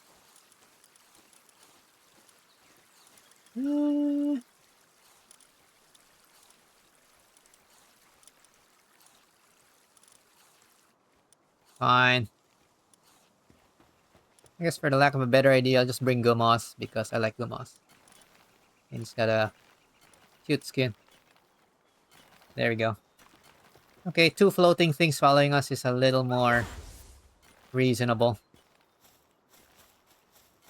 Fine.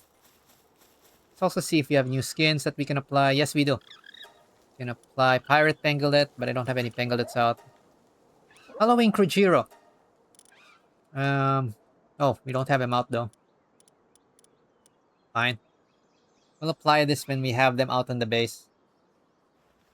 Those are older skins that have been available, that were available previously on previous patches. So that's not particularly new, but it's handy nonetheless. Alright, let's help gather all the stuff here that is not being picked up.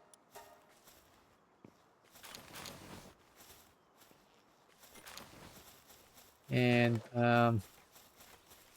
see. Oh, even our syndicate thug is taking a short break. It sits down. Okay. How very human of you. Not sure I like that, but whatever. Fine, this is fine, probably. Okay, let's start storing some spheres here. We'll store all the mega spheres, we'll save them up. What else? Coins, I think it's dug up from time to time. Bones gets dug up, so it should be here.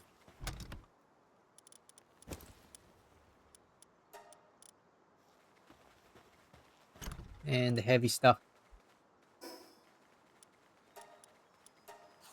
Oh, not everything. Right, we have to lock the arrows and the pulse spheres. So the trick there is you put pulse spheres as an exclusion and arrow, so that you keep the ones in your inventory and deposit the rest. I think we still have enough space and wait for everything else, so that's fine. We still have a lot of inventory slots. That's not an issue. Okay, so hopefully this helps them store stuff more quickly. That might take a while. Alright, so let's go ahead and craft a Fox Sparks harness. We need to unlock it in the technology tab. Okay, most of the tech trees similar what it was before, but not exactly the same. Some of it seems to be reordered. Okay, let's go unlock the Fox Sparks harness. Let's go ahead and finish our basic tutorial quest to introduce the concept of all gear, I guess. I already have this out. Clovee's not doing anything. Do something, you bunny. I don't know.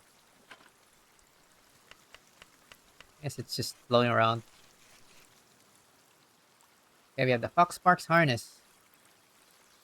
The return to the small settlement and report to the chief. Okay, there's a bit more interactivity now compared to before. So let's play along. I think the Fox Sparks harness appears here. So we'll be able to use that anytime now. And that's all good. And we're passively gathering various resources. Should be non-issue.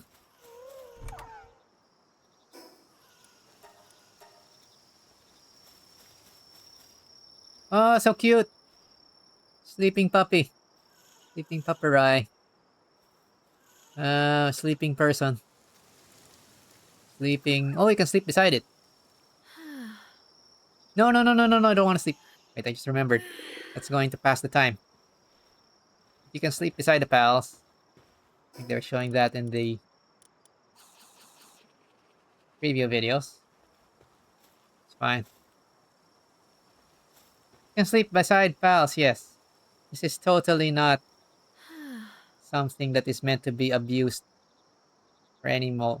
And you can do photo mode. Wow, you can do photo mode directly from this. I wonder if this is Spooning! Side by side. I'm sleeping beside Clovee. Aww. How wholesome, and yes, I think this can be very useful for modders for some other reasons that are less wholesome. Also, noticeably, you don't automatically sleep on the bed now. That's good. Because that was really annoying before. You can sleep beside the Vixie. Actually, you can see how big the Vixie is. It's actually quite large compared to you.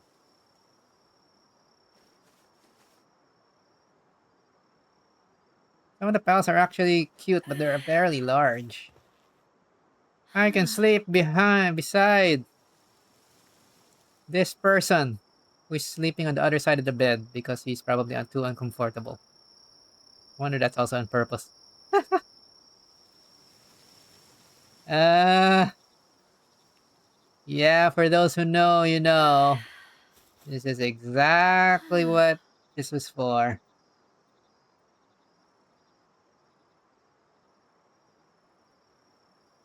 You can sleep beside your pupper.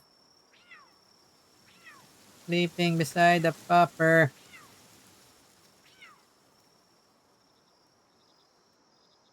Alright,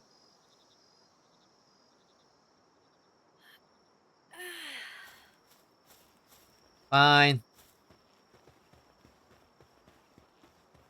Enough distractions. Let's go and turn in our quest. We've crafted the harness that the chief was asking for, so he should be happy, and he should tell us what our next tutorial quest is, because we are apparently still in the tutorial. But yeah, I think it was good that we passed by this fast travel point anyway, since we would have needed it to get the fox sparks. Alrighty. Okay, let's bring out our Pupperai for a while, so we can show off the new pals. We have 2 new pals so far. Puppy! Mr. Ruby. Annoying. Puppy, hello puppy. Actually, I forgot to check. Since we are here and I'm distracted, where is my puppy? You have to pet the puppy. Pet. Oh, it sticks out its tongue. It's a doggy. It's such a doggy. You can feed it. Okay, let's feed it a berry. It's got an eating animation. What else can we do? We can... Can we kick it? No, that's mean. Beckon. I know. It doesn't react. Let's pet our Clovee. Oh, that's really cute.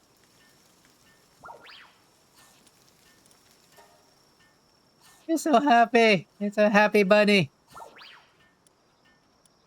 I'm gonna feed it. We'll also give it some berry. Here's your snack. It is stuck, it seems. I think it's unable to go path to us because it got stuck on something. Yeah, we still have a little jank. Feed. Berry. Yeah, you can hand feed your pals. Okay, the new pals do have animations. Forgot if you can do that if there are animations for the humans. Can you pet your human? It doesn't have an animation, it just has hearts. Can you feed your human? I will feed the syndicate dog. Oh, it has an eating animation. It gets stuff from your hand. But not the pet. Just has hearts. Okay. This is my pet dude. Which is actually the strongest partner I got right now. In the way guns work.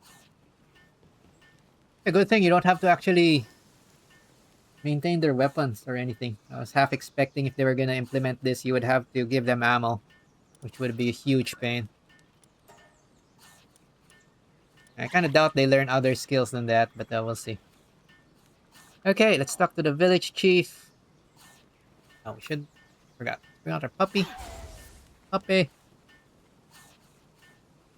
Oh there, traveler. Is that a Fox Sparks? Oh ho.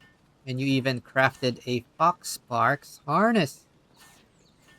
Ah, my apologies. I didn't mean to suggest you weren't a capable sort. While foxbarks are on the smaller side, they're rather wary creatures that pack a rather nasty punch. It took us a team of people and several traps before we finally caught one of our own. Well, making it look easy is the mark of a true pal tamer. Ooh, we're the chosen one, or something. Heh, you could probably give the Rayne Syndicate a good bit of trouble too.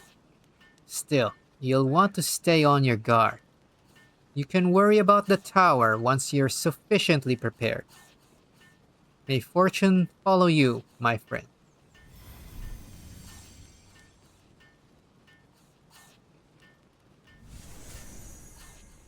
The Rayne Syndicate. Hey. That is early. Wait. Are we gonna do the first boss already?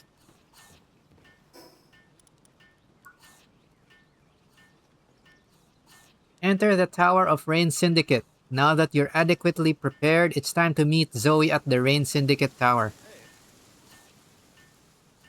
He says meet Zoe. So maybe we're not fighting yet, ? But in case we are, let's just prep a little bit of our basics. But I'm guessing it's not gonna fight right away. Either that or the fight is gonna be fairly simple. So... Aw, Zoe has been...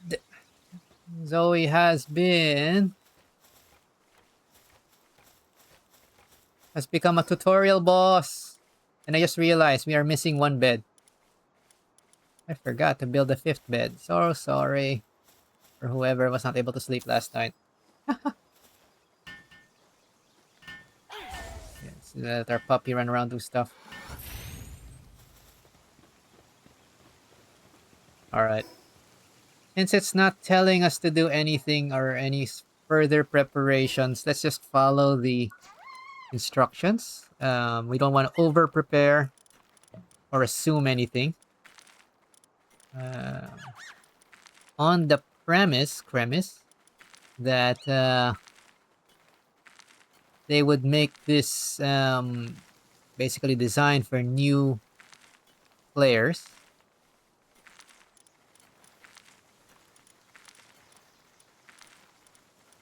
I'm guessing that this is still part of the tutorial somehow. Maybe they're gonna make Zoe a quest giver or something. We'll see. Or maybe she'll have a quest line before we can challenge her. Okay. Fine, this is normal mode. We might actually just win using the pals we're carrying. So let's not try to over-prepare. And we got Syndicate Thug here. Syndicate Thug will probably carry us. But this does make me curious. Okay, we're gonna do a side trip to the Desolate Church to see if Zoe's here. Because if she's not here, that means they've changed how that works. Because before you could find her in the Desolate Tower, and she'd tell you to go to the Rayne Syndicate Tower. But right now, that's not the case. Alright. Okay, let's just look out for new pals as well. I know this is a bit of a... Oh! Fox Sparks!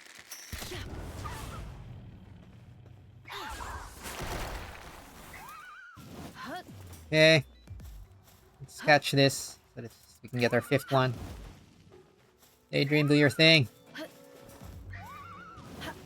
Help me. Fine, I think one Daedream is enough. Maybe just one Daedream for Mercy hit equivalent.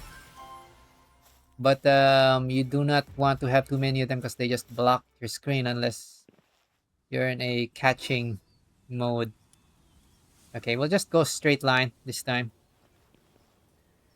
Desolate Church is that way. We will figure things out as we go. And we'll swim. Get there however we need to. Uh-oh, I might drown here. Let's go to a shore. Let's not drown.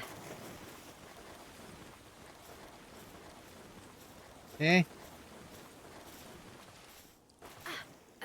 Okay, the jump climbing thing still sort of works, even if it's kind of janky. Oh, it's not like certain angles of climbing. Fine. Climb normally. Picky. There. Okay, this is an open area. Oh, it has Roshars. Let's get one. Oh, these are actually aggro.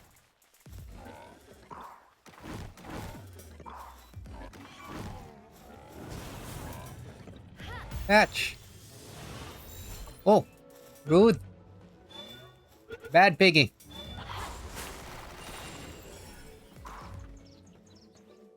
And they both rushed under. Whatever, I'm not chasing them down. Okay, it looks like they're stuck down there somewhere. Whatever. Let's not waste too much time. Let's head for the Desolate Church. We've seen these spells before. Just gather whatever's on our way. And see who's at the Desolate Church. My guess is maybe they removed her from here. If she's not here, that would be good. Confirmation. Aha! A Roshar that is not out of the way. Ow! Rude. Okay.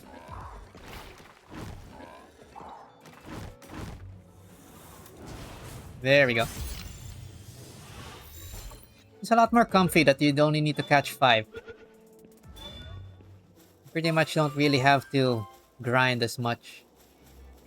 And I think the levels are coming in faster too. Just so happens I'm taking my time. So we want it to be a comfy game. Hey, I see something shiny. What is that? Oh, they made this. It's a small pal cell. They made it more visible. Autumn Rocks. Desolate Church. We catch a journal note. Oh, journal note also gives us XP. Let's just take a peek at our journal note. Outside of a pal riding on the back of a deer-like pal. That's the same. So the journal notes so far are all the same. We'll just get this Roshar here. Since we have the opportunity.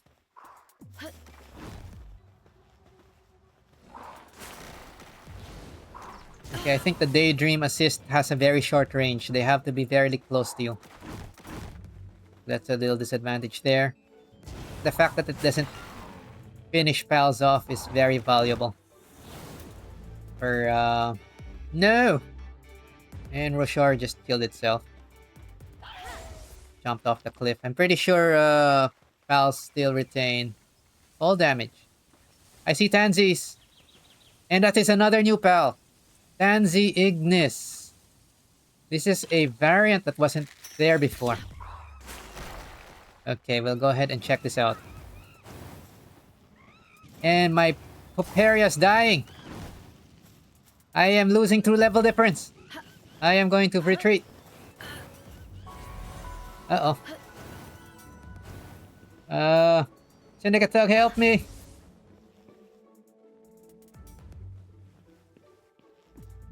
And in the meantime, my guess was right. Zoe is no longer here in the church. Okay, so she has probably some more meaningful reason to be around. Okay, looks like the mobs are stuck there. They can't see me properly. So we'll take a look at our medal merchant. Are these new hats? Maybe some new hats. Star fruit +4. Okay, rank up fruits. Legendary lily schematic. Enhanced lily spear. That's some new items coming up. You can also trade for rare books. Okay, that's fine. We're gonna try to see if we can warp out of combat. Yeah. Reset, we're gonna die. Let's see. Okay, barely. Yay, we did not die yet. Escape! Thankfully, game does not require us to be out of combat to use fast travel.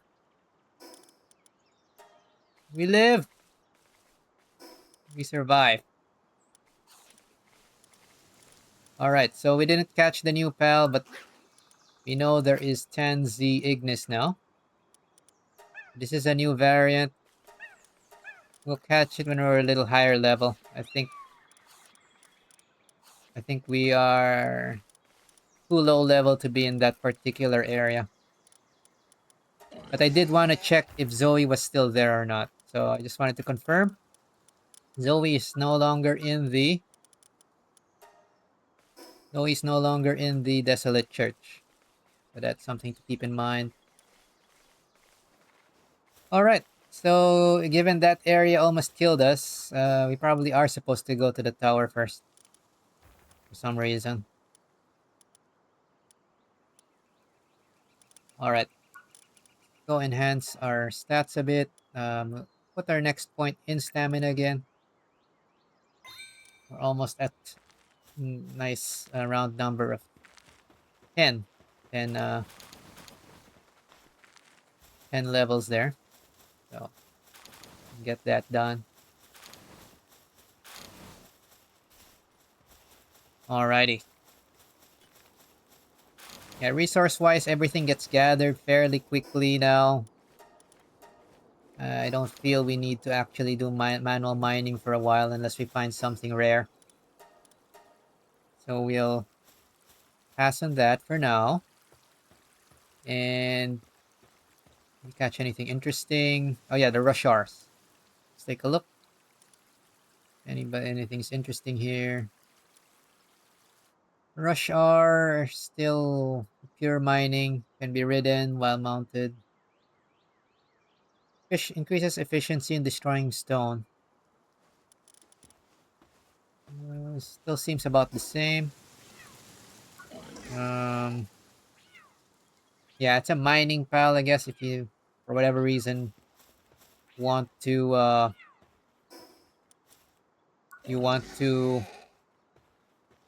focus on mining manually. So it is an option, although it's not a common option to do. You can do that with Rushar, although you have to craft the saddle. But that's another pal gear. Alright, so we'll just keep that one there. And let's go ahead and continue. We will go back to the tower. Since it's telling us to go to the tower, and maybe we're going to have a boss fight ? And worst case, we're going to bring out our friend Syndicate Thug, who will probably carry us throughout the whole fight. From what I can tell. Okay. Let's see if we can catch the last Vixie. Running! It read my mind! Come here!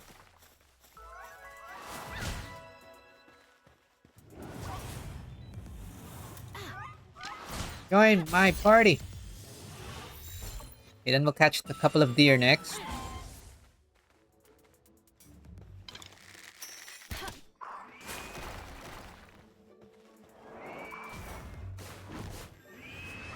Oh! Level difference! Getting bullied. Okay, I think we probably have to bring out our Syndicate Thug next. Help me! Help me! Ow! Holy crap, it knocked out my Syndicate Thug! Ah!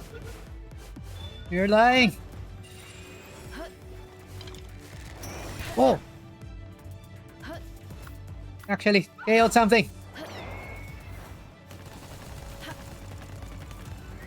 Speed machine gun go! Come here! Bad deer! Bad! Bad! It killed my human! Killed my human! How dare you! Now I will swap human. Until this one recovers.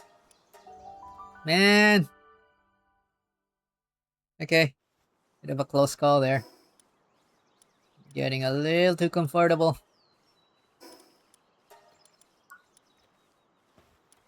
Humans are weak. Fine. We'll swap this one. We'll let this recover. No, not swap. Let this recover in the pal box. Let's take a look at our new ones. Ethic Deer. Still double logging. What else does it have? Can be ridden, double jump. Anything interesting though? I guess it's your first early mount. And increases lumbering. So-so. Decent enough for its purpose, but we're not going for pure pals yet. Fine. It'll take 10 minutes for this one to recover. And we sold the other thug. So I guess we're gonna go back to pals for now. Who do we bring instead? Let's bring...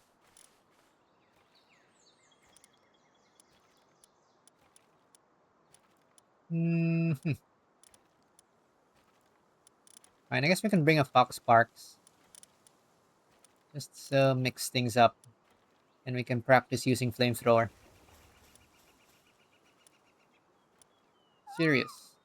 Work speed. And we'll use this one. We'll also level this one a bit. There we go. Okay, our Syndicate Thug got KO'd. Level difference is still the #1 thing. Yikes. I guess we need Clover up front then. Clovee. Fine. Fine. This is fine.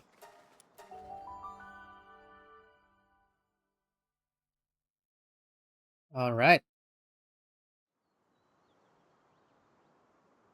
Well, even single level difference seems to matter quite a lot now. Which is nice. Okay. I can see them from afar. Pangolets, but they're very far. I'm too lazy to chase those. Aha! Pangolets that are not very far. I'm not that chasey. I'm not that lazy. Let's get these guys. There. Fox Sparks, do your thing. It should be enough. One more hit. Hey! Daedream! Your thing. Okay.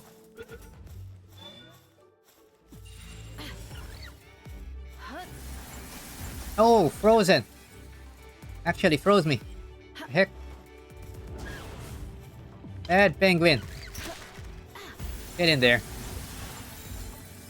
You're a bad penguin. Okay. Now you're my penguin. Oh, we can catch new people. Maybe I'll just catch a replacement person. That doesn't sound right, but I guess that works. Yeah, you know what? I'm gonna catch a new person. Yeah.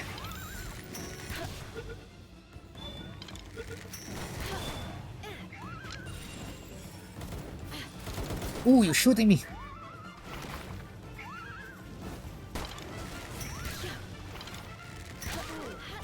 Get in here. Get in here. Alright, there we go. We got another syndicate jug. We can use that one instead. And looks like a Jolthog Christ.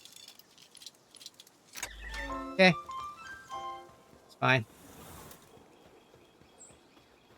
Fine. I think we're overpowered. Let's just use whatever we have.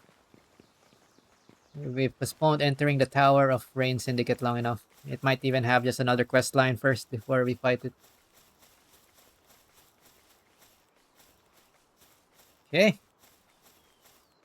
I'm gonna kill you with my Huggy Fire. Oh no, I used the cooldown. Oh well. Join boss battle. Okay, it is a fight. Fine, if it is a fight you want, you're going to use the new pals. Time limit. 5 minutes. Tower of Rain Syndicate boss level 10. Okay, she is now the tutorial boss even before you fight all the other bosses in the overworld. I think they just like gave her a demotion. Not sure how to feel about that. Oh well, whatever.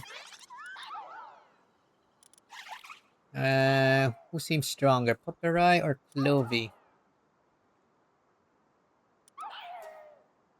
Okay, from memory, if it's Zoe and Grizzbolt, it's gonna be lightning. So I think Pupperai will be a perfect counter to it. So we will put Pupperai as our frontliner.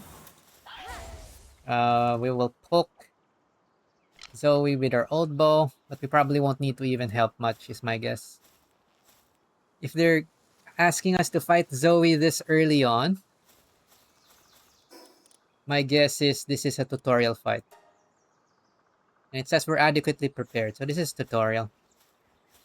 Alright, let's go finish up our tutorial. Hopefully this is the end of this part. And I can see I probably need to take a break soon.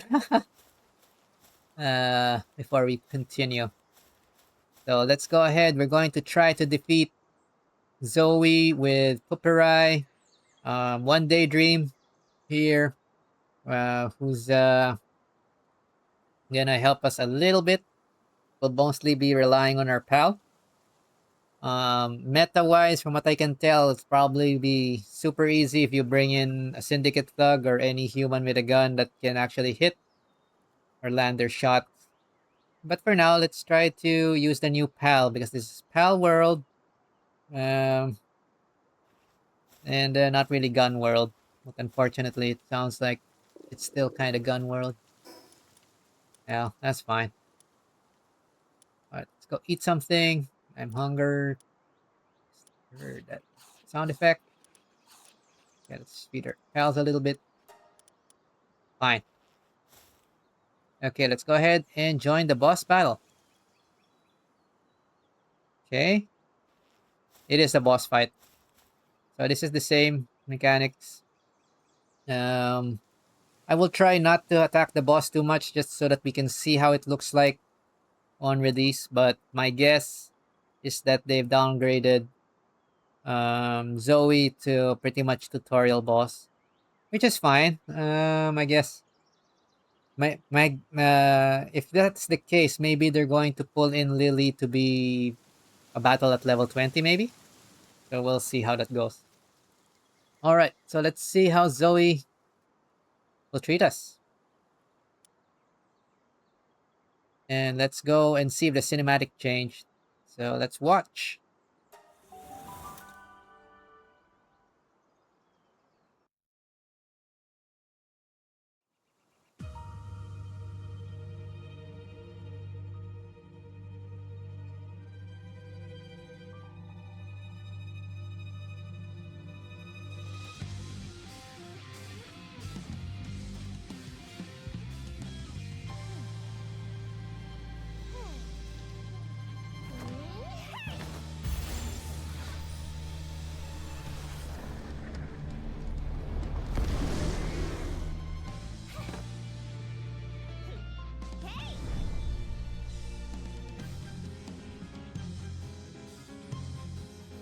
Alright, that sounds like it's exactly the same as before. We have 5 minutes, so it's a shorter timer instead of 10. And from what I can see, this is the same as the original tower boss area. It's not particularly new. Okay, let's see if we can do this first try. We probably can. Pupperai is taking a little damage, but yeah, actually I think we'll just rotate the pals. We have more than enough time for this. Let's watch her moves and observe. We can probably just poke her a little bit just to annoy that. But you can see her HP going pretty quickly down. Oh, my Pupperai is about to die. We switch over. Oh, it not knocked out. Oh well, never mind. That's fine. Got Clovee next. Okay, and we can poke Zoe a little bit with our old bow. Just to practice. So again, just like the original fight, it looks like holy. That hurts. Okay, that hurt a lot. I ate that in the face. I'd probably deserve that. Go must go. Laser. It's a laser thing. We don't like that move. Okay, let's not get too overconfident. Okay, it's still a little of a challenge. Yeah, this might actually kill some new players. Especially if you're coming in here with a bat. Still easy if you know the mechanics. But I think fundamentally her moves are mostly the same. They just tuned her a little bit. Ooh! The triple claw thing. Ah, Chimmel! Ow! Okay, still got hit by the third. Whoa! Okay, let's switch to Fox Sparks. Oh, you bad! Burn you! Say hello to my little friend! Get burninated!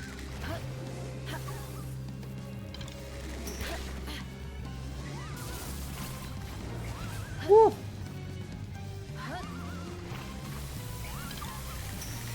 Okay, let's hit Zoe herself. Bam! Oh! It killed my Fox Sparks! Rude!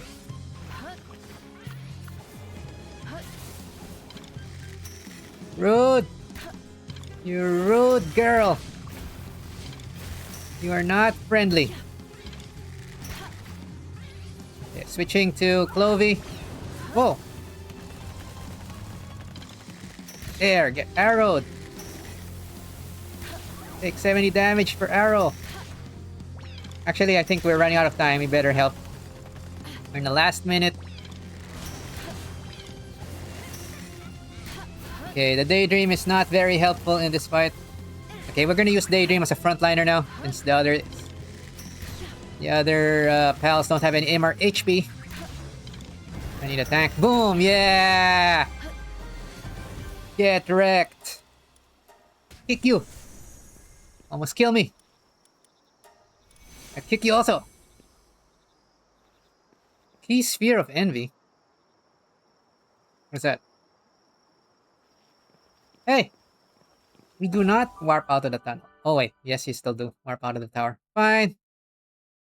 So there's some stuff I got distracted with. Key Sphere of something something. What is that? Oh, I guess that's the new quest. Okay, we've leveled up. Yay. So, got a couple close calls there, but we kind of just dodged our way through and just ran in with whoever we have. So, presumably, they've tuned the difficulty to be doable. Just using whatever you normally get. I guess, right? Their intent here is to do it in such a way that your whatever pals you really get through normal play will be sufficient, right? So, unfortunately, our puppers got knocked out, which is fine. Well, not really fine, but We'll live with it. We're on the top of the tower. There used to be a fast travel point here. What happened? Huh? Okay, let me check. First, check our missions. Alright, the key sphere. Return to the small settlement and report to the chief. You defeated the young woman you believed to be Zoe and obtained a mysterious object resembling a pal sphere left lying nearby. Go back to the small settlement and ask the chief about it. Okay. Now, did it give us any subquests? No, that's it. A key sphere. Is that a key item? Oh, it is a key item. What is this? The key sphere. Key sphere of envy. A relic of an ancient civilization that once flourished in this land. Although its true nature remains unknown, recent research suggests that it may have been part of a massive device. The sin of envying humanity's prosperity and bringing about its downfall. Ooh, sounds like they're gonna do the seven deadly sins thing. So maybe the first 7 towers will each give us a sphere.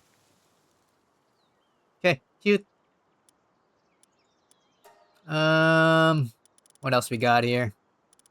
Oh, these are about to expire. Let's feed our pals and ourselves.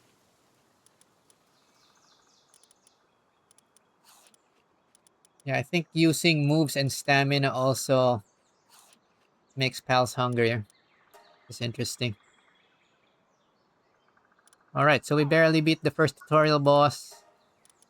Good thing we already know the controls. But yeah, this could be a unwelcome to surprise to folks who are not prepared. They can get wrecked.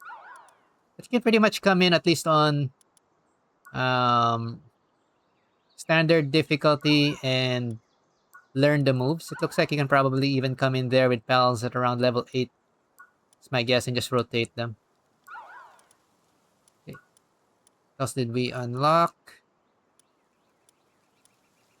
Fishing. Okay, we can try fishing soon. But we don't have any civilization parts yet. We don't have a lot of things yet. Fine. I'm assuming we just unlocked the Grizzbolt here. Yeah, we've seen a Grizzbolt now. And what else is here? Anything else is highlighted?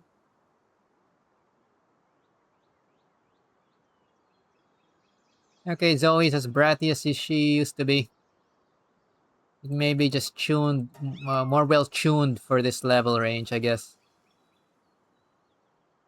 Jolt Hog Christ. Oh, it becomes an ice grenade. We know that. These are existing pals. That's fine. Alright, so I think in theory, if you're a new player, it'll probably be easiest if you use like a few, more than one Pupperai. Probably be more helpful. Alright, so what is the purpose of me being all the way up here? Is this just a trick for me to die? When I see something down there that I want. Is that Nox? That might be Nox. Is there anything at the top of the tower? What's the point of being here? Fine. Can you teleport from here? There's no other way down. Hey! Hey, you guys! Why would you do that? Bro, we don't have a fast travel point up here. Oh, this is going to kill so many people. I wonder if this was an oversight. This is gonna kill so many people. Or is it a test for you to remember? Do you remember how to use your parachute? Oh my god. These devs are sometimes really feel like they're trolling. Fine. Okay. I don't see any other way down.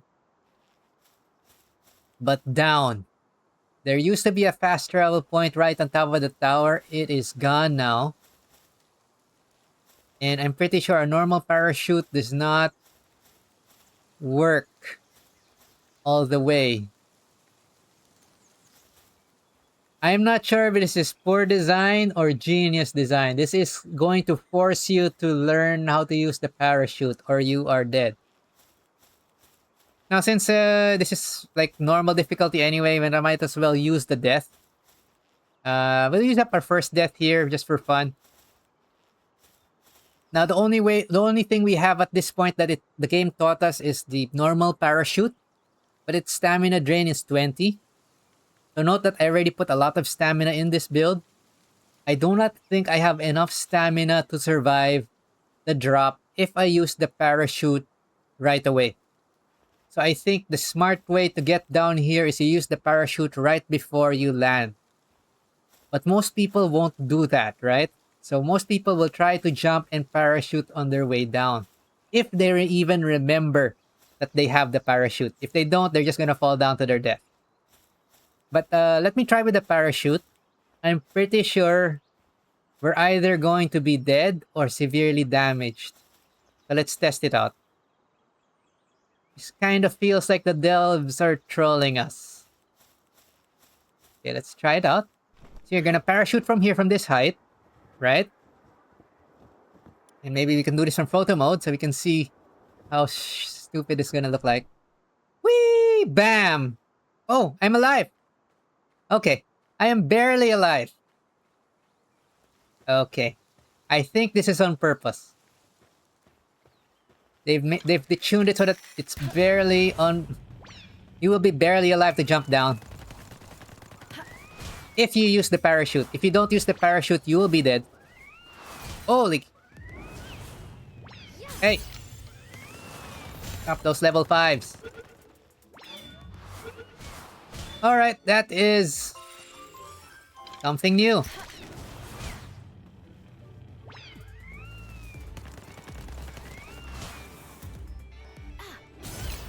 Alright, let's catch the few new pals here so we can see some knocks.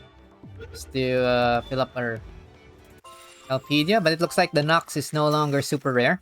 It's a little good news for those who are having trouble filling up their Palpedia before. There we go. Alright, so what the heck? Okay, I want to try something. Does that mean the tower is no longer a fast travel point? Okay, it really isn't a fast travel point anymore. But for whatever reason, it will make you... It still sends you to the top. Wow. Wow. That probably could be hot fixed in week 1, but I think you devs are having your fun. That really feels like devs are having fun. Okay. Let's head back to the base. We'll have to let a couple of pals rest, unfortunately. We got a couple of KO'd pals here. Let's swap them out first. We'll put back our Syndicate Thug. And let's see what we caught. So we caught more Pangolets. Syndicate Thug again. Jolt Hog Christ.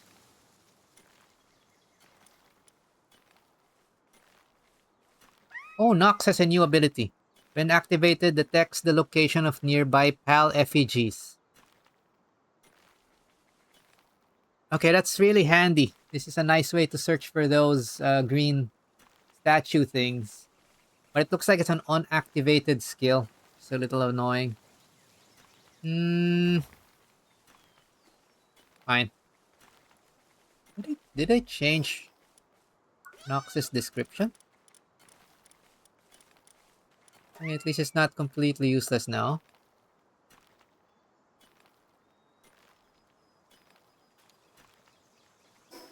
Alright, so. Store what you already found.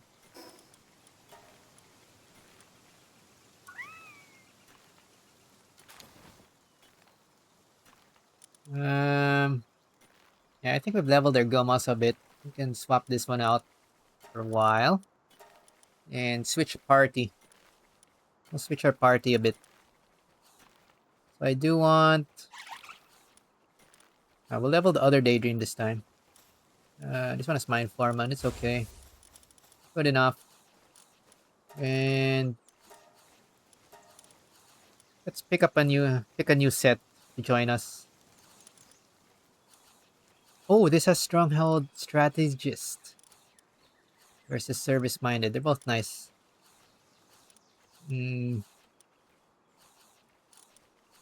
we'll level up Thug number 2. So we have a spare Thug.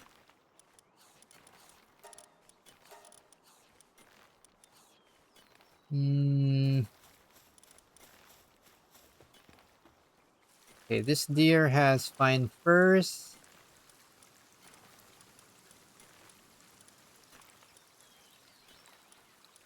Alright, we'll test Nox, because I haven't seen this skill before. This is new. They've changed its partner skill. So even existing pals could have new skills compared to before. So...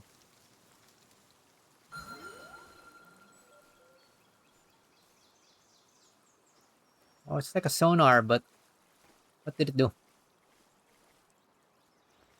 Did it do anything?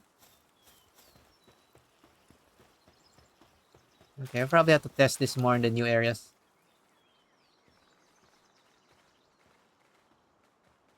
Okay, it's on cooldown. Fine. We'll test the Nox skill and see if it helps us actually find something. Or if it's just another joke skill. Okay, so I think it's important to check all of the pals now. Even the ones we've had before. See if they got some new skills. And new stuff we can use and abuse. I really like this Pupperai. It's a logging pal. Logging puppy.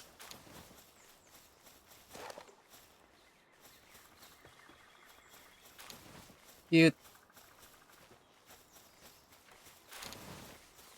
Yeah, it's doing its best.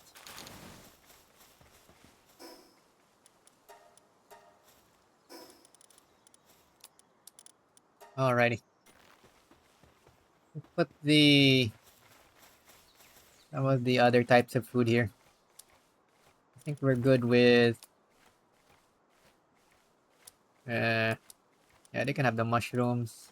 Hey, did I just drop that? Mushrooms.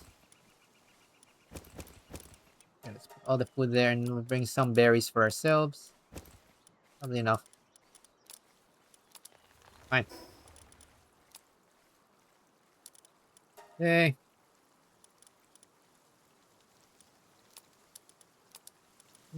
Eat the better food first.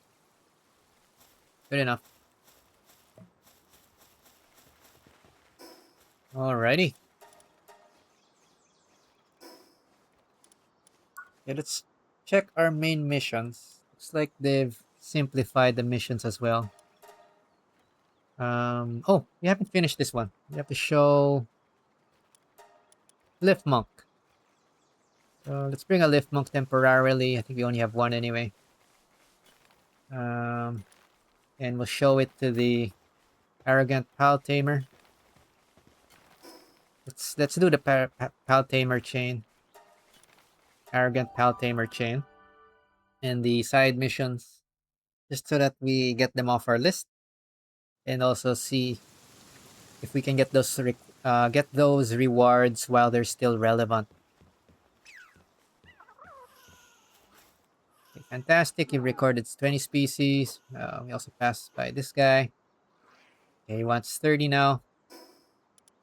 And then his next submission for the researcher, 30 types, gives us training manual Excel. Now he gave us a might remedy. We're gonna use this now, so we'll demonstrate it a bit.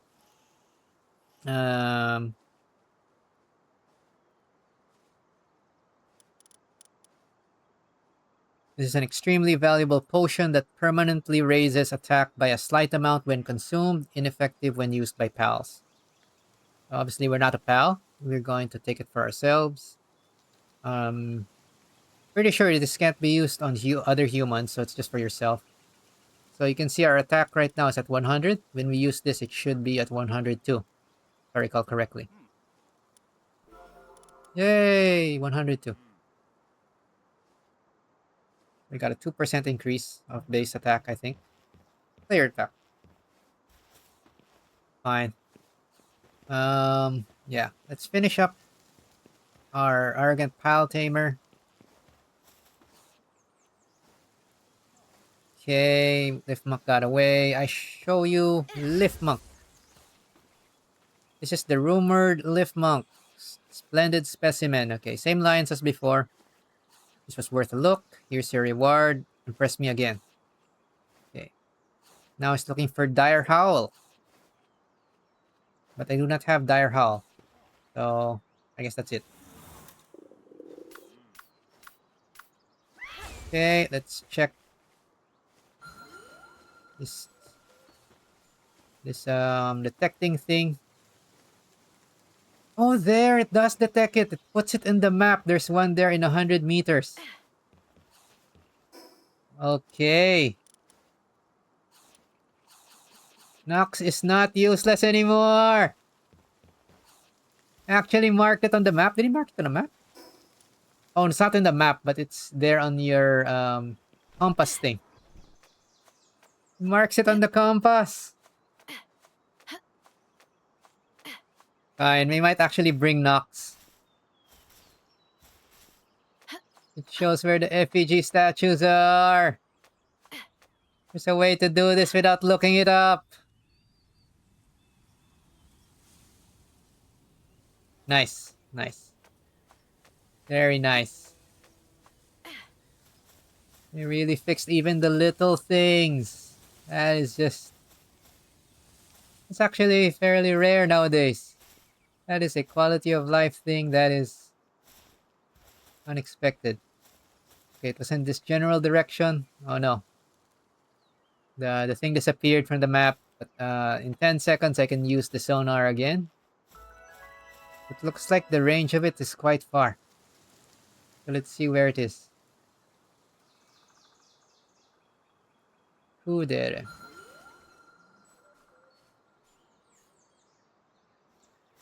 There, it's very close to us. And that is King Paka. And is this as high level as before? Where? Where is the thing? 10. Should be right beside us. Is it under?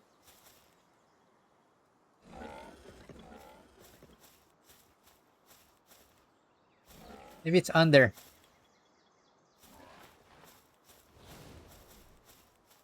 Oh, something's fighting the King Paka. Whatever. Oh, here it is. Hiding. I found it. Alright. Okay, distraction complete. Let's go back to the base. King Paka is where it used to be. Nothing to see here.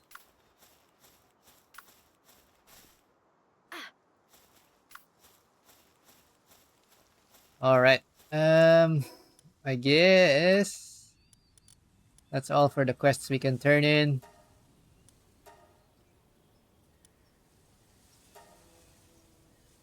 We'll save the quest for the cheeseburger.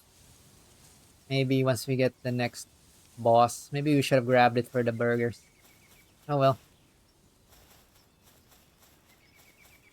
Let's head back to the chief.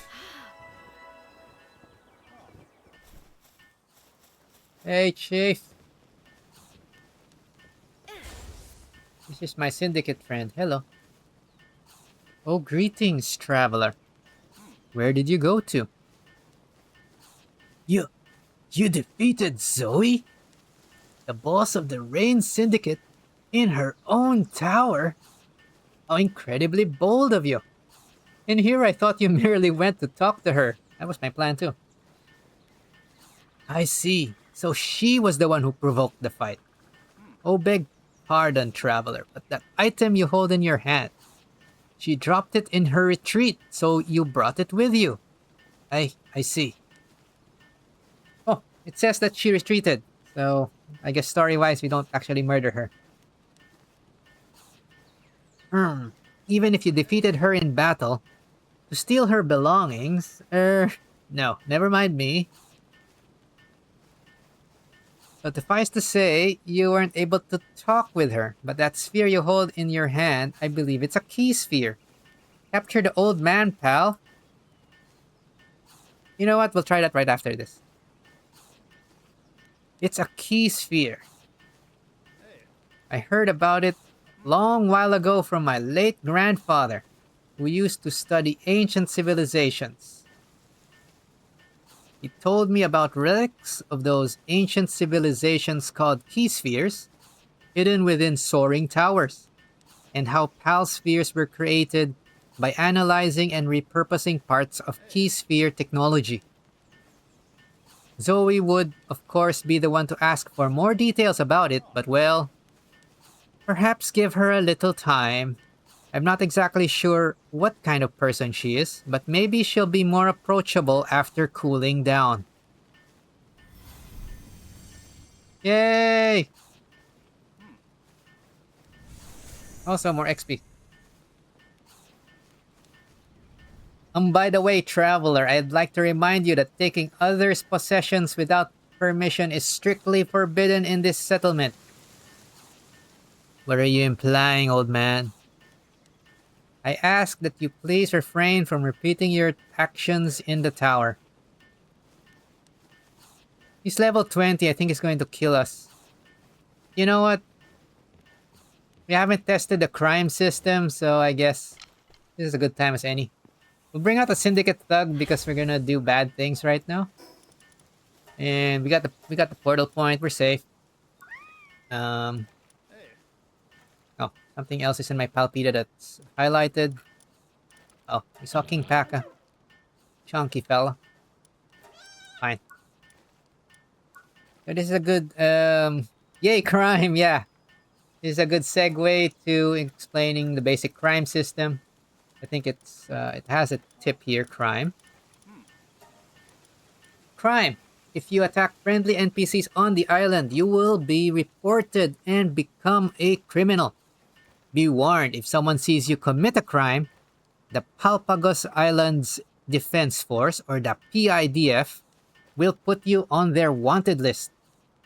If you end up on their wanted list, steer clear of officers and hide somewhere out of sight until your wanted status expires.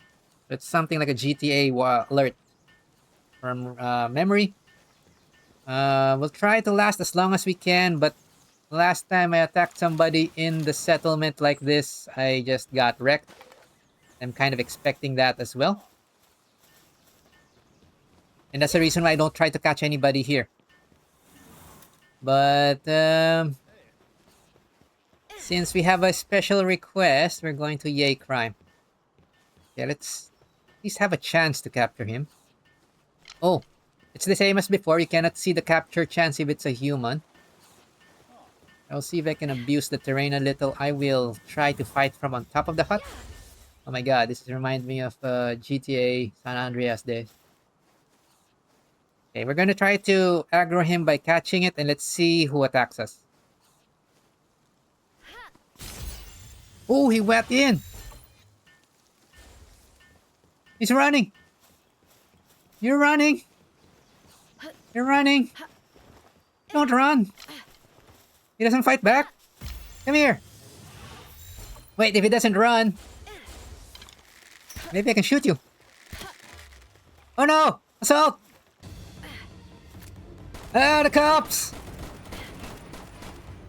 I've been spotted! Hide! Hide in the roof! No, I'm divisible! I'm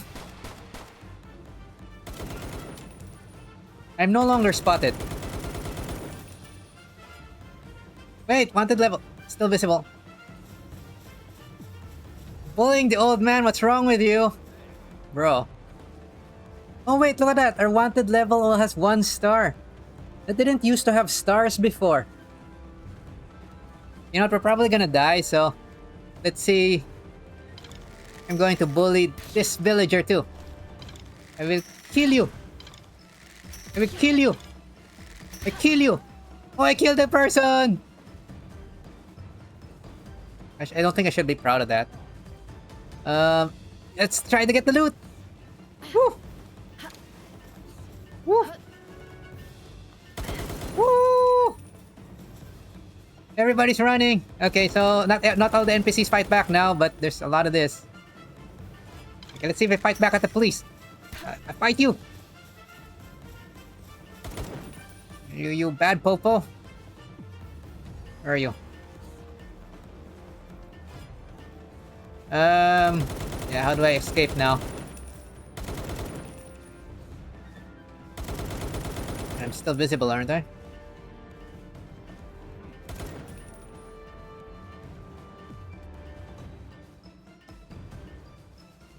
How do I escape?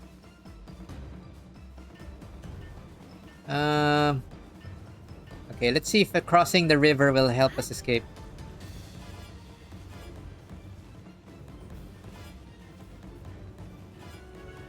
Run! He's in the water! Actually, I probably shouldn't do this, but okay, whatever. Can hiding in the mountains help? Oh, there's the line of sight. How about this? Can't get to me.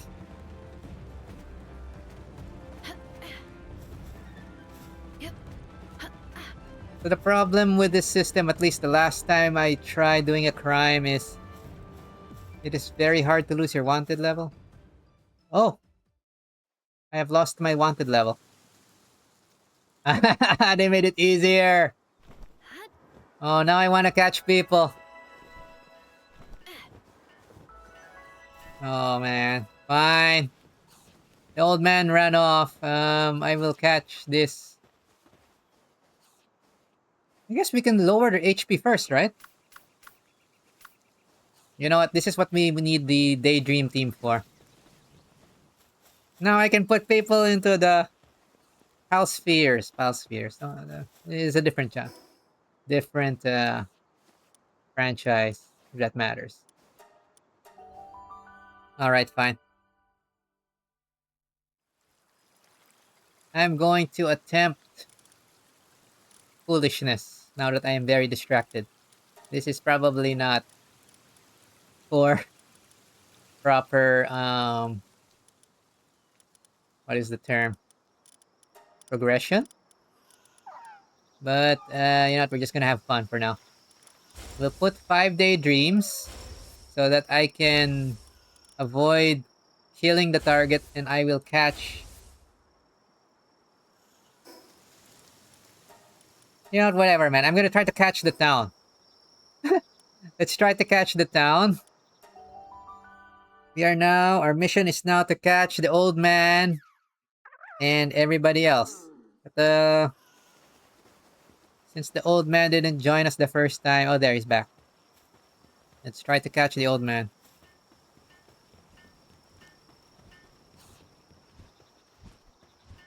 I think we have no choice but to kind of aggro him where it's visible, but to try to lower his HP so we have a chance to capture it. Headshot! Oh, missed. I said... Headshot! Huh? I said headshot. I'm here.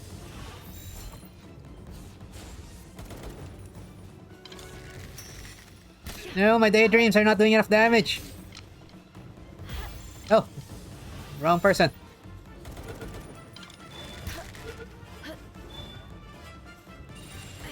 Oh, we've got the gossiping villager. Whatever. Who else is running? Ow! Not a crime! If, I don't get caught. Probably. Holy crap. I think, I might be cornered. Where can we go? Okay, the Daedreams are not so good because they don't attack The target. Aha! Wandering merchant. Why are you here? Oh well. You're here now.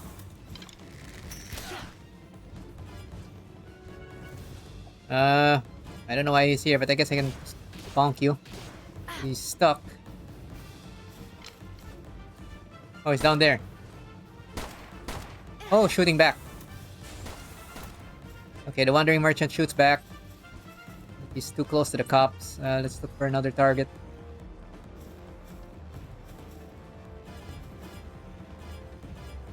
Woo! Whoa, whoa, whoa, whoa, whoa, whoa, whoa. Bro. Okay, let's go for the merchant.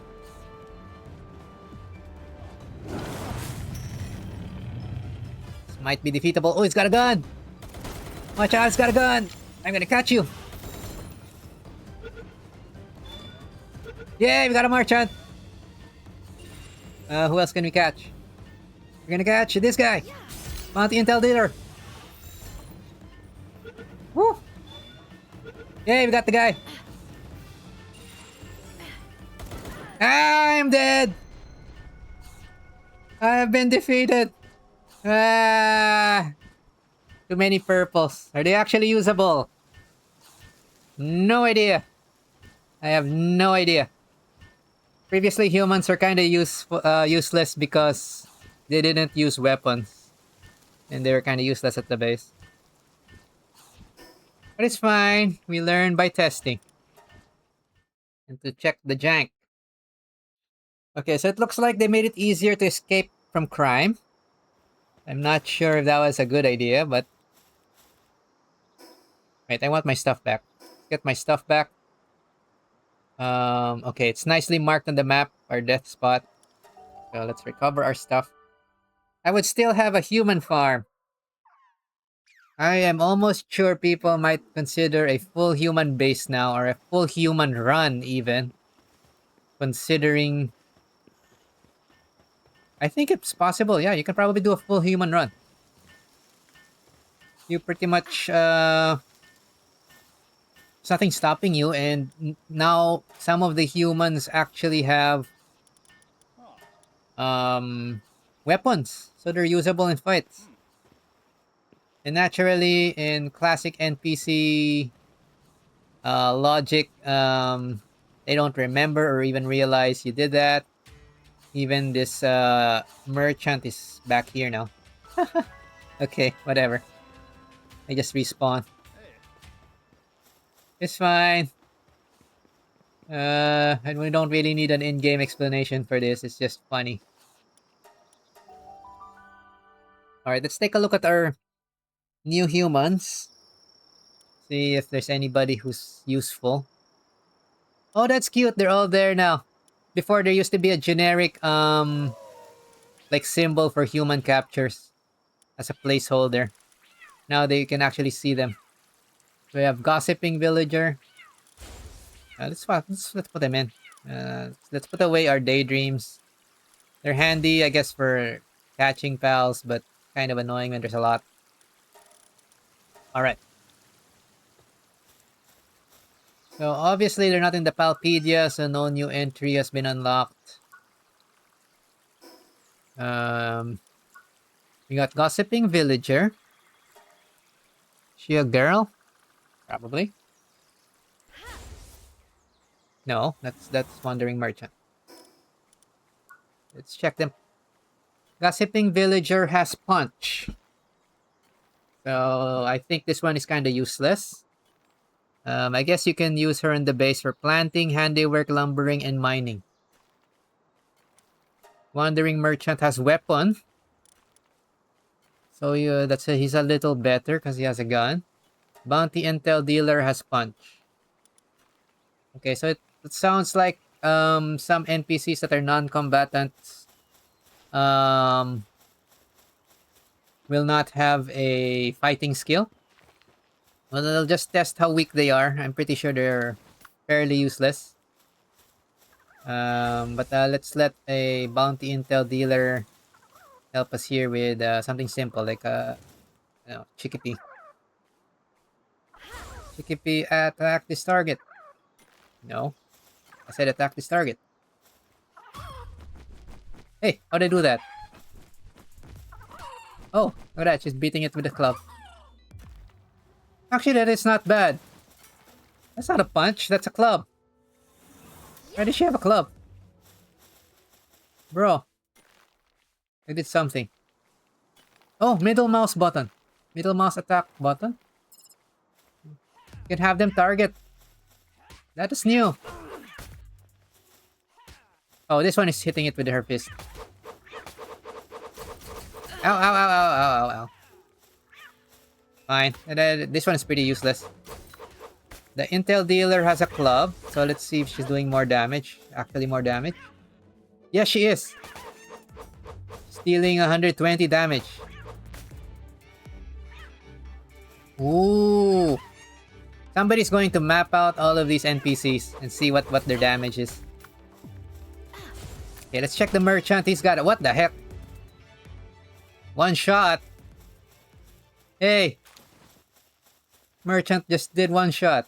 The heck? Bro. I think that's stronger than the thug. Jesus. Okay, I have an evil idea. As if we weren't doing enough evil right now, right?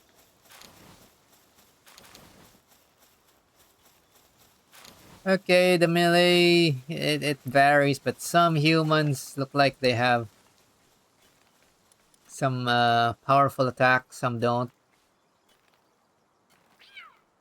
So the villager didn't, but the intel dealer had.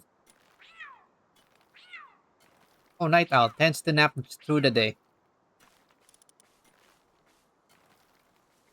And for whatever reason, you can gain passive skills with them as well.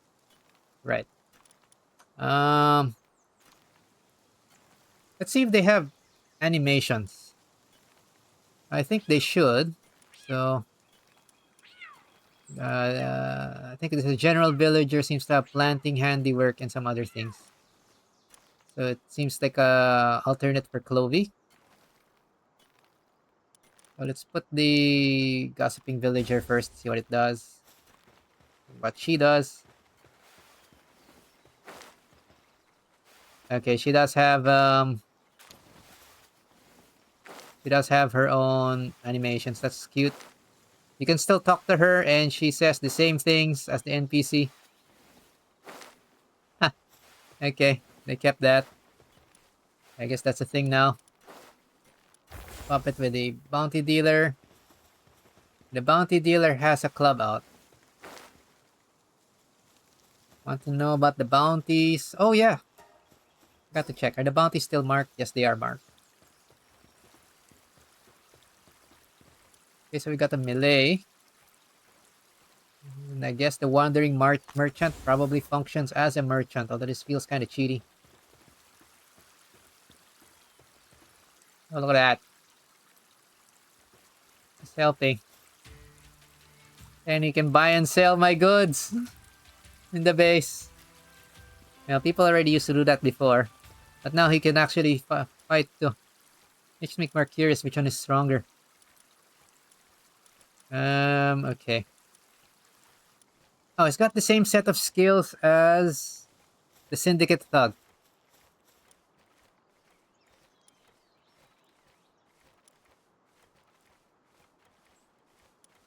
It seems more interesting to bring him around. Decisions.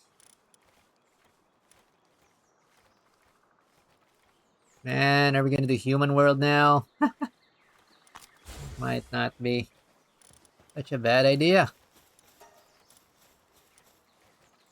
But fine, the Wandering Merchant doesn't require XP right now compared to the rest, so we'll leave him to work at the base for a while.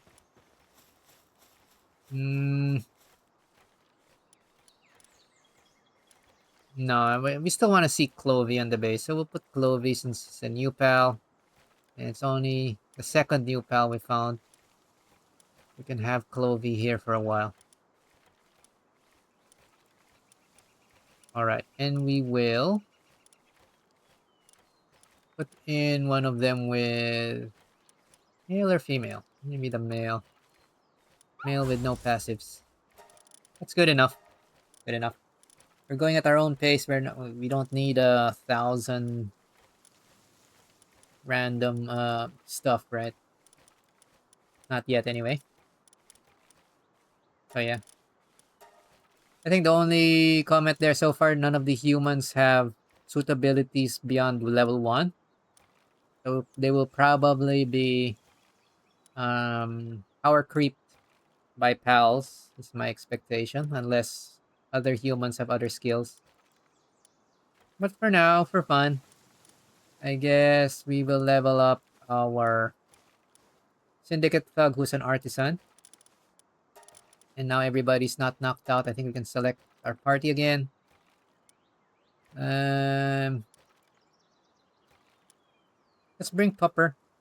We'll focus on the new pals. We'll bring Pupperai. Should catch another Pupperai, but for now that one is fine. We will bring Clovee that has burly body. We can alternate a little bit. Actually, maybe we should.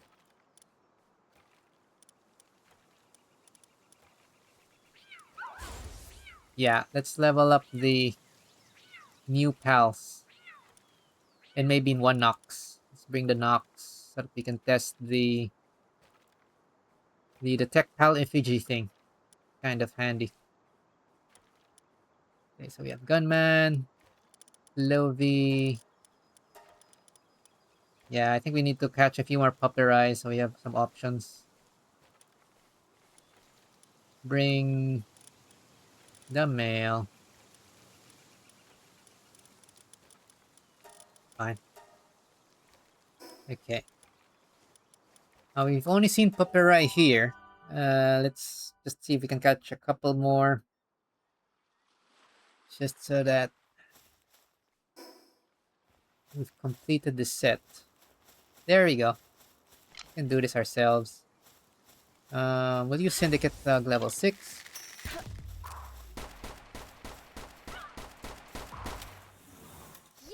There we go.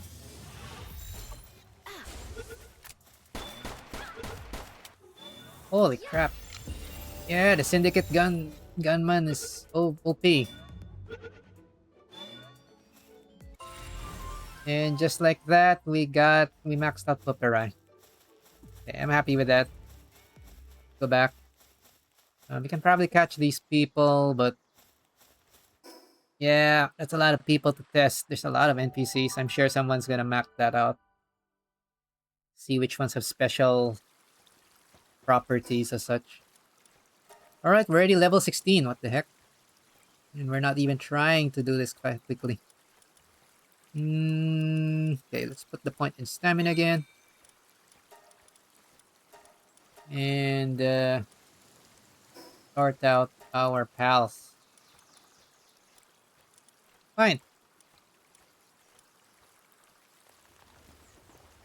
Alright, I think I need a break. So we'll finish up quickly. Which Pupperai do we want to bring? Infinite stamina. Can't ride it. Fragrant foliage. What are their moves at the high level? All ground. Pure ground. I guess abnormal's not so bad. Can probably stick to that for the second Pupperai. There you go. Normal. And we will train which one?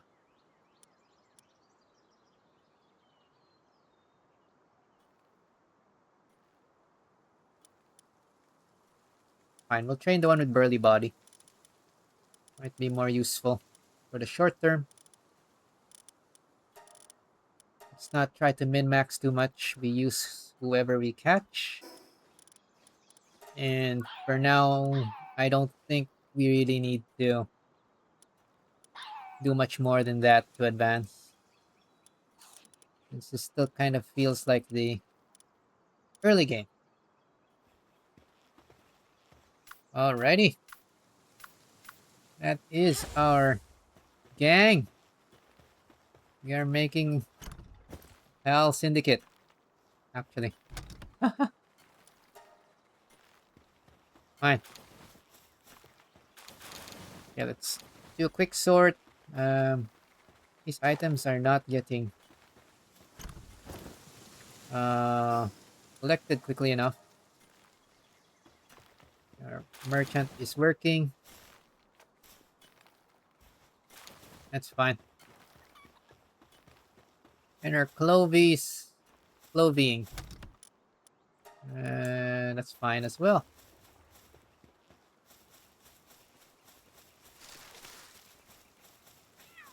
Alrighty.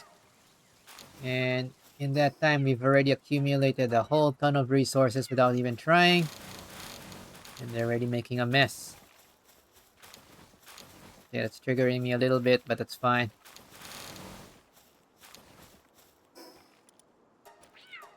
What is that cat doing? Pause and break. Upset and not willing to do any tasks.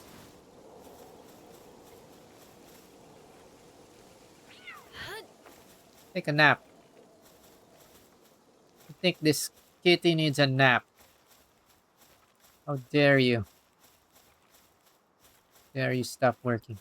Go to sleep. Actually, that should actually work because I think it helps restore sanity more quickly if you put them on the bed.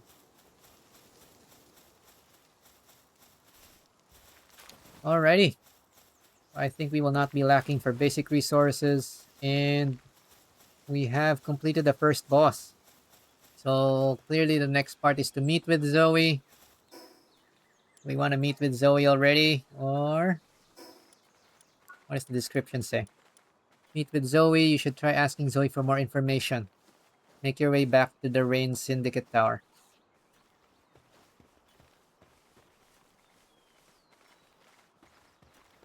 Alright, fine. It's gonna bother me a little bit. So let's peek at her. Doesn't look like this is the next working quest yet. I already beat her, so she better not try to ambush. I'll beat her again. Okay, let's repair our stuff. Probably need to make some cloth.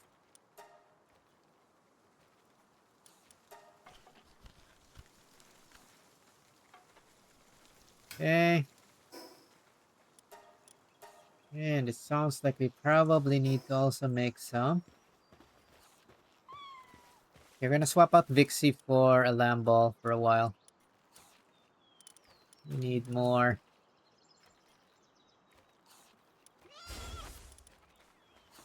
Need more wool for a while. Fine. Work preferences. Lamb ball. Only ranching. That's fine.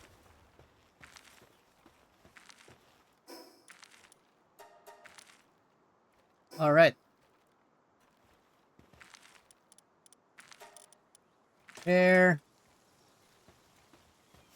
Okay, let's have a chat with Zoe.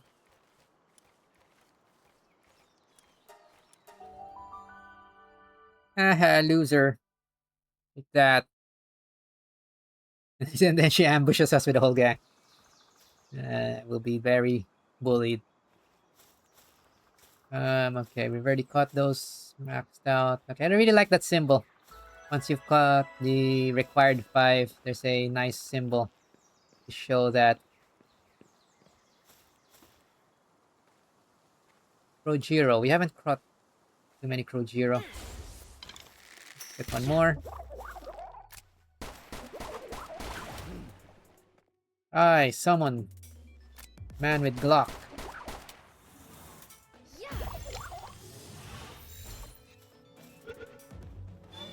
Man with Glock wins. Oh, Zoe is outside the tower. Hello. You were not here before. Wow, we actually have NPCs who move around based on progression now. Awesome. Of course, we can still do the boss battle again, but let's not. Hello. Hello, Zoe. Can I catch you now? Should I catch her or should I talk to her? You know what? She'll probably be here for a while, so let's talk to her first. You can hang around with my... There. Better not try anything, girl. I got Pupper, and I'm not afraid to use it. And it's the elemental weakness of your pal. Hello, Zoe. No, she's the same height as us. Hello. You again. I was just about to go looking for you. And yet here you come waltzing on up to me. After what you pulled last time, you... Wait, is that my key sphere? I thought I'd lost it. You had you had it the whole time? You think that it's okay to beat someone down and steal their stuff? Yes? Huh, whatever, just keep it. So yeah, it's a key sphere. My father told me long ago that the 8 towers around the islands each have one sealed away inside. Yay, explanation time. He also said that only those with power should wield them. I still believe that. That's why you should keep it since you challenged me for it. Okay, I guess now we have a lore reason. Huh? You didn't come to challenge me. You just wanted to talk? Why didn't you say something sooner? Fine, whatever. The fact is you ended up beating me, so I'm letting you keep the key sphere. But that doesn't mean I think you're worthy of it or anything. I'm just putting faith in my father's judgment. Okay, you got what you came for, so get out of here. What? What else could you possibly need? I don't really know what exactly the key spheres are. I do remember my father telling me all sorts of complicated stuff about them, though. Like them originally being parts for something and being used to seal something away. Well, there are 7 others, so maybe you'll find out more if you collect all 8 of them. What's with that look on your face? Stop looking at me with a look of vague disappointment. For a pal tamer, you really are a pain, you know that? Just get out of here. Rude. She's very rude. I'm about to throw a sphere at you.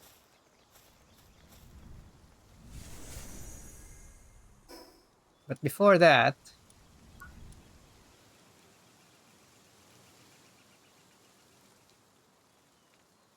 you took down Zoe Rayne and obtained the key sphere of envy. Your next objective is the Free Pal Alliance Tower. Is it indicated on the map?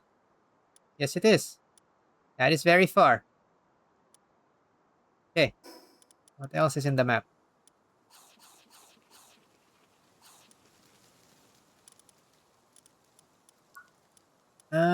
Gathering the key spheres. Collect all 8. Collect all the key spheres. Collect the 8 dragon jewel things. Heh. Oh my god. It's a collect. It's a MacGuffin. We have to collect all 8 MacGuffins to unlock the something. So according to Zoe, there are 8 towers on the islands, each with key spheres sealed inside. Collect them all and try to solve their mystery. Fine. I think the game's finally started. Properly. Thou shalt not harm pal. Search for clues about the next tower. So, next objective is the Free Pal Alliance Tower. What's in the Palpedia now? Something is highlighted. Free bunny. Oh, maybe it's in the Syndicate camp. I will rescue this in a bit. Or maybe we should rescue that before we try and catch Zoe.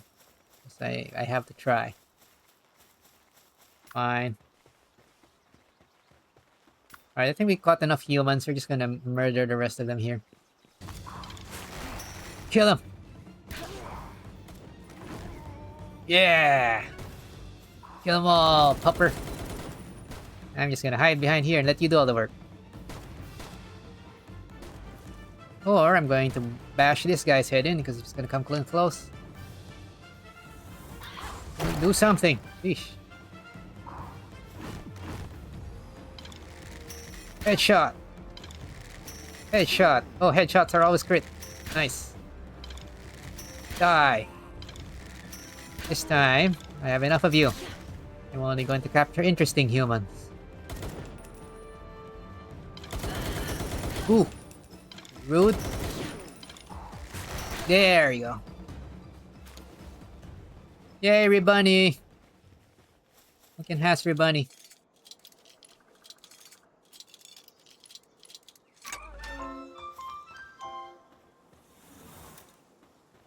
Rebunny, a pal that always has a bright smile. While in the party, increases attack of neutral pals, does not stack. While at base, increases handiwork for all other pals. Yeah, that's really handy. Maybe it's a good thing we got this one early. Okay, let's do the Zoe thing. That is mandatory, we must try. Since she's here, let's see if she gives us quests and if she wants to join the party. And if she doesn't volunteer, well, we have ways. We have ways. Hey, talk to her again. I definitely have better things to do right now. Maybe today's the day I'll find... Huh? You're still here? I was just talking to myself. Go on, shoo, get out of here. Oh. There's no quest. No, there's no quest.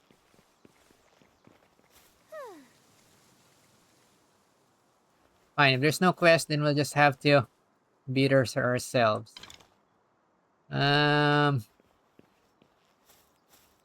Yeah.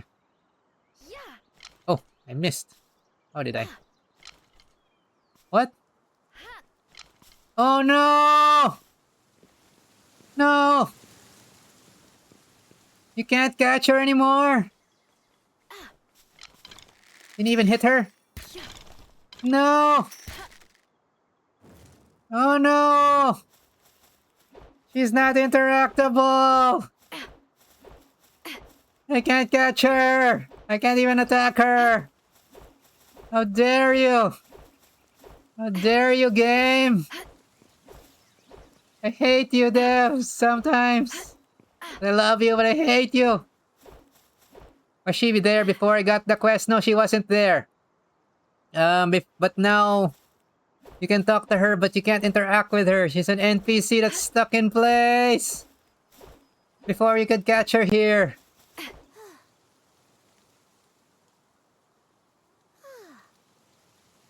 Oh man, we can't catch her right now. Can't hit her, you can't catch her, you can't do anything but talk. Was she capturable before the quest? No, but she was capturable in early access. At least in the last version. Because she was a quest giver. And she would give a quest line so that you can recruit her in Grizzbolt. But right now, she doesn't give a quest line. And I can't catch her. So, okay. They finally learned that making NPCs capturable is abused, so you stop that.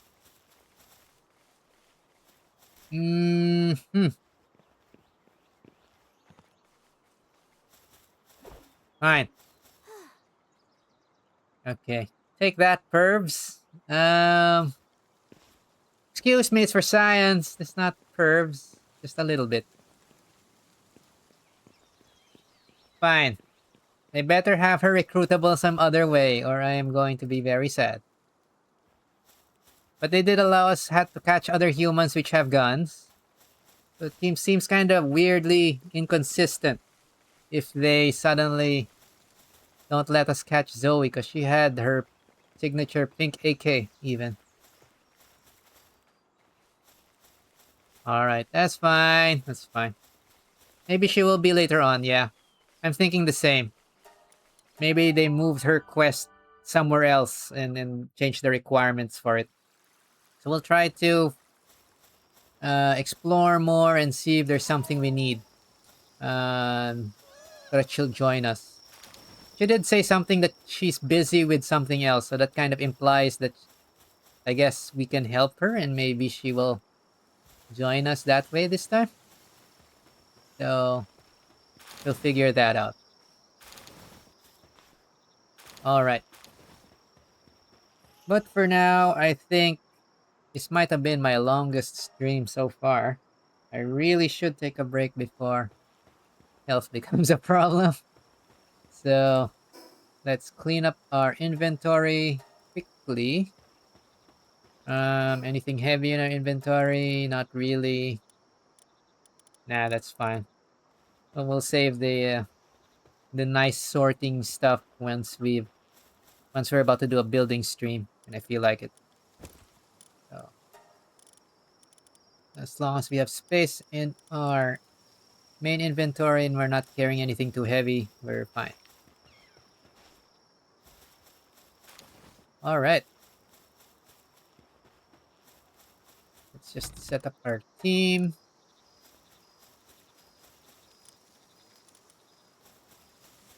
We probably want to bring one Daedream, but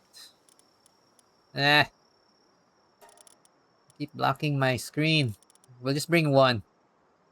Just for the convenience of something until we find a pal with mercy hit. Because so far this is the only pal which allows us to do that. And we'll have to give up something else.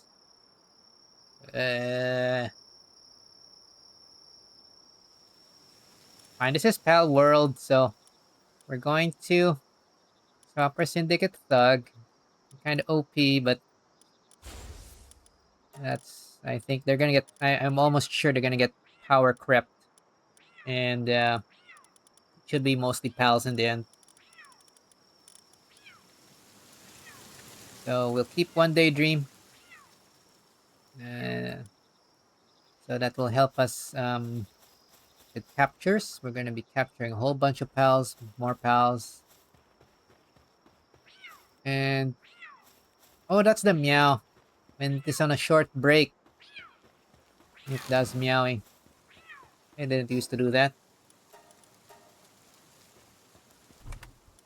Alrighty. Okay, so I think this is probably good enough. Yeah. We're gonna take a quick break. We're probably gonna be streaming this a lot. And as soon as I can, I probably also make some videos for that. But until next time, I guess. Where's my line? I'm still getting distracted. Fine.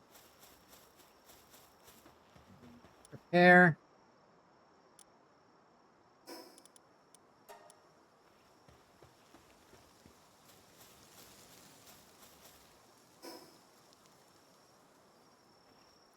Alright, so we have our kind of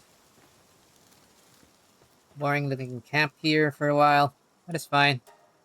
We are going to create a proper base at some point. But that point is not today. So I think we will show off our favorite pal for today. Our favorite pal for today is Pupperai. Look at that. Look at that pupper. So the animation is so soulful. Hey! Alright.